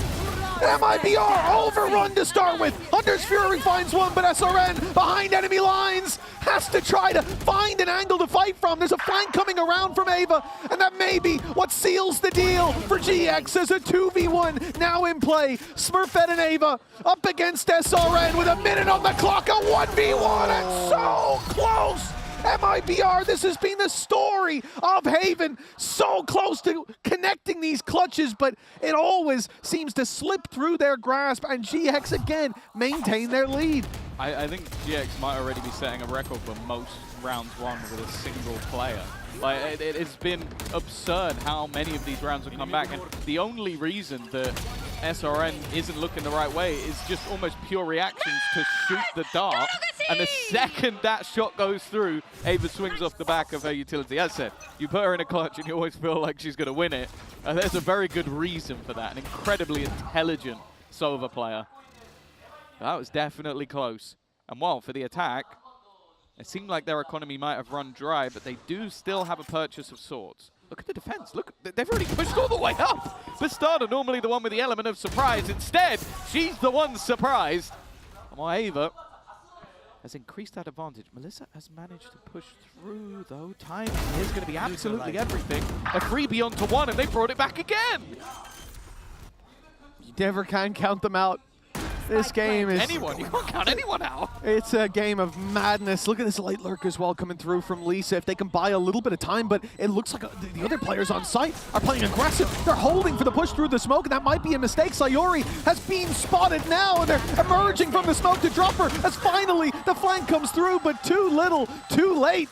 GX extending their lead, double digits on the board now for that defensive side, and their map pick that started out, it seemed like they were in treacherous territory. They went 2-1 down after winning the pistol, and MIBR had some crazy close plays that almost gave some clutches that would have locked in the lead, and here they are, 10-8. Yeah, I love this round in general from GX because you've had some incredibly close moments of one player surviving, and a lot of teams will have that thought in the back of your head of, okay, maybe we need to play this one a little bit more safe. They might have a few pieces missing. They double push mid, find an opener, and then as they try and react on the other side of MIBR, they get caught by still two players being stacked up on A. There was so much of the map, well, mainly towards C, that was just left completely open, but they played that gamble, found those openers, and once again, they've put MIBR in a truly troublesome spot. The fact is, though, Mitch, it has been these sort of low-buy scenarios where it feels like MIBR can just pull something out of the depths, and well, with Pletz now having an opportunity to talk to the team, maybe he's got a little bit of cheese, a cheeky idea to try and bring through. Well, that's it. I mean, they've been winning these rounds without those timeouts, without touching base, without thinking too much about what they're putting into it. Now they got that extra minute.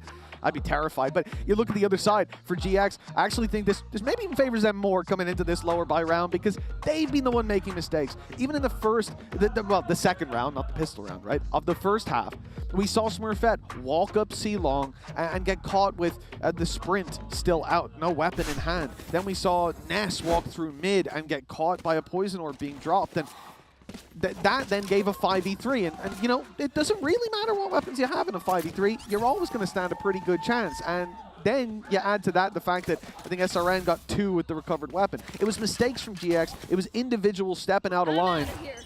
And now they've had a minute to talk about that, to tighten the ship ahead of this, what has been a troubling scenario for them in that first half. Yeah, I think also, like, the main worry in terms of ultimates would be the lockdown, but when you have Hunter's Fury online, it's a lot less terrifying. But as is often the case, when you have some of these lower weapons, the B site seems the kindest of the lot. Ava waiting patiently. Of course, doesn't want to be too aggressive here just because of that ultimate being online and being a hard counter to what's left on the other side. She does have to be a little bit careful, but of any of the players on GX, she often is the one who is careful. Oh, going back out for more. One in the chamber and one on the floor. Smurfette isn't careful. Yeah, not even slightly, as another will be found. The cost paid, but with damage done onto SRN, with rotates, only one player on site right now. They could pressure Ness, and it looks like that's exactly what they'll do. They find it after just one. The trade's good, the spam's not quite there. That spray was shaky. Ava, though, corrects it in the end. Again, it is one where MIBR do a lot more than you'd expect them to, but 11-8 nonetheless. GX seem to be entering the home stretch of Haven, their pick. And with this round win, I think MIBR's chances, they tend quite heavily towards 0. This next round, not that one there. That was Anika. Spike down A. This is where expectations start to rise, but even doing that little bit of extra damage could help them further down the line. Of course, Abyss is one where going off past stats, I think you'd fairly heavily favor MIBR, so they're not going to be down and out just yet, but the confidence is definitely rising. Smurfette finds the opener once again. The lurk of Lisa shut down, but the B site has fallen, especially with a potential post-plant lockdown that could be nasty. They're looking to try and get a little bit aggressive, but they've kind of put themselves into a tight choke. Big mistake up against the Hunter's Fury. One found and damage done. Melissa managed to find a Hunter's Fury of her own, but not sure if she's going to get the chance to use it. Lockdown put into play. Good damage, but Astarda's all alone. And that lockdown will not survive very long at all. GX, they make that look easy. I mean, the first fight with Hunter's Fury is whatever, but they flood in completely overwhelming MIBR after for a flawless round and 4 chances to put themselves 1-0 up in a map that I think everybody thought, or a series rather, that everybody thought was heavily favored to their opponent. Yeah, for sure. I think that they came in with a map that has been decent for them, but maybe not the strongest. But on this defensive side especially, they have looked like a different beast. Smurfette now claims her spot at the top. Mentioned her at the beginning as someone who needed to be on point, and she definitely has been. And as that confidence grows, she becomes ever more terrifying. For the round that's to try and cling to life in the map, the buy is not the best, Mitch. No, it's not. It's not. In fact, but it might be too good. If it was a little worse, I'd believe in them even more. But in all seriousness, at least the one thing I'll say for them is they have that Hunter's Fury still. Melissa going for the fight deep and being shut down leaves that online, which is important when Ness has that lockdown to work with. Otherwise, that's a tool that will just be thrown through. But it also kind of means MIBR need to save it. You throw it through here to win the round, to get a couple kills, to do some damage, to clear space for whatever reason. Then next round, they have that lockdown to work with. And already, smokes are down, so Yuri's out of play. And the movement towards A site seems to be locked in, but they haven't cleared their corners. Smurfette somehow gets away with 2, and I mean away, because she's out of here. But so are Sarah and Toki. They've been dropped by Bastarda, and another sensational effort. And maybe this time they can connect the dub on the back of it. Though. The cross might be difficult. Yeah, no, there's no way she gets through. It's down to Bastarda to try and right the wrongs of the last ace attempt. She's going to have to try it again, and it's not happening. GX will take home their map choice of Haven in the 13-8 fashion. What a performance. This started shaky. We saw MIBR bringing the heat, bringing the hurt. We saw so many rounds that looked like they would flip-flop into MIBR's hands, but GX, they found life late in the game. They managed to put up a relatively convincing scoreline, certainly in that second half. And now they move on to the next map, Abyss, where MIBR look to fight for survival in that upper bracket after the break. On her way and holding the right angle, the right time, but the spray doesn't land. Denied the clutch again, but she's been putting in the work. It's Toki to claim the lead for GX just about. Smurfette and Ava up against SRN with a minute on the clock, a 1v1, and so close. MIBR, this has been the story of Haven.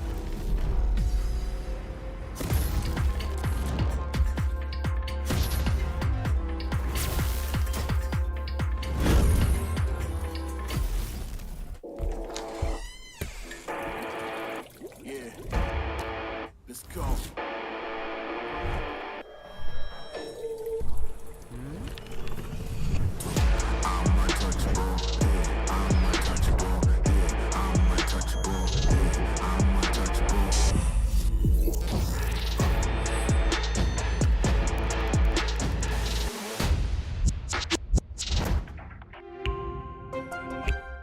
The human body was built to move. Not trapped at a desk in one singular posture for 12 hours a day. It's time your chair evolved. This is Secretlab Titan Evo. Ergonomically engineered for you, gamers, hybrid workers, artists, backing your every move.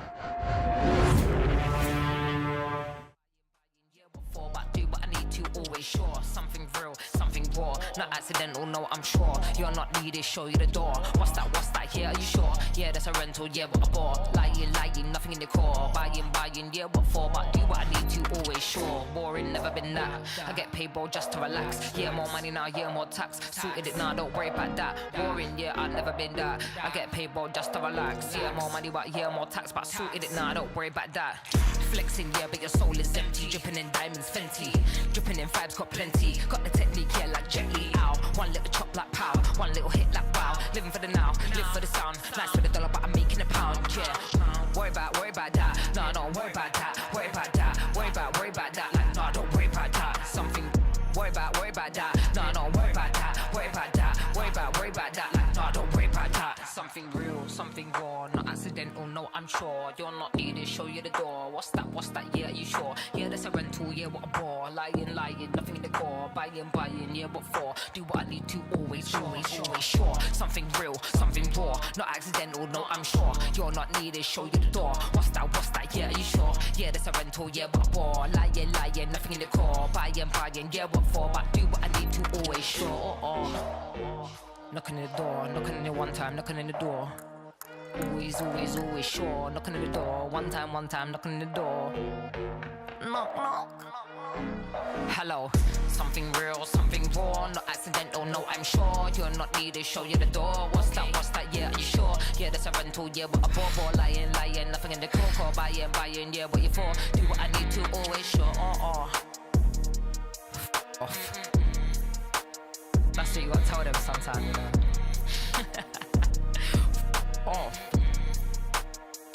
See you later, mate. All the best. Something real, something raw, not accidental, no, I'm sure. Something real, something raw, not accidental, no, I'm sure. Nah,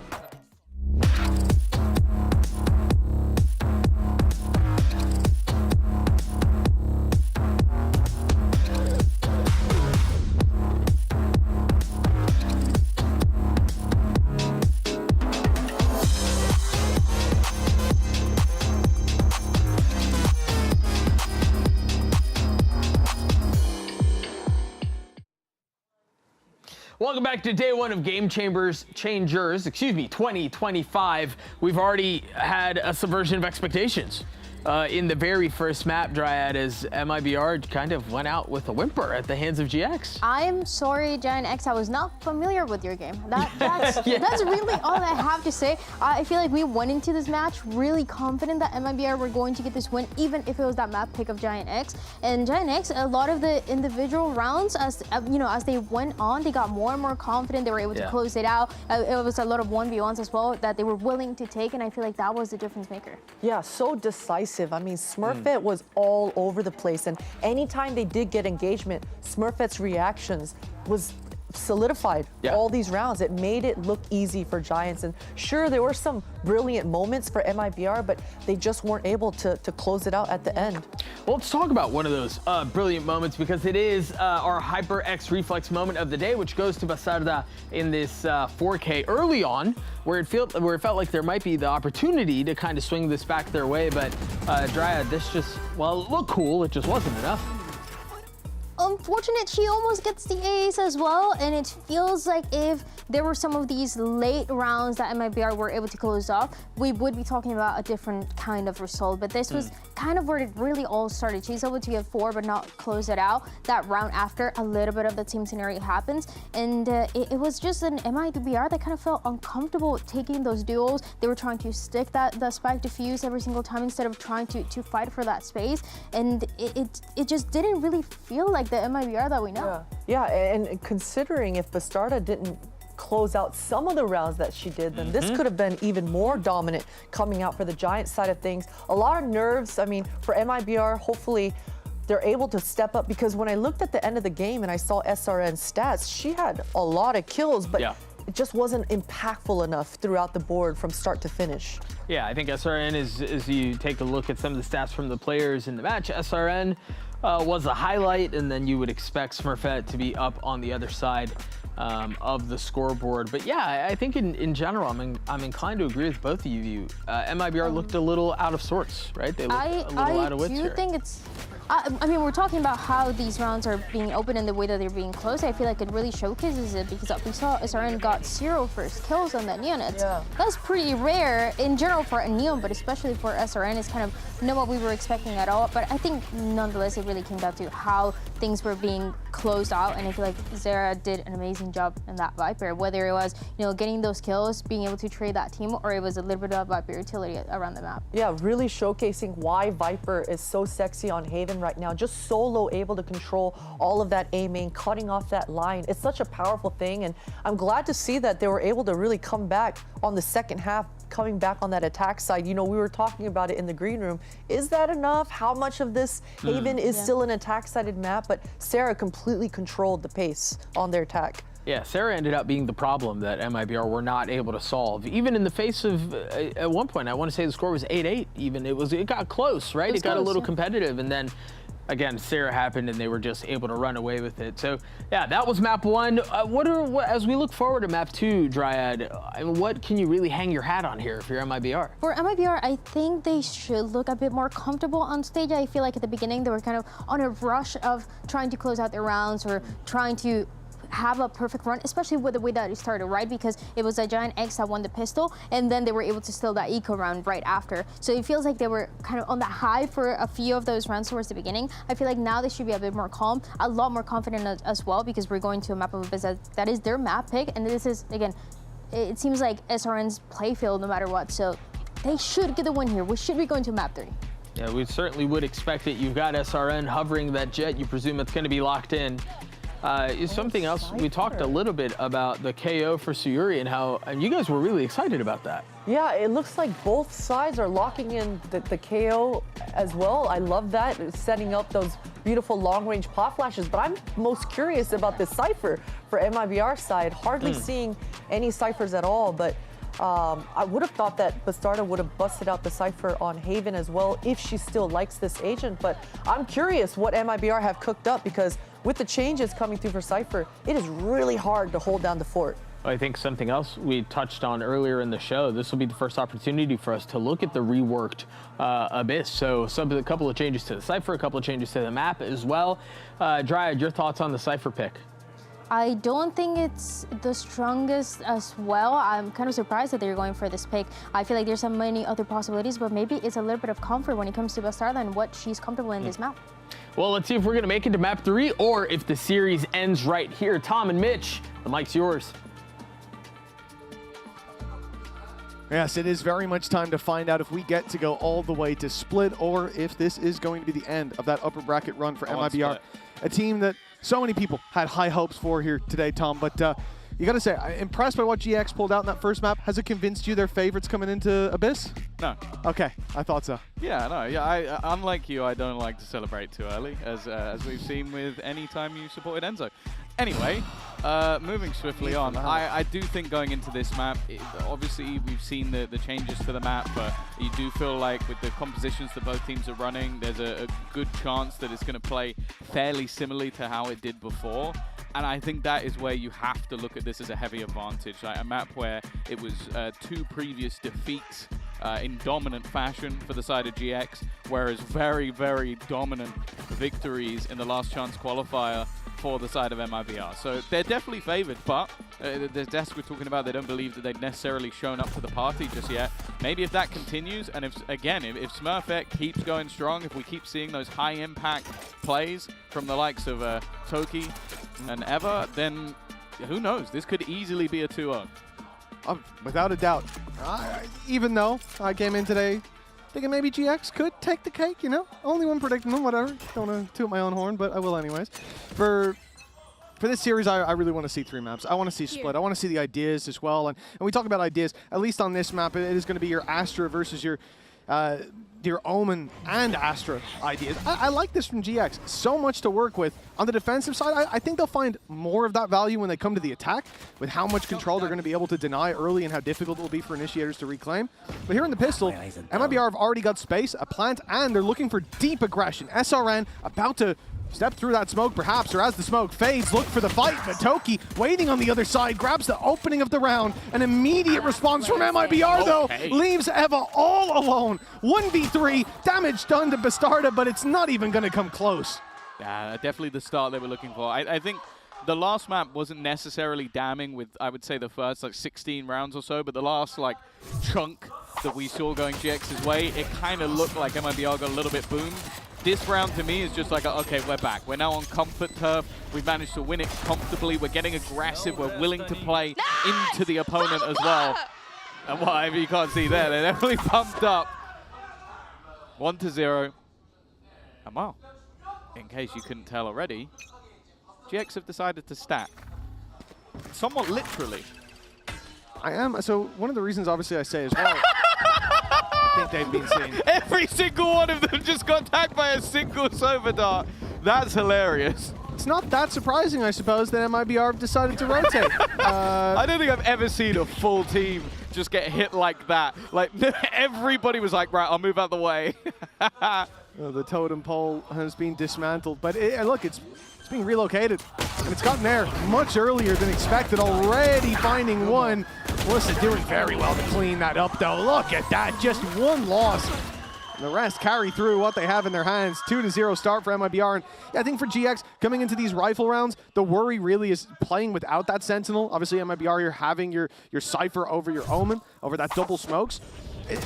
There are going to be some gaps. And with New Abyss, there's certainly the opportunity to still hold those. But I am a little bit worried about how much value MIBR could find in this first half. Even on the last map, they were running almost like a double lurk. Like you had Bastarda that would take space in pockets, and then you had Lisa who was just rotating into the very back line. So they have the players that are very capable of finding those gaps, and I definitely agree. Like I'm a little bit nervous that obviously this comp feels like it plays into the proactive style of GX, so I don't mind the comp, but they just have to be very wary of those 2 players in particular. Take flight. Exactly, yeah, when it's found so much value already. And coming into round 3, it's a very strong buy for MIBR, and they're backing it up, putting through the Hunter's Fury. It's found a tag. Sarah's being hunted, and she will be dropped. An immediate advantage found for the attackers. MIBR from this point, especially knowing you're not running into Sentinel util when you hit, they could just decide to group as 5, but instead the B fake is called for, and that's going to put numbers back to even. whether or not there's any level of hesitation from Ness. There it is. She was immediately rotating, now goes back to watch her own smoke, but Melissa is already out of it. The fake worked at least enough. Get them that opener and get them the space, and now for the 3 players left on the retake, bear in mind that this is technically a bonus of sorts, but not really with the amount of rifles that are in play. You almost have to question for the defense, is this worth going for? Can you find a gap? Certainly seems like they're looking for it. Already dropped out of heaven, yep. Full commitment. Something has to block off main. The smoke. Hello. And, oh, that's nasty. The little cam on the spike is going to find a tag. Shock dart goes through. Damage being done. Lots of damage being done. Melissa's got the double. They tried to body block the shots, but that doesn't quite work with the shock darts. Okay, I feel like at the moment she's completed Sova. We saw a full 5 scan of every single player in round number 2. She's 9-0. Hunter's Fury opening. Hunter's Fury opening, and then a double shock dart kill. Like, that's it. Just end the game here. She has completed Sova in 3 rounds of the match. Insanity. And when you look at the scoreboard, it's actual madness. She is 9-0. The next highest player in the server has 2 kills. Well, if you exclude her, I think it's 10 kills total on the server. So yeah, it's almost 50% of the kills that have happened so far. A 3-0 start for MIBR. GX down to pistols, so a likely 4th on the board. This is certainly a big difference from what we saw over on Haven. Certainly from the second half of Haven as well, where GX seemed to have all the momentum, and MIBR seemed destined to fall, really. But here, well, they have risen again. Completely different beast. Yeah, it's worth mentioning as well that not long ago, last time they played within Brazil, SRN lost 21-23 and got 50 kills. So maybe Melissa's trying to do that in regulation. 50 kills in regulation would be impressive at SRN. Maybe looking to try and deny that, and any aggression in this round, any fight in this round seems non-existent. Okay, there you go, just as you speak. But I mean, it is definitely feeling like a Enemy remaining. completely different affair to what we saw on that first map when it came to pistol rounds for MIBR. Unless Sarah's about to almost pull out an ace and fall at the final hurdle. It should be a 4-0 start. The team who made it here through that LCQ, a grueling route. They took the road less traveled by, and well, they certainly aren't out of the woods, even if they do find this. Still have to go all the way to split, but Abyss is shaping up to be a map that looks pretty strong, at least on this attack. Again, we have the disadvantages for GX with the comp that they've brought in. I think this does play more towards their attack. It certainly brings a lot of problems to the defensive side. And I think we're not even at the point where we've seen those problems really exploited, with MIBR playing a little bit more direct in a lot of these fights. The worry, though, is that when you look at the stats of their last couple of matches playing this, well, in the last 2 games they played, they only managed 3 rounds on the attack total. MIBR? No. Oh, GX. Okay. GX. Yeah. Like, GX were really struggling on this map. That's the thing. I feel like it felt like the Veto was a pick your poison, and the poison that was picked is one that MIBR are incredibly comfortable on. They normally, well, I think the last 4 times they played this map, they have won the attack side 9-3. So they are very consistent in their manner of winning the attack side to an exact digit. But as of right now, well, if this ended 9-3, I wouldn't necessarily be surprised. We're yet to see what GX have to offer on this defense, and while the pressure looking like it's already about to come in onto that A side. Oh, it certainly is. A dive in as SRN takes control. The rest of the squad eventually going to go through to me. Take flight. They haven't found any picks off the back of it. GX are playing pretty passive. Putting through the drone afterwards to confirm the fight's still here. Toki grabs one through the smoke, but an immediate trade as the smoke faded and left her out in the open. GX again, they've halted this play towards spawn, hoping that Ness can find value, and what a position! Tucked in just on time, looking for another challenge, and it will be Eva to find it as Ness lands SRN on backside. Bastarda surrounded, denied the ace in the previous, and this time it will be the same. No clutch for MIBR. GX finally on the board. That's a huge play from Ness. The only player that would be able to get over the trip that was holding the backline, and the full faith in it from MIBR ended up being their undoing. because Ness TP'd past it and just had a wonderful flank. Even still, what she does from here is impressive. The first kill was free, but anything else along the way was all her creating space for the rest of the team. That's a...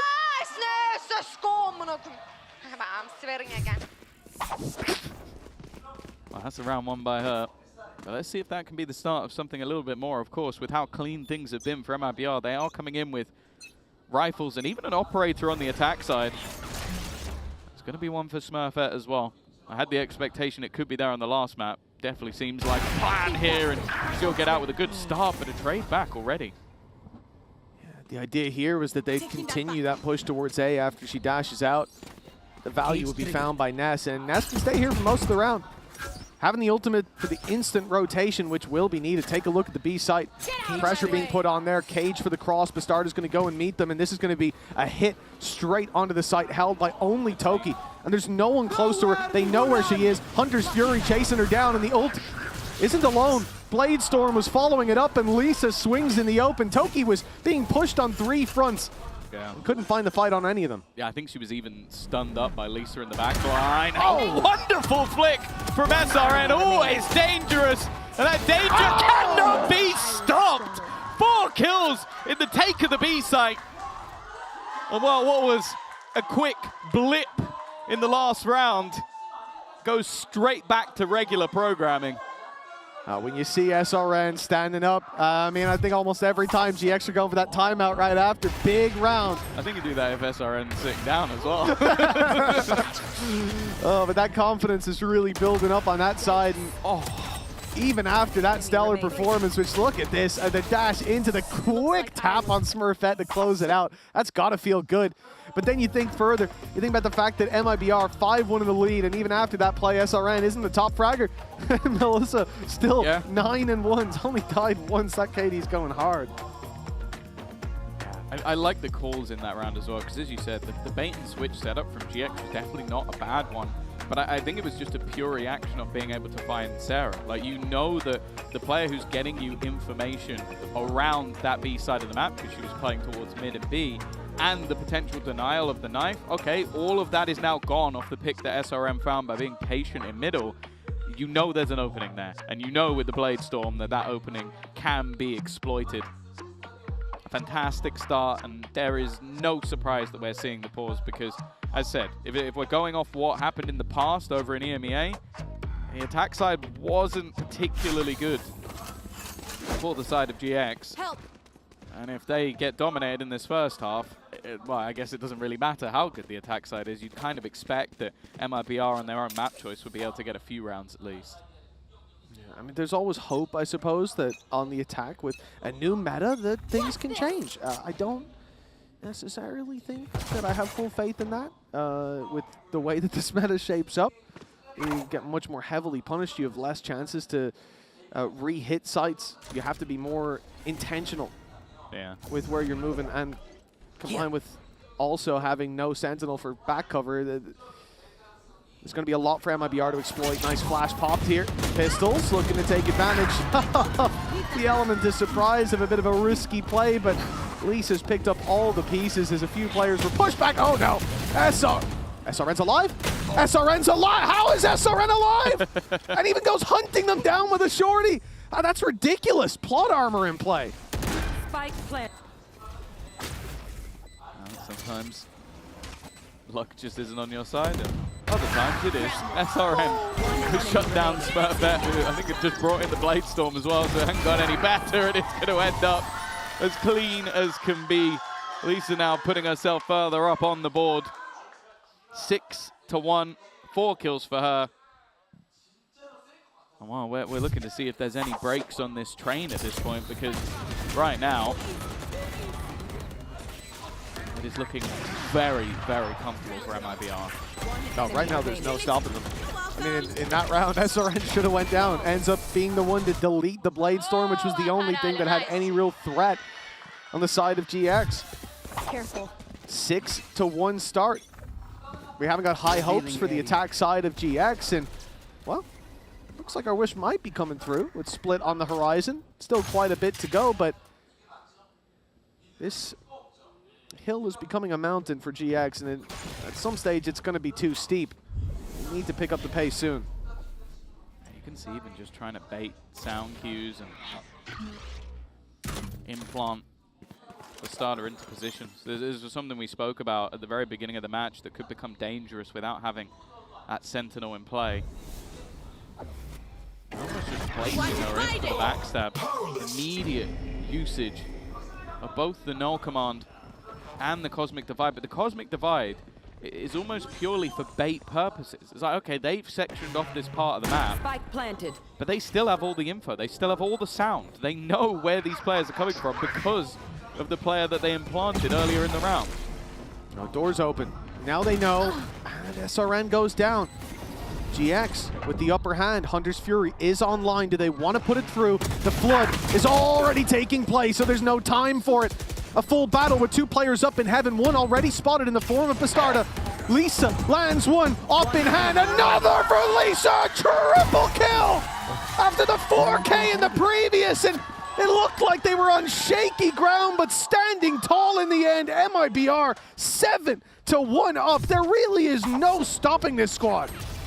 It seems like we're just having a battle for who can put up the biggest rounds. This was super impressive from Lisa. And yeah, 2-for-1 collat in the middle of all of the madness. It definitely did feel like there was a little bit of luck involved in that one, but even still, she had 2 teammates standing up top.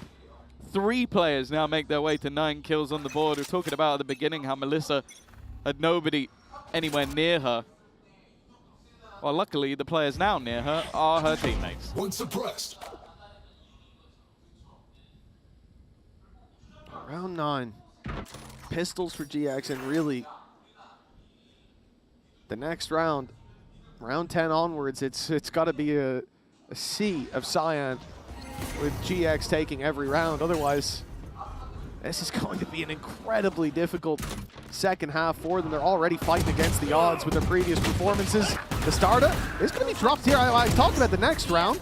They do start this with an opening, but with Toki going down and the spike plant in, this again becomes quite difficult. Oh, you could just see the confidence as well. Everybody looking to take up fights. You ask for a Sea of Cyan, maybe you'll get a Sea of Sayuri instead. Nope, that shot won't connect, but luckily everybody else is there to do the damage. A little bit more of a costly round, but at this stage that doesn't matter for MIBR. They have such an absurd amount in their account. Oh, well, the only problem they might have with it is hitting max cash too often. I mean, could be another problem. They're winning these rounds so easily. Melissa might fall asleep. She was 9-0 in round 3. She's 9-1 now. Yeah. She almost got a kill there with the shock dart, by the way. Like, she's been putting up the assists. The damage has been there. The reveals have been there. You know, finding a bit of space, but just getting bored, honestly, as everyone else just cleans up. As Lisa finds, like, multi-kills round after round. SRN's always there. Look, if you all win 3 rounds apiece, you win the game. So she did her work at the beginning. Now it's someone else's chance. She's a generous teammate, as many Sovas are. Ever with a decent amount of early info. Hunter's Fury being thrown in. Sayuri already took down Ness, and the aggression is waited for. In fact, they've even spotted the second player, but Sarah does well. Spike down B. Even while revealed, there's a flank coming in as well. An opportunity maybe for Smurfette to try and shut down a player on the other side, but SRN instead has come in, and Lisa is just waiting for her. Leaving one standing. Bastarda, of course, always in the back, always behind them. We mentioned the problems she can cause. This is only the last kill of the round, but they're not going to mind. 9-1. An absolute clinic, and GX, after a stellar first map, have gone missing. And even in there, to touch on the fact that Bastarda finding the ult, popping that through, that stopped the flank from really having any sort of impact. Because, yeah, Smurfette was flanking up behind. Lisa was under pressure. But then Bastarda reveals them all and goes, oh, there's one coming behind you. You can take that first fight onto the box and then just spin around. So the information game there, so important. As we move on to round 11. There will be a timeout in between it. You can see it was GX calling it. The last-ditch effort. Nobody can be surprised at that. Like that previous round was the one they had to win, and it had to be a streak to bring them back into it. Now they're going to be 9-3 at best, and fighting for that at the start with Sheriffs. It's tough. Realistically, we had expectations of MIBR to be fantastic on this map. Those expectations have not waned, but another reason they picked this map is because it's one that's not very good for GX. So I think that maybe another series they might pick their poison in a different way, like ban this map out and let something else through, but realistically they clearly felt like they could find some strength here, and we're yet to really see it. Luckily, at least historically, Split was also a pretty good map for either of these teams, so although this one might not be going to plan, I don't think it's going to phase the side of GX so much. If you've been watching them throughout the year, when they do find defeats in best of fives, it's always going to 5. They are very good at resetting. They're always good at coming back into a match. But I think they're going to need a tough talk, and maybe they just have one. Maybe there's something that Asuka could have said, and if it was find headshots with the Sheriff, maybe it's working. That's the first, and they started down to 5. Yeah. But how much more can they do? 3 players pushing, 2 on mid, 1 up behind. Yeah, they know about Ness, but the backup here might catch them off guard if they extend. MIBR. Oh! It's going to be Ness to catch them off. Nice kill, and now, okay, players spotted pushing on mid. Sayori needs to win this fight. Flash is good, but Ava, even better. And now 5 HP on the starter. She won't last long. It's GX battling back for their second round with a Mastercard Thrifty. Asuka, what did you say? I need to know. I need to know what you said, that while they're 9-1 down and getting absolutely battered, somehow they managed to win a round with the Sheriff. Maybe it was just give it to them. Like a TP into the opposing team's spawn is always a bit of a bold call. Smurfette getting aggressive as well, but in a round where they had nothing to lose, GX have managed to find at least a semblance of hope. I said it at the beginning, the last 4 times that MIBR have played this map, they have won their attack half 9-3. Maybe they're looking to make it 5 in a row. Toki in the smoke. I like the aggression this time. Not standing back, not waiting, but taking the fight to them. And look at the difference it has made. They can't even res that player without risking the spam, and now there's 3 players here spamming away is Sarah. Bastarda though, keeping this one doable, baits them into the fight, but it's a fight that she will not win. 9-3. Could have seen that coming. GX with the bare minimum connected, but the real test comes on their attack.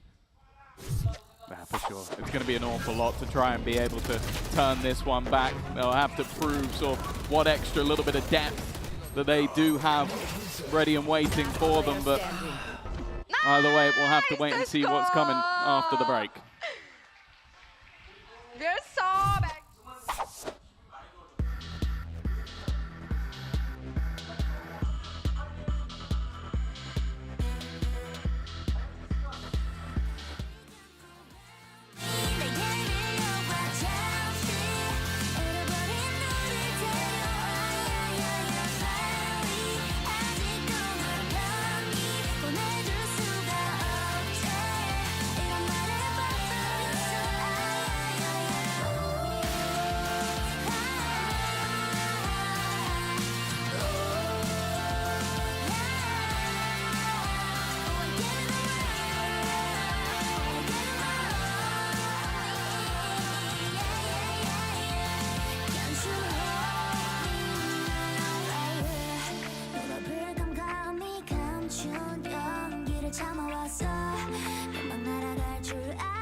Welcome back, folks. 9 on the board for MIBR. A solid first half as we get into our Coinbase econ report. And I think no surprise really as we see Lisa getting the highlight. She had some phenomenal rounds. I would say there's a few players you could have put up there, honestly. She does end up at the top of the board, but To be honest, it was actually an operator play on Astra that I think I enjoyed the most. So definitely a bit of a peculiar one. Also, you can see she didn't actually buy it. So it was maybe from enemy's hands, or maybe SRN decided wanted to be a little bit more aggressive at the round. But either way, she had a fantastic performance, and we sort of saw the banter back and forth from many different players being terrified to play against Lisa, but for maybe slightly different reasons from what's in the server. It was more what she was doing outside of the server, but I'm sure they're scared of her now in the server as well. I would imagine so, yeah. 6 rounds to play with here in terms of the lead for MIBR. Quite a lot of wiggle room, and for GX, it's very much the opposite. They have to come in here locked and loaded with an immediate response to MIBR, finding the pistol, finding the follow-up, and then still putting a streak together. As I said, the last time they played this map versus KC, 2-6 attack. The time before that, it was a 1-6 attack. So they almost have to break the mold of how they performed on this map in general if we're going to see a return to form. But they've had the time. They put the work in. Qualified off the points as well, so had a little bit longer a break than some of the other EMEA teams. So you already know that is not the start the GX were looking for. A headshot found through the smoke, trades immediate crossfire, builds, and well, Ness completely stuck in the mud. Ever trying to flank him, but even just retreating back to Melissa. Maybe she's the queen of the early round. Even still though, it's going to be Bastarda to close 10-3, and well, that lifeline of a pistol round, Mitch, it is gone. Yeah. The first fistful of soil on the coffin at this point. GX being buried alive on this map, and you get to see why MIBR picked it coming into this. Obviously, when we talk about the attack side for GX as well, we don't expect them to bounce back based on history. But at this tournament, this is where you're going to dig deeper than ever, Tom. This is where you're going to push past your limits. But this might not be their limit. I think this is more of a limitation of stealing sight. Just general teams. Everyone should be facing that sort of difficulty. We'll see. Pistols could maybe turn the tide. Taking the second round with Classics, that would certainly put them on the right track. Pushing into Sayori again. She's dodged the flash. It's an early spam. A lot of damage done. A chance, genuinely, to keep things level and pick up a gun or two. That's about as good of a start as you ever could have hoped for with the weapons that were waiting on the other side. And there you go. Ever has managed to retrieve that Guardian. Still though, 2 rifles and a sniper ready and waiting. This close position could make things interesting. In fact, it has. Down to the 1 versus 1. Ness yet to retrieve any form of weaponry. It would have to be the Classic to do it versus Melissa, who has been the queen of the early round so far. A chance to clutch out around, and well, it will be Ness to do it with the Classic. A Mastercard thrifty to keep GX in the map. Yeah, I think I said it before this round started. Just no doubt in my mind that GX were capable of taking that one. You know, the Classic buy, it's a dangerous one. How they've gotten away with that is I don't know if you mystifying. Classic buy, because they didn't buy anything. You don't know that. They could have clicked it. You can drop it and buy another one. Always a good strat. But for MIBR, man, like, it's an upsetting round, but they have so many rounds to play with that the bounce back, you know, can take a while even. And they'll still be in a favorable position, but that one's got to sting a little bit. They looked for the fights on main, they got overrun, and in that late fight, the Stinger up close alongside the Guardian did enough damage, losing the 1v1 to the Classic as well. Everything played against them, and now they're down to Classics of their own. GX waiting patiently for that aggression, not going to be caught off as they have been in the past. And what seems to be the most convincing anti-eco of the series for GX so far. Yeah. Well, it turns out if you wait with all of your players outside one side of the map, and that's the side they push, it normally does go your way. And you can already see, the plan is to just go forward. They're going to get the plant, though. Flawless. Yep. Yeah. Just about. Get the additional orb at least. A little bit of cash, but I think it's the orb on the other side, yeah, as you say. MIBR being able to find another. It was towards, was it Lisa that got it? It was Cosmic Divide, I think, that they farmed it up on. So, yeah. Not the end of the world, not the best, but small boost to GX, 10-5 though. Here is where the real game starts, because you've got Hunter's Fury for both teams, just 1 orb away. You've got rifles being put on the board for MIBR, and what is essentially a full buy for GX, but with a ton of credits left over. If you are going to make that insane comeback, that long road back into the game. This is certainly the best way to start it. It's given them a decent boost of credits as well, so the chances of having any pieces missing pretty much for the remainder of the map incredibly low. Recovering it. Almost feels like they have to break the back of their opponent. Waiting patiently up top is going to be Sayori. She wanted more than one, and that's exactly what she's found. The rotation in, though, from Melissa didn't get the same sort of value. The advantage now claimed by that attack side, and with the post plant in, okay, they've cleared some of the closer angles with the cam, but it seems like GX have no plans to fight other than to deny that diffuser. I mean, when you've got the Hunter's Fury as well, why bother? You have to commit a player to watching flank with no traps online, obviously not having a Sentinel. This is a bit scary, though. Now the players come forward as Ness lands 1 and 2 for a triple in the round, and a 6th on the board for GX. They don't even use their Hunter's Fury that's going to be kept for the next, and all things considered, again, it's a lights-out start to this half. They lose the pistol and go 3-1 up in the half. 4 rounds behind, though, still quite a gap.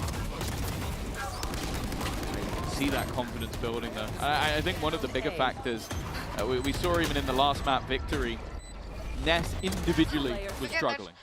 She was not having a good game, and I feel like a lot of that was almost off like having to focus more on leading the team. Now though, tops the board for her squad, starting to build into the map, while SRN will meet her maker again at the hands of Ness. Starting to narrow down that gap, and considering the scoreline of 9-1,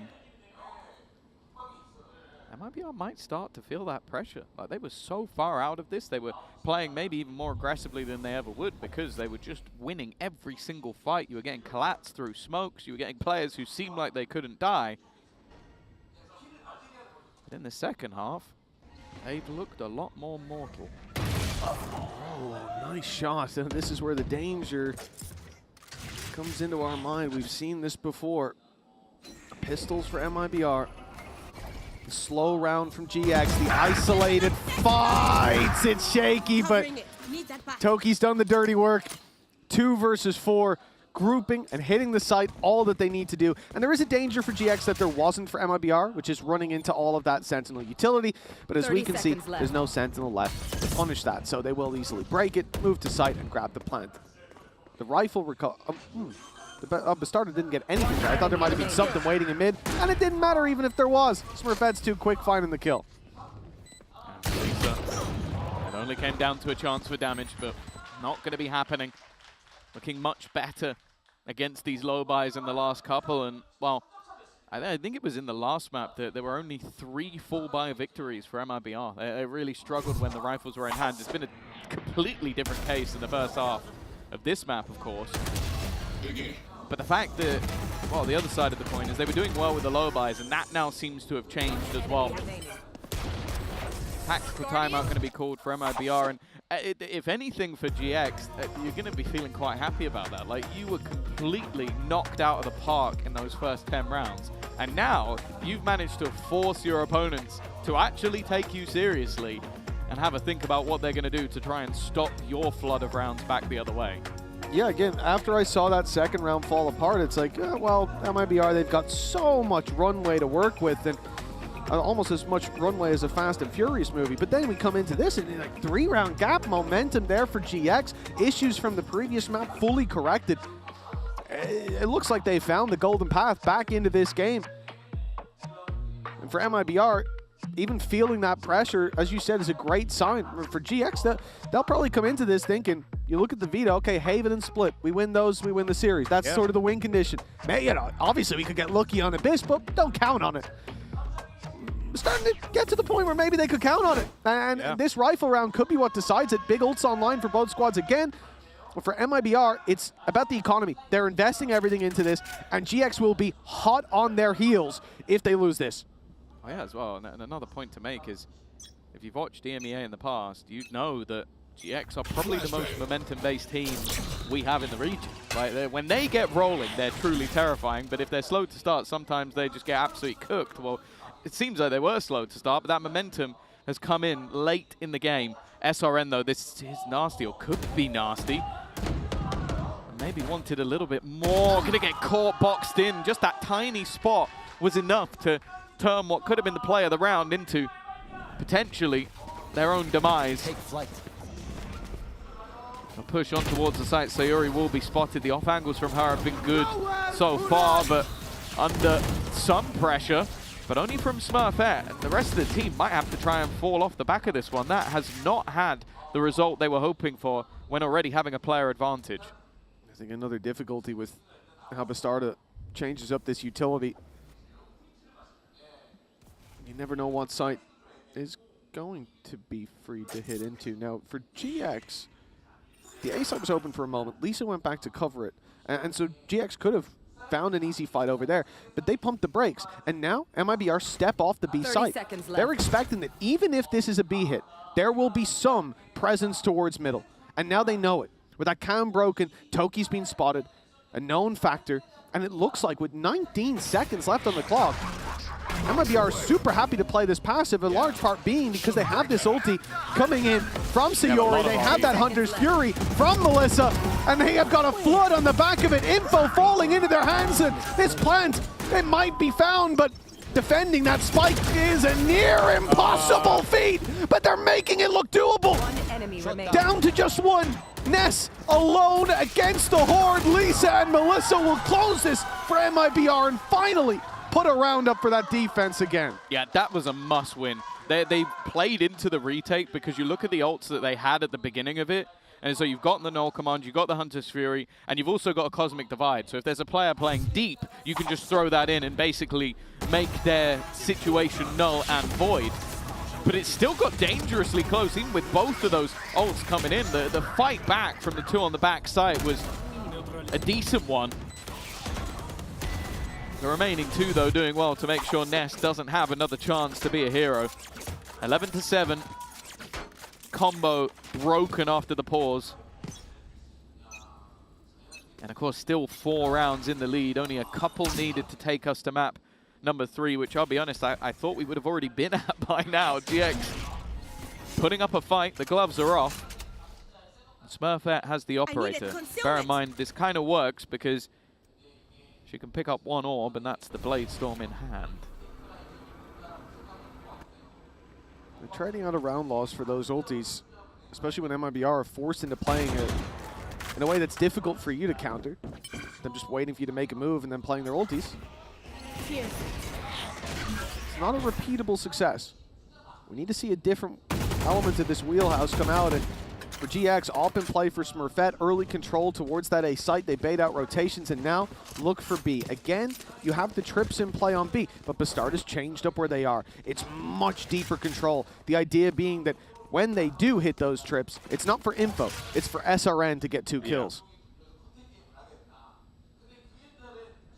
Kill trips in play. And look how far back Bastarda's playing as well. Because of that null command. I know that that's going to be coming in, so it's all a plan to set up SRN, who's actually going to be playing on the edge of the smoke, has been hit, so no dash available, and it's not pretty. SRN has had a couple of moments over the last few rounds where it seemed like she was going to be the playmaker, instead has been the one to be played. For GX, no better a time for this to happen. Sarah just about makes it back, throws the knife in, at least manages to suppress 1 or 2. The utility coming out from MIBR as they now look to flood. This is a big fight though. 4 players still in main for GX. They lose the first in the form of Ness, but not before the trades come in, not before she draws blood, and with Lisa left alone, it will be a convincing hold from GX. Damage done, but only 1 player falling, and they're right back to winning ways. Yeah, it does feel like the last couple of rounds, like there has been a play made by MIBR. I think it was around, maybe around 17, around 19. And both times, SRM was put in the position to succeed and didn't. And that's a rarity. Like we saw even in the last map where they tasted defeat, that SRM was always a constant factor. But they're going to need her to be a constant factor here once again with the Blade Storm, the only real danger. Almost removed immediately. Oh, a nasty first knife will go straight into the dome of Smurfette. It's definitely looking like a tough round for MIBR even with that dub, but again, those low buys backed up now by a Blade Storm. Man advantage already in play, and MIBR are rotating around. They're changing it up, sending SRN towards the A site. Not only SRM, but Melissa as well, so you've got that reveal to work with. The hope here that GX set themselves up for that take late. I think they might even do so. You can see Ava going for this deep control. This is a very risky round to go for these flank plays, though, to go deep into spawn. Like, not only are you risking being overwhelmed from all these angles, but if you go down, that's a rifle picked up by your opponents. The Blade Storm's already spotted her. Eva somehow still alive, but will be dropped, and now a big upgrade in play. Won't be taken by SRN, instead Sayori. And a 5 versus 2 that maybe even looks favorable to MIBR now.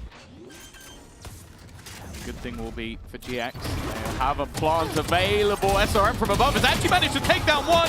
Toki fighting has done a lot of damage, but it's left onto Ness. You mentioned the step up that she's had, the performance she's been putting in while leading the team, and now opts for a reposition. The risk, though, but the smoke is still in play. An opportunity as they go to fight, but she will take down both! The Loch Ness Monster returns for the Red Bull clutch. MIBR must have felt like, finally, this is our round. A 5v3, a rifle recovered, a Blade Storm still online for SRN. That weapon gifted to them, and SRN even finds a third. Toki runs out of ammo on the spray, everything set them up for success, and that little spray! It saves the day for GX. It keeps the climb in their favor. 9-11, a 2-round gap. I was a believer in GX today, Tom, but after that 9-1 start, it seemed impossible. But here we are, a reality of their own making. You are a delusional man at times, but even you weren't that delusional to believe they could turn this back. But somehow, oh, maybe they just were. Maybe enough. Still, the lead sits with our opponent. Still, it's not going to be easy. And a flash that's helped out Ness there again. But the reveal's helping out.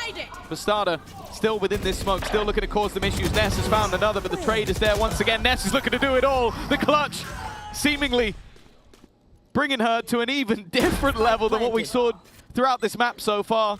Looking to try and lead the charge. A first map to forget, maybe a second map to remember. Well, SRN still online and already spotted one. Rifle recovered, Ness down, and it's Sarah who has to clutch it out. Lisa gets MIBR a 12th. Walking through that smoke for the quick trade. And disaster avoided here by MIBR, at least locking in an overtime. But this game has been just delivering on another level. Individual stepping up. As you said, Ness, a performance we haven't seen from her in this series so far. Really seems to have woken up and found a taste for blood, I suppose, but off recovered, and MIBR with 3 chances to bring us all the way to split. Oh, shit, Auntie. My bad, I couldn't kill him. My bad. Considering as well, they were 9-1 down. She is now top of the board, 21-15. It just shows how much impact she has been having while also leading the squad at the same time. It is a skill that many hope to have. An early flash, an early peek, the spam on the other side from Sayori. And interestingly, look at the buy that's in for MIBR. This is not what I was expecting after the previous round. I like it, though. When you've got 3 rounds to play with 3 chances. They have a lot more than 3. I don't know if I'd want to give one away for free. yeah, but then playing in on a mixed buy for multiple rounds? Maybe. Better to just come in strong, believe in yourself. An operator finding one. Oh, hold on! They might not need to worry about the future. With SRN down, though, this becomes difficult. Lisa and Bastarda, well, two players that you certainly believe in, regardless of the weapon in their hands. The operator for Lisa, I definitely believe now. One shot to the body for Lisa. In comes Bastarda with the Guardian in play. Almost had the right angle. That would have been a freebie onto Eva, who has no idea. That's the spike as well. There's a player right above her. Left. And with 30 seconds and a complete freeze from GX, it looked for a moment like MIBR would start to step away from this site. Yeah, they're trying to find themselves Planted. safe spot. Maybe even trying to wait for a smoke to be online. Lisa's weaponry now becomes a slight bit less valuable. She's going to be the one to try and take charge in the front of the smoke, maybe give an opportunity as they wait. A nice shot from Bastarda, though, has definitely made this a little bit more interesting. Toki waiting, the fake smoke doesn't work, and it's Eva to potentially close from the top line. A 10th round for GX, but as was pointed out, that was only a couple of saved weapons. Even after the victory, didn't want to send their entire economy into this one. So you sort of mentioned not wanting to go in with a couple of half buys. I am actually looking at, for now at least, there's a couple of Guardians in there, so they kind of have. They invested too much. Yeah, listen, that's suboptimal. And they almost managed to win the round as well. Maybe you're right. Maybe we'll see them sell and buy some light shields. It's possible, especially with the timeout that's about to come through. Another opportunity for Coach Pletz to talk this one over. And I believe the last time that we did see the pause come through, it was a combo breaker. It was the next round that they managed to win. Yeah. Well, if they win either of the next two, the job that seemed to be done in half number one will eventually be finished. But I think it's worth mentioning at this point for GX, like, you know, 9-1 down is somewhere that you got to always believe that you can come back. And we've seen teams, you know, there's plenty of them out there who've made even more convincing comebacks or more convincing games for their opponents. Yes, exactly, exactly. More than 9-1, I'll tell you that. But the reality is, it feels like when you're 9-1 down, the best you can do is wish on a fallen star, and that never did me any good. But for GX, it certainly has brought them back into the game. 10-12, and I think that will stand to them if they do lose here, because it's not like they got absolutely smashed. They know, hey, if we played even 10% better in that first half, yeah, it's a different game altogether. And then they move on to split, where they'll feel much more comfortable. Again, this was not the map that they came into today thinking we're going to push MIBR to their limits, and they have. I guess the only counter to that, though, like, you're going to have the relief for MIBR if they close it, but also you'll now be disappointed if you're GX. If you get blown out, you kind of go, okay, that went badly, but you bring it all the way back and then lose? No one enjoys a fake comeback. 2 rounds needed, 1 for the side of MIBR to close it. They have come in, switch things up for the most part, but they do still have themselves a couple of Guardians instead. As said, they haven't got the perfect buy even after waiting. Oh, the dive's already come through. Smurfette up close looking for the fight, but will be dropped as SRN falls. The Jet's already out of play, but it's GX with a flurry of frags to find themselves a massive advantage. MIBR have Bastarda and Melissa again. Ness still drawing breath. The rest of the squad, sure, some are tagged up, but they don't need to fight. It's a little bit risky. In a 1v3, it looks like they've already got the dub. Economy low for MIBR, and saving this rifle now seems far more economical than going for a 1 versus 3. Regardless of how close Bastarda's made those rounds in the past, the stakes here, they are pretty high compared to that first map. MIBR now facing a potential overtime as the next round is going to see its fair share of weaknesses. I think maybe more excitingly, a Blade Storm for Smurfette. I think a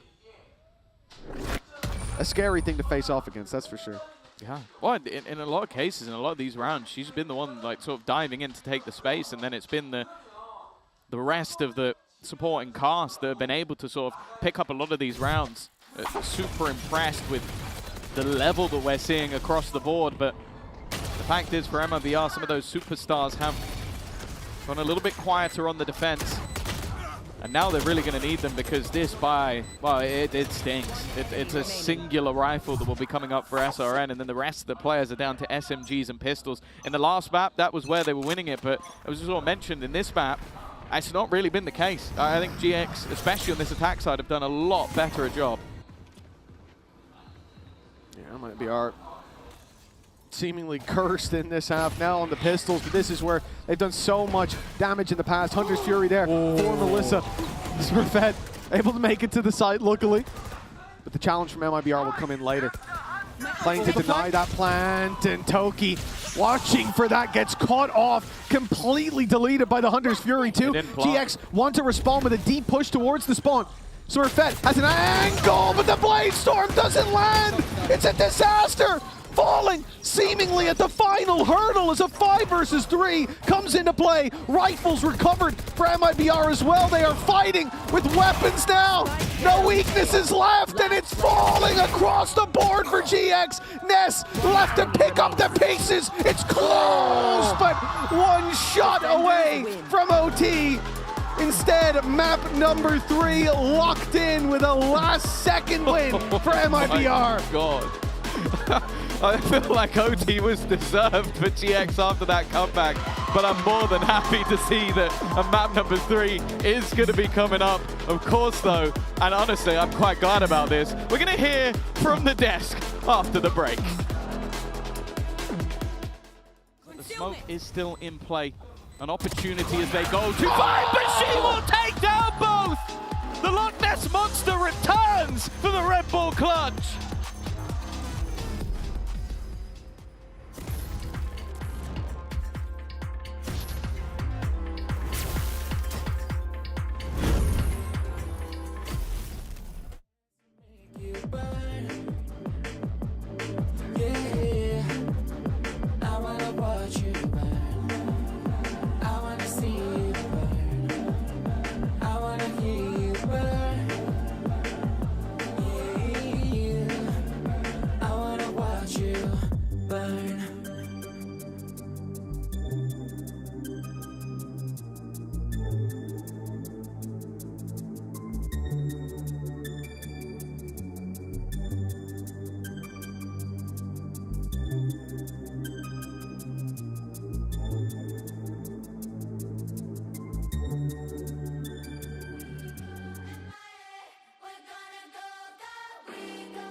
Any minute now.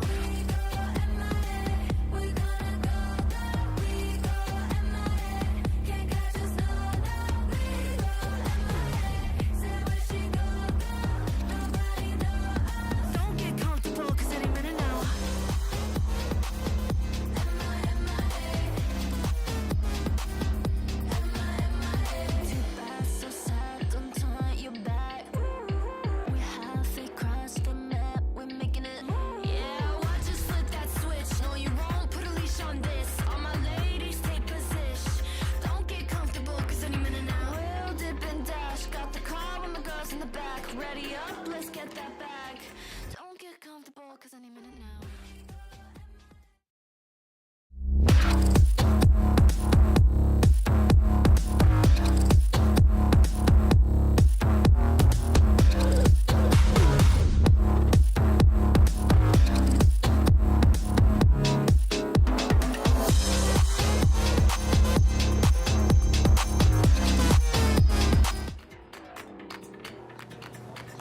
Yeah, it doesn't get much closer than that. A 1v1 in the final round of regulation to decide if we were going to OT or if we were going to map 3. It doesn't get much better than that. Welcome back to day 1 of GCC Championships. I'm Doug, with me Potter and Dryad, and that's as close as it gets. And I fully believed that the comeback was on, but lo and behold, it was another fake comeback. We were lied to. Potter, thoughts on that map?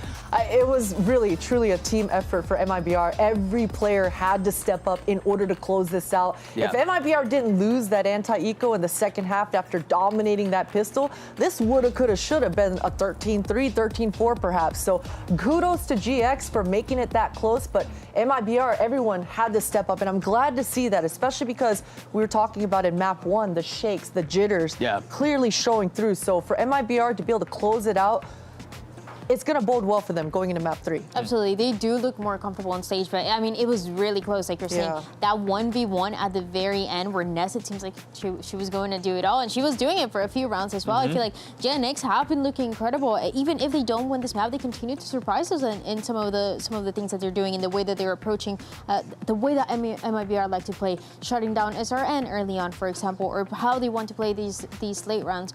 It was denied early on, it seems like, by some of the individuals. I mean, we got to see Elisa with the operator. We got to see SRN finding those openings. We saw some of those plays as well for Bastardo with the way that they were trying to insert it. So they had a good read on this map. But I mean, I'm really liking what I'm still seeing from Giant X. Yeah, I mean, I think given map 1 and then really what we just saw there on map 2, there's a lot to be excited about. Let's talk about Melissa, because Melissa in particular was a complete star on the side of MIBR, and really one of the key reasons, at least early on, Potter, that MIBR were able to close out the map. Yeah, both the Sovas this game. You know, we were highlighting Ava's Sova when we started it, but Melissa, her multi-kills, the way that she was pinging and ponging off of her teammates. I mean, there was one clutch where she perfectly threw her recon as a crosshair displacer and closed out a 1v1 with style. So yeah, just seeing things like that as a squad, it's got to feel really good to gain that momentum together. So I'm glad to see Melissa being loud. Yeah, I think Melissa performed for MIBR exactly as they needed and when they needed. I think another thing that was outrageously successful for MIBR was another reason we got to this point were the operators. And it wasn't just one player. It felt like anybody who picked up the big stick was popping off. And you see it mainly on the attacking side as well, which is pretty interesting as well. You see mainly for SRN picking up the operator, playing a little bit into if somebody was going to swing from that defense. But then when we're actually going for the side execute, was passing it to somebody else. And sometimes into those late runs, it ended up being Lisa. Lisa on this Astra operator, I feel like is just iconic. The only other two players that I can think of that I've seen them do exactly this with the Astra were Boaster and Ye. And nobody else. You don't see this very often, so it's really cool for Lisa to be able to close it out like this, but also to have an understanding of the standard way to play it with SRN too. Yeah, and it's such a powerful thing when you can hot potato that operator around, the most expensive gun in our game, and find those opening picks. And Lisa was doing a fantastic job allowing SRN to be the space maker with that rifle, get into the mix, create that chaos. And Lisa was on the back lines, not missing a beat. Insane. Yeah, we'll see how things play out. I can't imagine, actually, there's a good chance we'll continue to see some of that as we turn our attention over to the next map of Split. The decider, ultimately, it was GX who got us to this position. And so, yeah, again, there's a lot to be excited about here, Potter. For sure. My biggest question is, we just saw Bastarda on the Cypher on Abyss. Is she still going to lean into this Cypher? We haven't seen much of it since the changes, but if she's comfortable with it on Abyss, I like the fact that they've got a game plan and they're compensating for the fact that those trips aren't going to be as valuable as they were in the past. Yeah, I think something else I'm curious about as we wonder and as we see the players return back to the stage and get ready to load up into map 3 with all smiles really on both sides of the ball is, are we going to see double duelist? Right? Is that, as we continue to see that become more prevalent in the meta, is that something that we'll see here on Split? Dan, are you expecting that? I think so. I feel like especially for this map of Split, both of these teams, they haven't played it in forever, of course, since June and July as well for both of them. And this is one of those maps where, Potter, you're asking if, you know, Bastarda is going to be on that Cypher once again, but I feel like this is one of those maps where she could be playing that Yoru again. I would love to see it. I would love to see it change the pace a little bit. Giants, they've got to be feeling confident coming into this third map. Look, I know that comeback, it fell short. They weren't able to actually close it out, but listen, map 2, they weren't really ever supposed to win that. That was MIBR's home ground. That was their pick. We talked about how confident they were coming into that. So for Giants, you know, we talked about them having nothing to lose coming to the third map. They've got to be feeling confident. Holy smokes. The Yoru? Yeah, we're gonna get double duelists on both sides. We'll have the Raze Yoru, assuming it's locked in, on the side of MIBR, and then for Giant X, the Raze Waylay. I really like the this. Waylay. I love the Waylay, and I'm glad to see the Cypher's not out. Thank God for that. We get to see activated Bastarda. I mean, we haven't seen it in any of the maps in this series so far, but this is her comfort. This is her duelist role.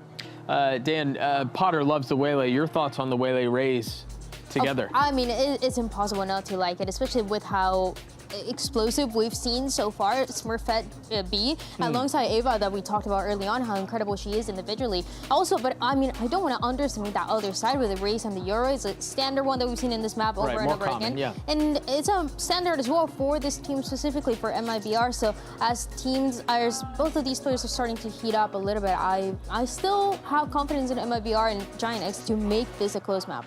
Are we expecting the Waylay to primarily be the one to dive in and then just get info and get out?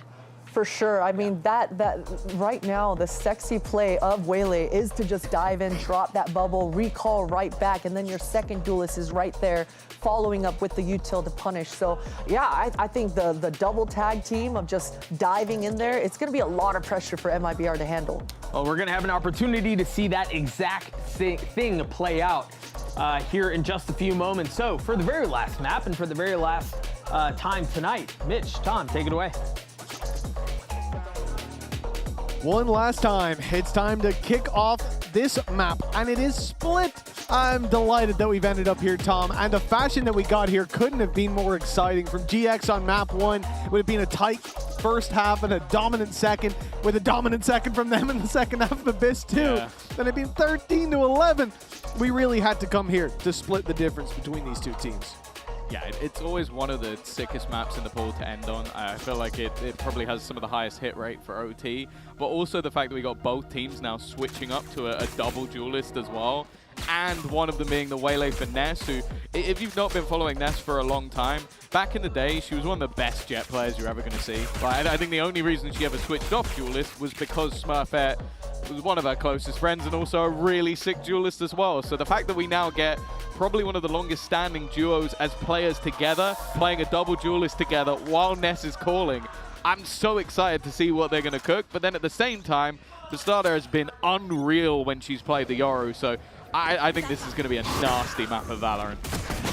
I expect nothing less. Early fight towards B main sends just a 1-for-1 trade. Damage done onto Toki, who barely managed to survive that, but the orb will be claimed nonetheless. And MIBR's tactic here was to make noise on B, but send the players to the A site slowly and sneakily, and it has worked wonderfully. They have got full control of plant. You know, Melissa's very far away, but not needed for now. And look at this deep spot they've taken towards the spawn. GX have to be so careful on the way back in. It's normally a position where you have some form of expectation of, but it's also that long wraparound coming back in from Melissa. Like, they have got both sides of the map sort of locked down, and I feel like this is a nasty trap that Toki is going to be walking into. SRN still hasn't been spotted. She knows there's a deeper player, but Sarah's done very well on the other side. So I feel like it's almost going to be swings and roundabouts, and Toki is just sort of playing with the remaining two. She knows where they are and somehow has managed to live a lot longer than expected. Sayori, though, has done well on the site, at least buying a little bit of extra time. This nade needs to do damage, and maybe it'll do just enough. It will! It has denied the defusal. SRN with a last-minute dunk for the Red Bull clutch. And absolutely nothing has changed since map 1 and 2. That's good to see. This game is pure lunacy. That was like a cross-court throw in a basketball game. It's like, I've got 1 second to throw. What an insane play from SRN right at the end. And I was worried for them because I think that the fact that Sarah so easily killed off the other flanker put so much pressure on Sayuri, who did fantastically well, but you still needed that nade to save the day. A well-placed piece of utility has netted MIBR the opening, the pistol round, but opening pistols seem to be somewhat of a, well, pistols seem to be somewhat of a curse. Half the time you end up losing the follow-up, and at least based on what we've seen so far in this series. Whether it will be the same or not, well, I'm doubtful. On the defensive side here, the Classics grouped up in heaven, and they expected that fight to be much closer than it was. Lisa, easy triple, gets out with 20 HP. Nothing for GX in terms of advantages, because they're not going to get a fight onto Lisa until they've picked off the rest of the squad, and as you can see, that's looking pretty unlikely. Spike planted. It's definitely felt like at times these second rounds have been a bit of a curse, but not this time. Very, very clean from the side of MIBR. Not looking to give their opponents anything in that second round. And well, now this is where you see that purchase come into play, of course. Both these teams have definitely shown that they can have stellar attacks. And this map is likely to be no different. It was the same for GX as well, so I think this half may be about getting as many rounds as they can, especially with that double duelist now coming into play. But for the side of MIBR, it's almost getting back to regular programming if they can continue what they did in the last match. Oh, Sarah's gotten there just in time. A second later in that fight, may well have been a death sentence. That nade, though, has sent Sarah right into Melissa. Down to a sliver of health, but it's enough to stay alive as the cross comes in on mid, but it's spotted. That was a very necessary break of the Boombot. Almost taking the kill and doing lots of damage. And Sarah's just confident enough to keep on swinging. A triple kill in mid, and relatively easy looking round for GX, or I guess for Sarah. Sarah's like the one person who survives in Final Destination. It's like you see the paint pot hit by a piece of wood that looks like it's going to make something fall from the ceiling, and then at the end she's just like, oh yeah, no, somehow I've survived. It was a dangerous round, but she's not going to mind. Come out with 3 kills, moving closer towards that Viper Spear. Wow, you can see that there's definitely some fire and flare down on the stage. Of course, a victory here, giving them that opportunity to stay within the upper bracket. I'll find you. Doesn't look like there's going to be any easy games throughout this tournament. And well, what a start already for our starter, Sarah, once again in a little bit of trouble, but you never know, maybe that means the opponent's in trouble. It often does. MIBR. Wow. They've put a lot of players towards B, giving up on that mid control, and hope here was that Lisa could contain that late round space, just a dry maybe peek, play the lurk, but yeah, you were expecting to see something before a swing there. Toki now under a lot of pressure, but Eva's here to back her up. The flash as well going to be popped, and no swing. Toki isolated, at least manages one more, but the lurk up mid from Bastarda. Even on 30 HP, she's able to bring this into an advantageous spot, leaving Sarah alone, and Sarah wisely decides to try to isolate this fight, knowing there's only one player, but Melissa gets the better of her. A 3K for Melissa, and a third round for MIBR as a result. Yeah, very good round from her individually. There was a lot of points of this where it felt like it easily could have swung back in the other's favor. A nice couple of bait plays, especially when you lose your lurk on the other side of the map. It's just some raw aggression, but she does well to steady the ship, isolating both players within the back of that B site and closing out the round in turn. Boa, Melissa, caralho!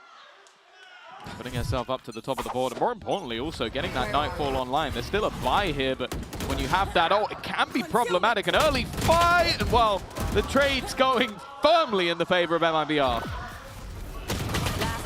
Wow, there is next to nothing that Eva can do about this in a 1v3 other side of the map as well. That clock is going to be ticking. At this point, you just probably better off, as you say, just carrying that weapon forward to the next round. MIBR finding a lot of value with this incredibly direct take. And I mean, there were numbers here to defend it, but after losing this one, I wouldn't be surprised if we see a timeout pretty soon, because you're starting to think about Abyss, where MIBR built up so much momentum, where we saw them play slow rounds with success, and we saw them then play super direct, and it didn't seem like GX had the answer to the questions that MIBR were putting up, and now the stakes are a little bit higher. There's no longer another map to fall back on. There's no longer a second chance. It's map number 3. And it's a 4-1 lead for MIBR. You can see what this squad is like incredibly good at. Like you have those contact plays and then immediate faces from the remaining side. It means that any of these sort of traps that are being set up or any of that utility put into play, it's just so difficult to deal with. And every time somebody was trying to set up a response, they were just immediately dealt with on the other side. So aware, so prepared, and it's again the early round queen of Melissa that's taken over the server. 7-2 at the top of the board. When your Fade player's doing that, you're always going to be happy. But more importantly, they haven't had to use any of their ultimates while doing it. They have 3 currently online. Dimensional Drift only 1 away. Well, if you're doubting whether or not Bastardo will be able to get an orb or a kill, you're foolish.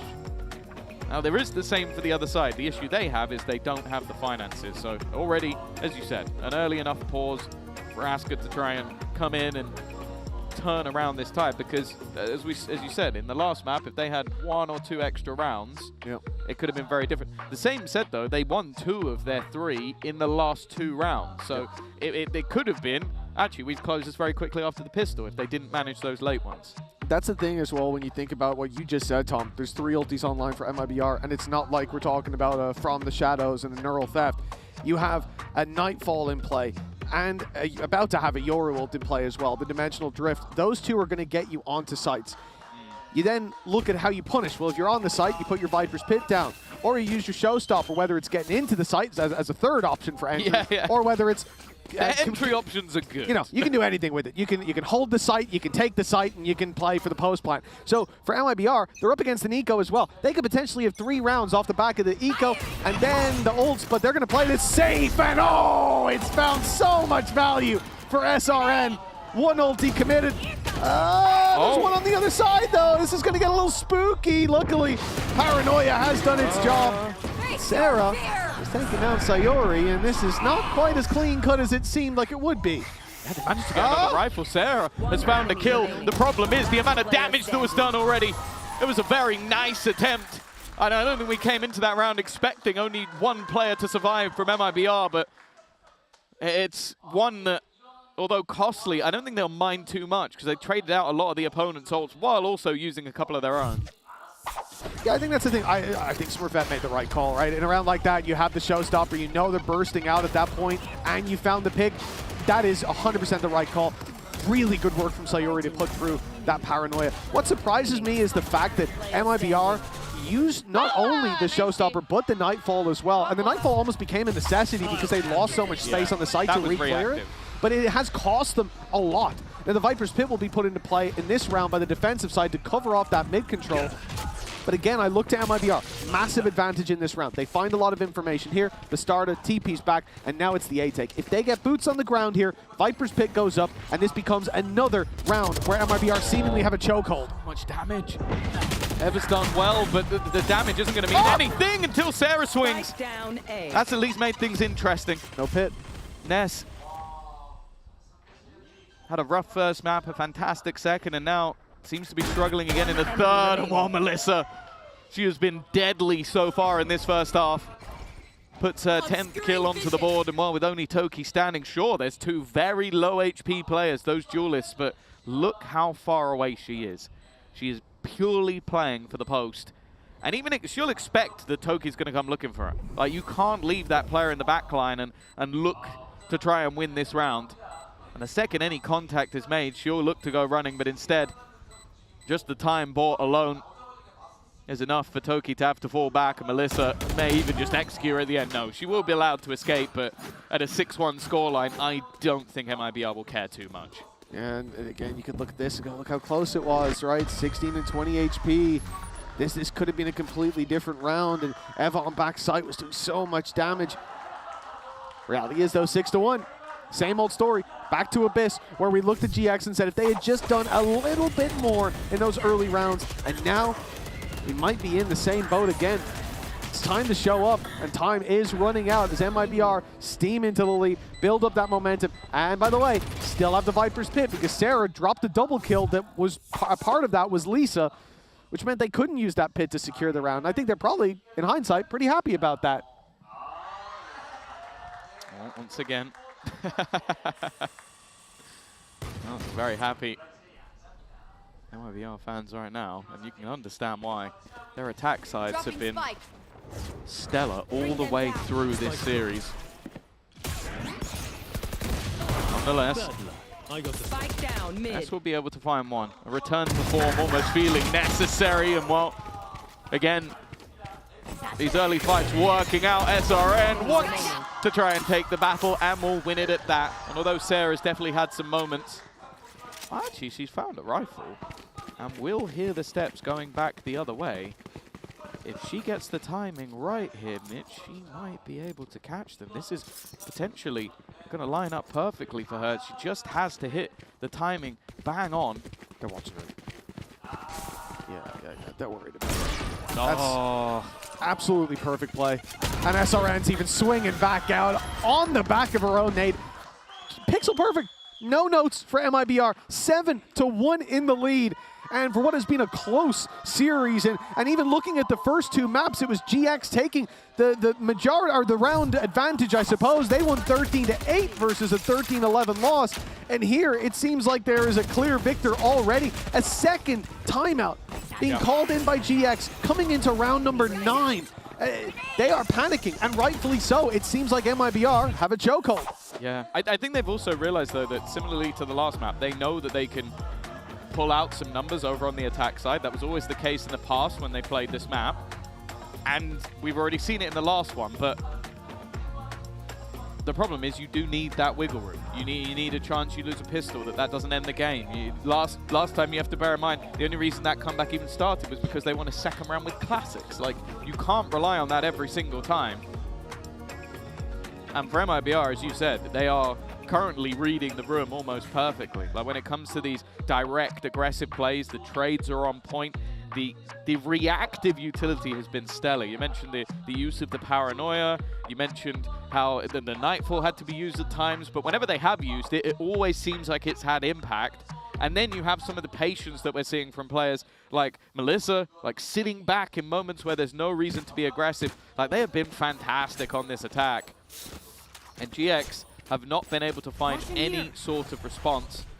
This round, though, we're going to see them invest into that operator, a chance for Ness to maybe be that a little bit more aggressive, because thus far, Mitch, she has been struggling. Now, this is an interesting setup to start with. 3 players on mid. You can already see that Ness is looking to ult in as soon as contact is made, but MIBR very passive there. It's instead towards Heaven that they look to fight. Bastarda already had a chance there to take down Toki. And it looks like now a redirect. Ness is going to ult onto the ramp, and they can immediately dive in on the back of it, but that was all a bait. Nothing. Every bait and switch, a work of art for MIBR, but they lose one still. Ness able to find it with the operator, locking down mid, and now leaving MIBR without much choice. It looks like those 3 players will walk out. No! Smurfette at least gets one. And Toki somehow finds it through the wall. Yeah, off the contact.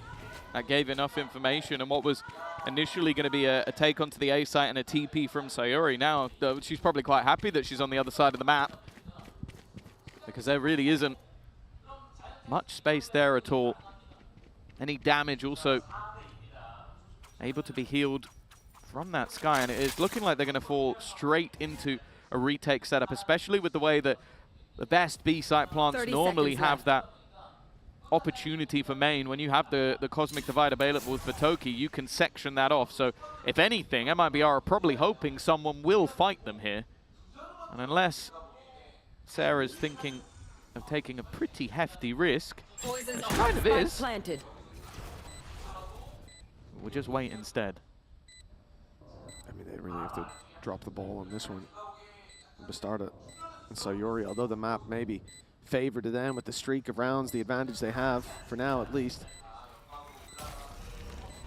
The odds are certainly stacked against them in this one. Time ticking, though. GX step out, all 4 from one angle. It's going to be an isolated fight. Bastarda does well with the first, but that is all she wrote. As the defuse inevitable now, Giant X finally landing themselves that second round. They've taken a while to show these signs of life, but better late than never. Yeah, and they're going to look at this as like, okay, if we can get this streak going now, 7-5, even an 8-4, might not be a death sentence. They've already proven that once.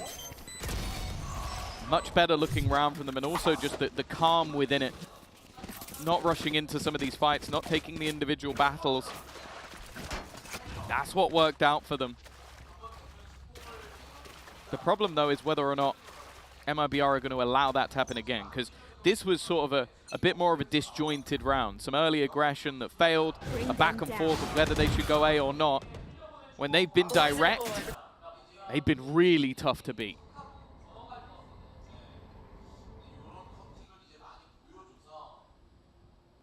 It'll be a slow approach by MIBR, looking to make this a punchy round onto the A site.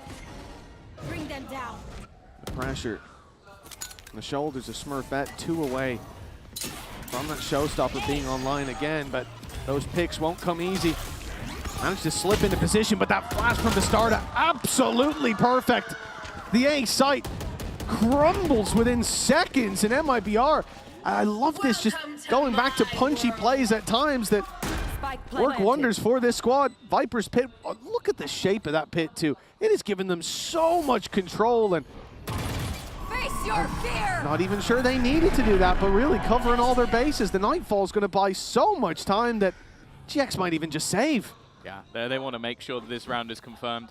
Don't want to give anybody an opportunity to try and clutch, and just making sure that this isn't going to slip away. And also you have to bear in mind, they are 2 away from a showstopper, 1 away from Dimensional Drift. There's not really a reason to have all 5 ults online, so confirming an additional one. Of course, the pit has faded as well, but they'll still have plenty to play with into the coming rounds, and making sure that 8 is confirmed is ever so important. But that round is pretty much all down to Basada. I'll say as well, just having the read when you've tried to clear something with a snake bite, but making sure that it's cleared, it's ever so important, because you're going to see Smurfette consistently try and make cheeky plays like that throughout the map. But they have caught her, I think, every single time she's tried to drop out of heaven. They have been so ready, so prepared for that sort of play, and she gets absolutely nothing. And the double duelist right now for GX, it's just not been their map. They have not been able to find the value that has been there on the other side. 8-2. I mean, it seems like a damning scoreline, but we said that on Abyss. You can hold your breath for these comebacks. Oh, that pressure is huge! SRN diving in, that op shot heard, and like a shark with blood in the water, she just swam straight in there, full speed ahead. Advantage for the attackers, but they haven't cleared the site just yet. Eva's there, but not for long. And the rope being taken is very well and truly heard. Spike planted. This one again has fallen apart. And for GX, the question of do they just carry this forward, look to fight the final round with the best weapons that they possibly can, or do they throw themselves into this with a chance for an 8-4 still there? It looks like that's the choice. Smurfette showstopper available, but the same is there for the other side. SRN just playing up top, knowing that the time is on MIBR's side. An additional member to this squad, and while Smurfette can only go running to her demise, Toki has an opportunity on the side but gets absolutely nothing. 9 again over on this attack for MIBR. They are looking fearsome. And for GX, it does feel like the hope, the only hope that they have, is that they can match them on that attack side threat. Now, the one thing I'll say for GX, you know, still with 9-3 being the best possible scoreline for them. Every time we cut to those cams, every time the round ends and they've lost it, you can see that even if it is an open and shut case, you'd never be able to know from the look on their faces. There's the morale certainly high, happy to be playing here on that stage in Seoul, but they need to find success here. They need that 9-3, and the showstopper, luckily countered by the refract. No kill found, but SRN still trading out on backside. SRN has started to take over. A nice shot from Sarah, that's the spike down. SRN shut down as well, and by the looks of it, 9-3 is just the scoreline of the halves. Unless Lisa has something to say, but it is a 3-player stack up. He's going to try and create a little bit of additional space, but finding a freebie here seems impossible. There's at least a lot of time to play with, and that's the one thing that may start to get into the heads of the opponents. Becerra's watching, and Smurfette is immediately available for the trade. It will be 9-3 once again. GX at least with a glimmer of hope. Yeah, a chance at the half still. Certainly after what we saw in Abyss, there's no counting them out, but this resurgence is going to have to be monumental for Giant X as MIBR lead 9-3.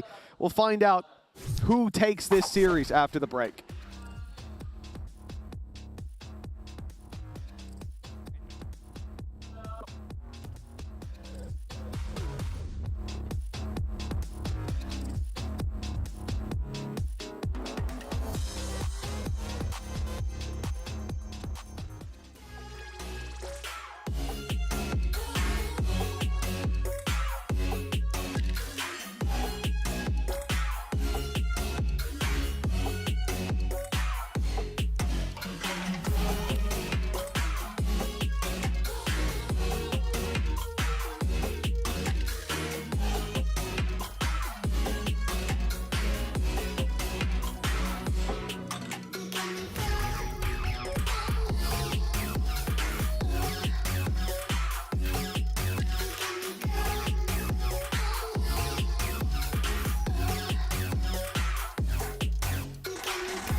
Well, your Coinbase econ report really tells the story of that first half. SRN lighting up the scoreboard, but as usual, she wasn't alone in that affair. No. I think Lisa and Melissa are both, again, having fantastic performances, but it's safe to say the story was definitely on one double duelist rather than the other. I think some of the supportive flashes we saw from Bastarda as well, now picking up that duelist. But it is going to be the tale of two halves. Can GX recover once again in the fashion that they did in the last? They look like they were going to take us to OT from almost a more damning position than we find them in now, but it really does rely on the pistol or the second round. I've got to say at this point, because we've seen a few second rounds go the other way, but they need a boost at the beginning of this half, because from 11-3, there is very few teams I believe in. That's very fair to say. I mean, maybe there's one. Even from 9-3. Yeah, I can't think of who that would be, Tom. But NRG. Fair enough. Fair enough. 9-3 is the scoreline for MIBR. This pistol, as you said, carries a lot of weight. For them, they can bounce back if they lose it. It's whatever. But for GX, this is do or die. At least it feels that way. Nice paranoia. That's so damning. Ness dives in and immediately she knows. The best she can do is probably damage as they run their way around the site, putting the pressure on. Sayuri still drawing breath in the end. It could be a flawless round, and indeed it will be. We said GX needed to win this one. They didn't even make a dent. Oh, that was confident in the play, solid paranoia, but also just the crossfires that this team creates. It feels so difficult to break down, and while even with a split second to react, it was a wonderful opener. And then Bastarda are able to add a couple more. We mentioned the fact that the second round was what brought them back from the depths last time about, but I don't think you can really hope for that every single time. In fact, look at the investment that's currently coming in for the side of MIBR. They're not messing about. Oh, that damage is massive. And well, when you come into a round like that, you really got to hope that your opponents aren't set up on an angle together, playing on distance, on height as well. With a Guardian, that's pretty much a loss condition ticked for you there. 11-3. MIBR from this point, and as you said, Tom, there's very few teams that can make these kind of comebacks happen. We did see GX manage something similar, it was Abyss as well, you know, neither here nor there, whether it was harder or easier. Let's not compare the trauma. Let's just say it was a tough situation, and they managed to climb themselves back into within punching distance, but right now they are leagues apart. now without that lifeline, it really does feel damning. They're going to have an absurd streak of rounds once again, and MIBR are not looking to let them have anything. SRN has decided that it is time that this series is complete. And with already a couple to her name, 17 on the board overall, needs a recovery. Eva will be able to at least put things back into contention. A lot of damage done onto Melissa as well, who will be forced to retreat. Sarah trying a lurk on the other side of the map. And I think she's been spotted. The fight not going to go away. Her doppelganger of a Viper taking her out. And now they'll have a player advantage going into this retake. But no flank control for GX. Garage is a disaster waiting to happen, and so they decide to get a little bit aggressive ahead of the problem. As Eva's already walked through the spawn, in goes the Gravwell, and now Eva looking for this fight, presumably. I thought maybe Toki would go up, but no. Still down bottom and gets caught by Paranoia, deleted as a result, but Eva pulling them back into this, falls again. The final hurdle is what it comes down to. Running the race, they're GX, but miles behind, as MIBR leading now with just one left. So many chances. I mean, look, you come in here, we saw a streak of rounds for GX in the previous map, but if you come in and believe in 9 rounds in a row on the attack side plus OT victory, I don't think you've been watching much of MIBR. No, I think as well that from Eva there, she's a little bit unlucky. You guys are just so fucking bad, bro! Give it to him! Damn. I got yous, okay? That's what you love Honestly, to see. what I need to see is what happens, what she'll say when they're up against Team Liquid. That will be the real conversation. The team that kicked you, but also you have to bear in mind for MIBR, this is a road that maybe it'll be slightly longer, but they are looking to make it back to the grand final. They did it last year, tasted defeat in the final match of the tournament. Of course, to Shopify. No one's surprised there, but they are looking to set their campaign off with a bang. SRN tagged up and will be executed. Melissa already into the site, but maybe a little bit ahead of everybody else. That's given a 2-player advantage. And well, maybe the start of what needs to be an impressive streak as one by one MIBR fall. Spot planted. Yeah, I mean, Tom, you talked a little bit about your 9-3. The 12-3 odds, I think it's fair to say, might be a little bit more heavily stacked against you. Doctor Strange to come out. If there's even one multiverse, or one maybe universe John where you get QT, this. whichever one you are. Yeah. 8 rounds in a row. For GX, they found their first of 9. It's a strong start, sure. But it really feels like an inevitability. And for MIBR as well, you got to think about what's on the line for them. You mentioned their loss to Shopify.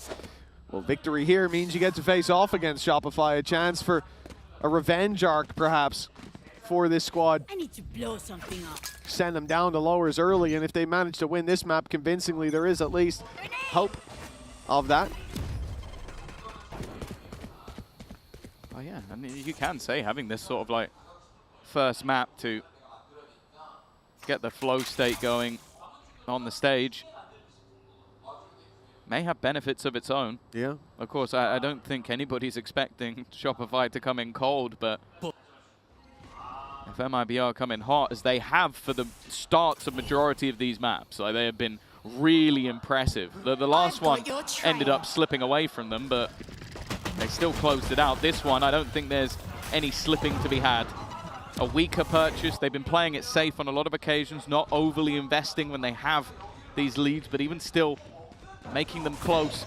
The starter has been a big part of that. She's been so irritating to play against. With already a player advantage, she might be able to get in and try and find them while behind. The danger is coming in from Toki, though. Planted. This definitely feels like the beginning of the end, but GX, they'll fight tooth and nail to try to take this across the line.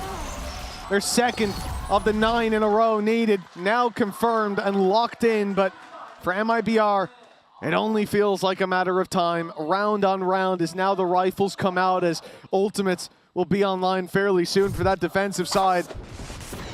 Correct me if I'm wrong, GX still have one timeout to work with, right? I think they used both in the first Oh, did they? half. Yeah. Okay. That's even worse. I think they used one at like 4-1 and then one once they lost like a big streak of rounds. No, you're right. Yeah, you're right. I was going to say, like, it's kind of tough to figure out when you put that in here, Yeah. like when a round gets close or you see a It's gap. when MIBR But now you choose. just have to wait for MIBR to feel threatened. And that might take a while. They have still 7 rounds to work with. Maybe they'll throw one in if a couple go the other way, but first we need to see a couple go the other way. It's aggressive from Nest. This failed last time, but succeeds this time. A good start to the round. Starter always pressuring the other side of the map, though. He's actually forced Sarah all the way back. The plant coming in, though. And it's going to be a very long rotation back. This one might be free if Sarah steps any further back, but it does mean that Bastarda has to walk. Now, the time that's being wasted may end up being worse if she doesn't find large amounts of value, but there is a good chance that she does. Oh, walking by Sarah. But that might even be better with 2 players in main having no idea that their flank is wide open. SRN finding one, but here comes Bastarda. An easy first. The second comes with it. And a 2 versus 2. Still a chance, but time is ticking. They need to be quick, and they've already put it down to just 1. Sarah with GX's upper bracket life in her hands, and it slipped through her fingers. Defuse confirmed. MIBR have done it. 13-5. A labored first and second map, but this one looks dominant for the team that took the road less traveled by through LCQ. They've started this story in Seoul with success. Yeah, the fact is the only team that was able to defeat them over in Brazil was their rivals of Team Liquid. It didn't mean any less when they came in as one of the lower seeds. Everybody knew that there was a good chance they were going to be a team to fear, but I do also think that GX proved that even though they're coming in as a slightly lower seed from EMEA, they are definitely still dangerous. I think them going into the lower bracket definitely doesn't mean demise, a chance to try and make a run forward, but the story's definitely going to be about MIBR as they will go into that rematch versus their final in 2024 to see if they can now take down Shopify. Yeah, for GX, it is definitely something to be proud of. This could have been a 2-0. We saw a shocking first half from them on Abyss, and with even 1 or 2 rounds going their way there, a different story would have been told in Seoul tonight. But instead, MIBR, they take this 2-1. They start with success and now move on to face Shopify, a team that has dealt them a pretty painful defeat in the past. And that is a rematch that no doubt they'll be fired up to get into in a few days. Oh, for sure. That's going to be an absolute banger of a match. But the fact is, this was one as well. I thoroughly enjoyed our first cast at GC Champs, and I'm looking forward to see what else is to come with. This is only the very, very start of the tournament. Yeah, indeed. There's so much more to come. 2-1 win for MIBR. Give it up, everybody! Happy birthday, Sayuri, my birthday girl. And SRN, I'm gonna need to steal you a little bit. Here you go. You're supposed to be on my left side and you on the right. Or, yeah, there you go. That works. Alright. 네, MIBR의 SRN 선수 만나보도록 하겠습니다. I'll page you, don't worry. 네, 개막전부터 쉽지 않은 경기였습니다. 1세트 내주고 시작했고 2세트도 연장전 갈 뻔했거든요. 3세트부터는 무대에 적응한 것 같은데 오늘 경기 어땠는지, 그리고 이제 팀 전체가 이 큰 무대에 적응을 마친 것 같은지 물어보도록 하겠습니다. Congratulations on your 2-1 victory. I mean, today I feel like required a lot of mental fortitude just because you guys started on the back foot and map 2 almost went OT. But it looks like you guys found the groove on map 3. So how did you guys navigate through all of those mental aspects? And do you feel like you're done adjusting to the stage? First of all, thanks. I think that I'm pretty confident in this championship, and I need to pass this to my team. So I scream a lot, so I need to pass this confidence for them, and I think I did a really good job. 오늘 사실 이 무대에 적응을 잘 마친 것 같기도 하고 그리고 굉장히 자신감 있는 상태인데 이 자신감을 팀원들에게도 좀 전달을 해주고 팀 분위기를 다잡기 위해서 훨씬 더 많이 노력했다고 얘기를 하고요. 그리고 조금 더 이 팀원들에게 자신감을 심어주기 위해서 계속해서 노력할 거고 그리고 오늘 상당히 좋은 모습을 보여준 것 같다고 스스로의 퍼포먼스에 있어서 만족한다고 얘기를 합니다. 자, 그리고 사실 MIBR이 작년 GCC 준우승 팀이거든요. 근데 이 우승에 정말 가까웠던 경험이 오히려 아쉬움을 키우기도 했었고 또 그만큼 이번에는 꼭 우승하겠다라는 각오가 더 단단해졌을 것 같은데요. 어떻게 느끼고 있는지도 물어보도록 하겠습니다. So last year you guys finished second. And a lot of people say, you know, that feeling of almost getting it, it haunts you. It lingers on until you get whatever you want. So how much of that feeling of missed opportunity fueling you this time around? Last year I cried a lot, a lot. But like this year I have a feeling that I will win, my team will win, and that's it. All the tears are gone. It's like dried up. Yeah, only smiles from here now. Okay. Yeah.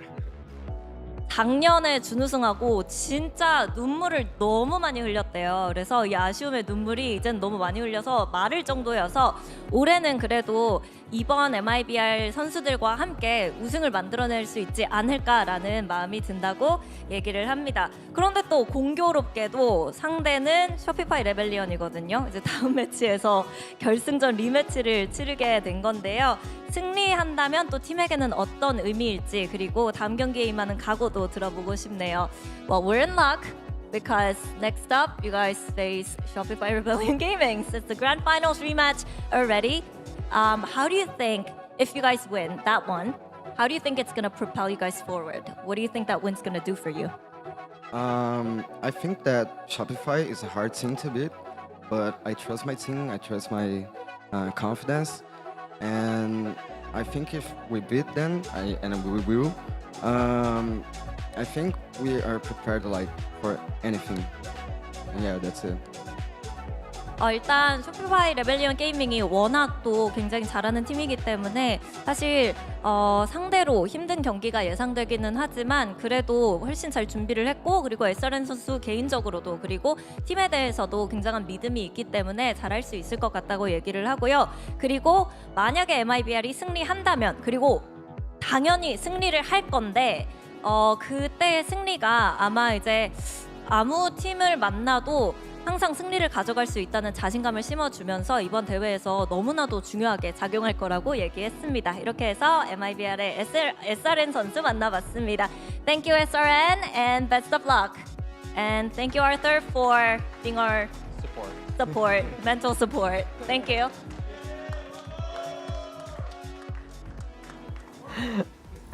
Thank you so much, Jen. Yeah, it's my pleasure and honor to welcome the birthday girl to the desk. Happy birthday, Suyuri. Happy birthday. Thank you. All right, I want to talk to you a little bit about this match and maybe some of your expectations coming into this tournament because obviously this is the biggest event of the year for you, and I imagine the focus is to walk away with the trophy. But people are talking about your team and your region in particular a lot leading into this. We've talked about it a bunch on the desk, and what would you say are your goals and your expectations is probably a better way to say it. What are your expectations coming into this tournament? Oh, I expect us to win, obviously, but I know we can start a little slow in the first match and a little chaos, too much chaos in our comps. So we have to, just settle down and we can grow up on the tournament, like keep growing and improving. And if we can do that, I'm sure that we will win. So, but it was pretty hard for us today. Yeah, no, we definitely saw that, especially in maps 1 and 2. Things were a little bit shaky. What were the conversations like backstage? Because I'm glad to see that in the third map, at least, it was dominant from you guys. You guys definitely woke up. It looked clean. It looked good. What was y'all's conversations like in the back to prepare for that? It was like, stay calm, just calm. We need calm, and just trust in ourselves, and that's it. Who leads those kind of conversations for your team? Our coaches, both of them, they reassure us, like it's okay, everything's okay, let's go, like, we can do this. And we be like, okay, then let's go. Amazing. Amazing. What would you say was something that impressed you the most about your team today? What would you say something that maybe you learned about yourself or about your team after the match that you guys went through? I see that everyone really wants to win. You know, we could like lose first map and be like, but no, we were like, we will win this and we will the next, and it's okay. We won this. Right, that momentum. Yeah. How did you guys decide, because Bastarde was playing Cypher on Abyss still, and on Split it was the Yoru, the double duelists, and right now on Abyss we're not seeing very many Cyphers, especially after the nerfs. How did you guys decide as a team, let's keep Bastarde on Cypher for this map? How do those discussions happen for you guys? I think it's more like double duelist wasn't working for us on Abyss. Oh yeah? And then we were like, what do we do? And the answer was like Cypher, but I want to Cypher on Lisa, and I was on Astra, but Bastarde KO is so good. Yeah, but Bastarde doesn't play KO, so we had to, you know. Makes sense. Okay. And your KO is, yeah, it's absolutely incredible. Insane. With day one of GCC coming to a close, let's take a look at the bracket and see where we are, where we started, and where we're going. As you guys see, we have two matches that have already taken place. We've got NTZ and GX both waiting on the lower bracket, and we've got some wild matches set up the rest of the way. The big one, Sayuri, is MIBR taking on Shopify Rebellion Gold. Some quick thoughts from you on that match. Oh, it's gonna be hard. It's gonna be really hard. They're really good. Like, I think in my top teams, Shopify is still the top one. Yeah, still the favorite Yeah. coming into the tournament? Yeah. Sure.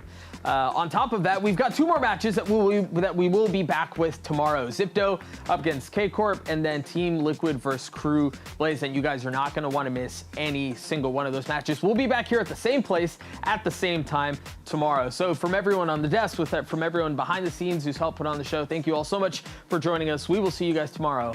Have a good night. It's game day as we watch both of these teams take the stage for the opening match of Game Changers Championships 2025, and I would not have it any other way.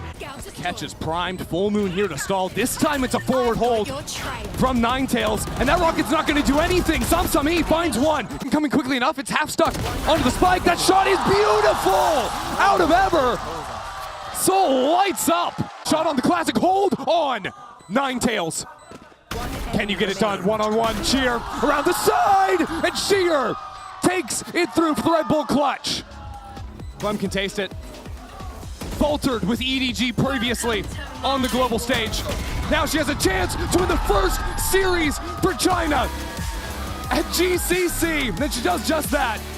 This should be an incredibly exciting matchup, though, Tom, because obviously we're coming in here with a game that has history behind it, but more than that, it's on a new patch. We've got new maps in play as well from the last time these teams played last year. So really, it could be anyone's game, but it seems like the consensus definitely leans heavily towards MIBR. And holding the right angle, the right time, but the spray doesn't win! Denied the clutch again, but Smurfette and Ava up against SRN with a minute on the clock, a 1v1, and so close! MIBR, this has been the story of Haven. Yeah, I think she was even stunned up by Lisa in the back line. Oh, wonderful flick from SRN, always dangerous. And that danger cannot be stopped. 4 kills in the take of the B site. But the smoke is still in play. An opportunity as they go to fight, but she will take down both. The Loch Ness Monster returns for the Red Bull clutch. Has done well on the site, at least buying a little bit of extra time. This nade needs to do damage, and maybe it'll do just enough. It will! It has denied the defusal. SRN with a last-minute dunk for the Red Bull clutch. Still a chance, but time is ticking. They need to be quick, and they've already put it down to just one. Sarah with GX's upper bracket life in her hands, and it slipped through her fingers. Defuse confirmed. MIBR have done it.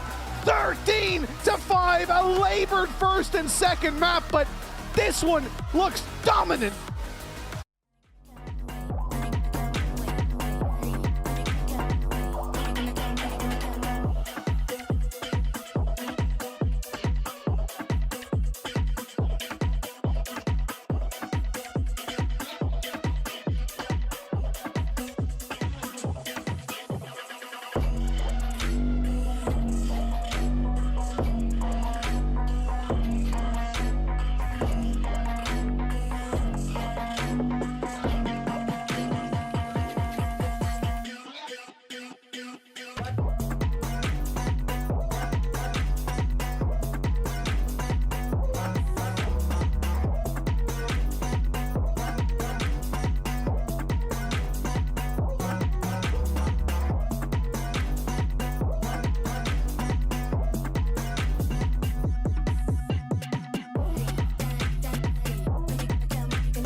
that's me falling in and out so fast.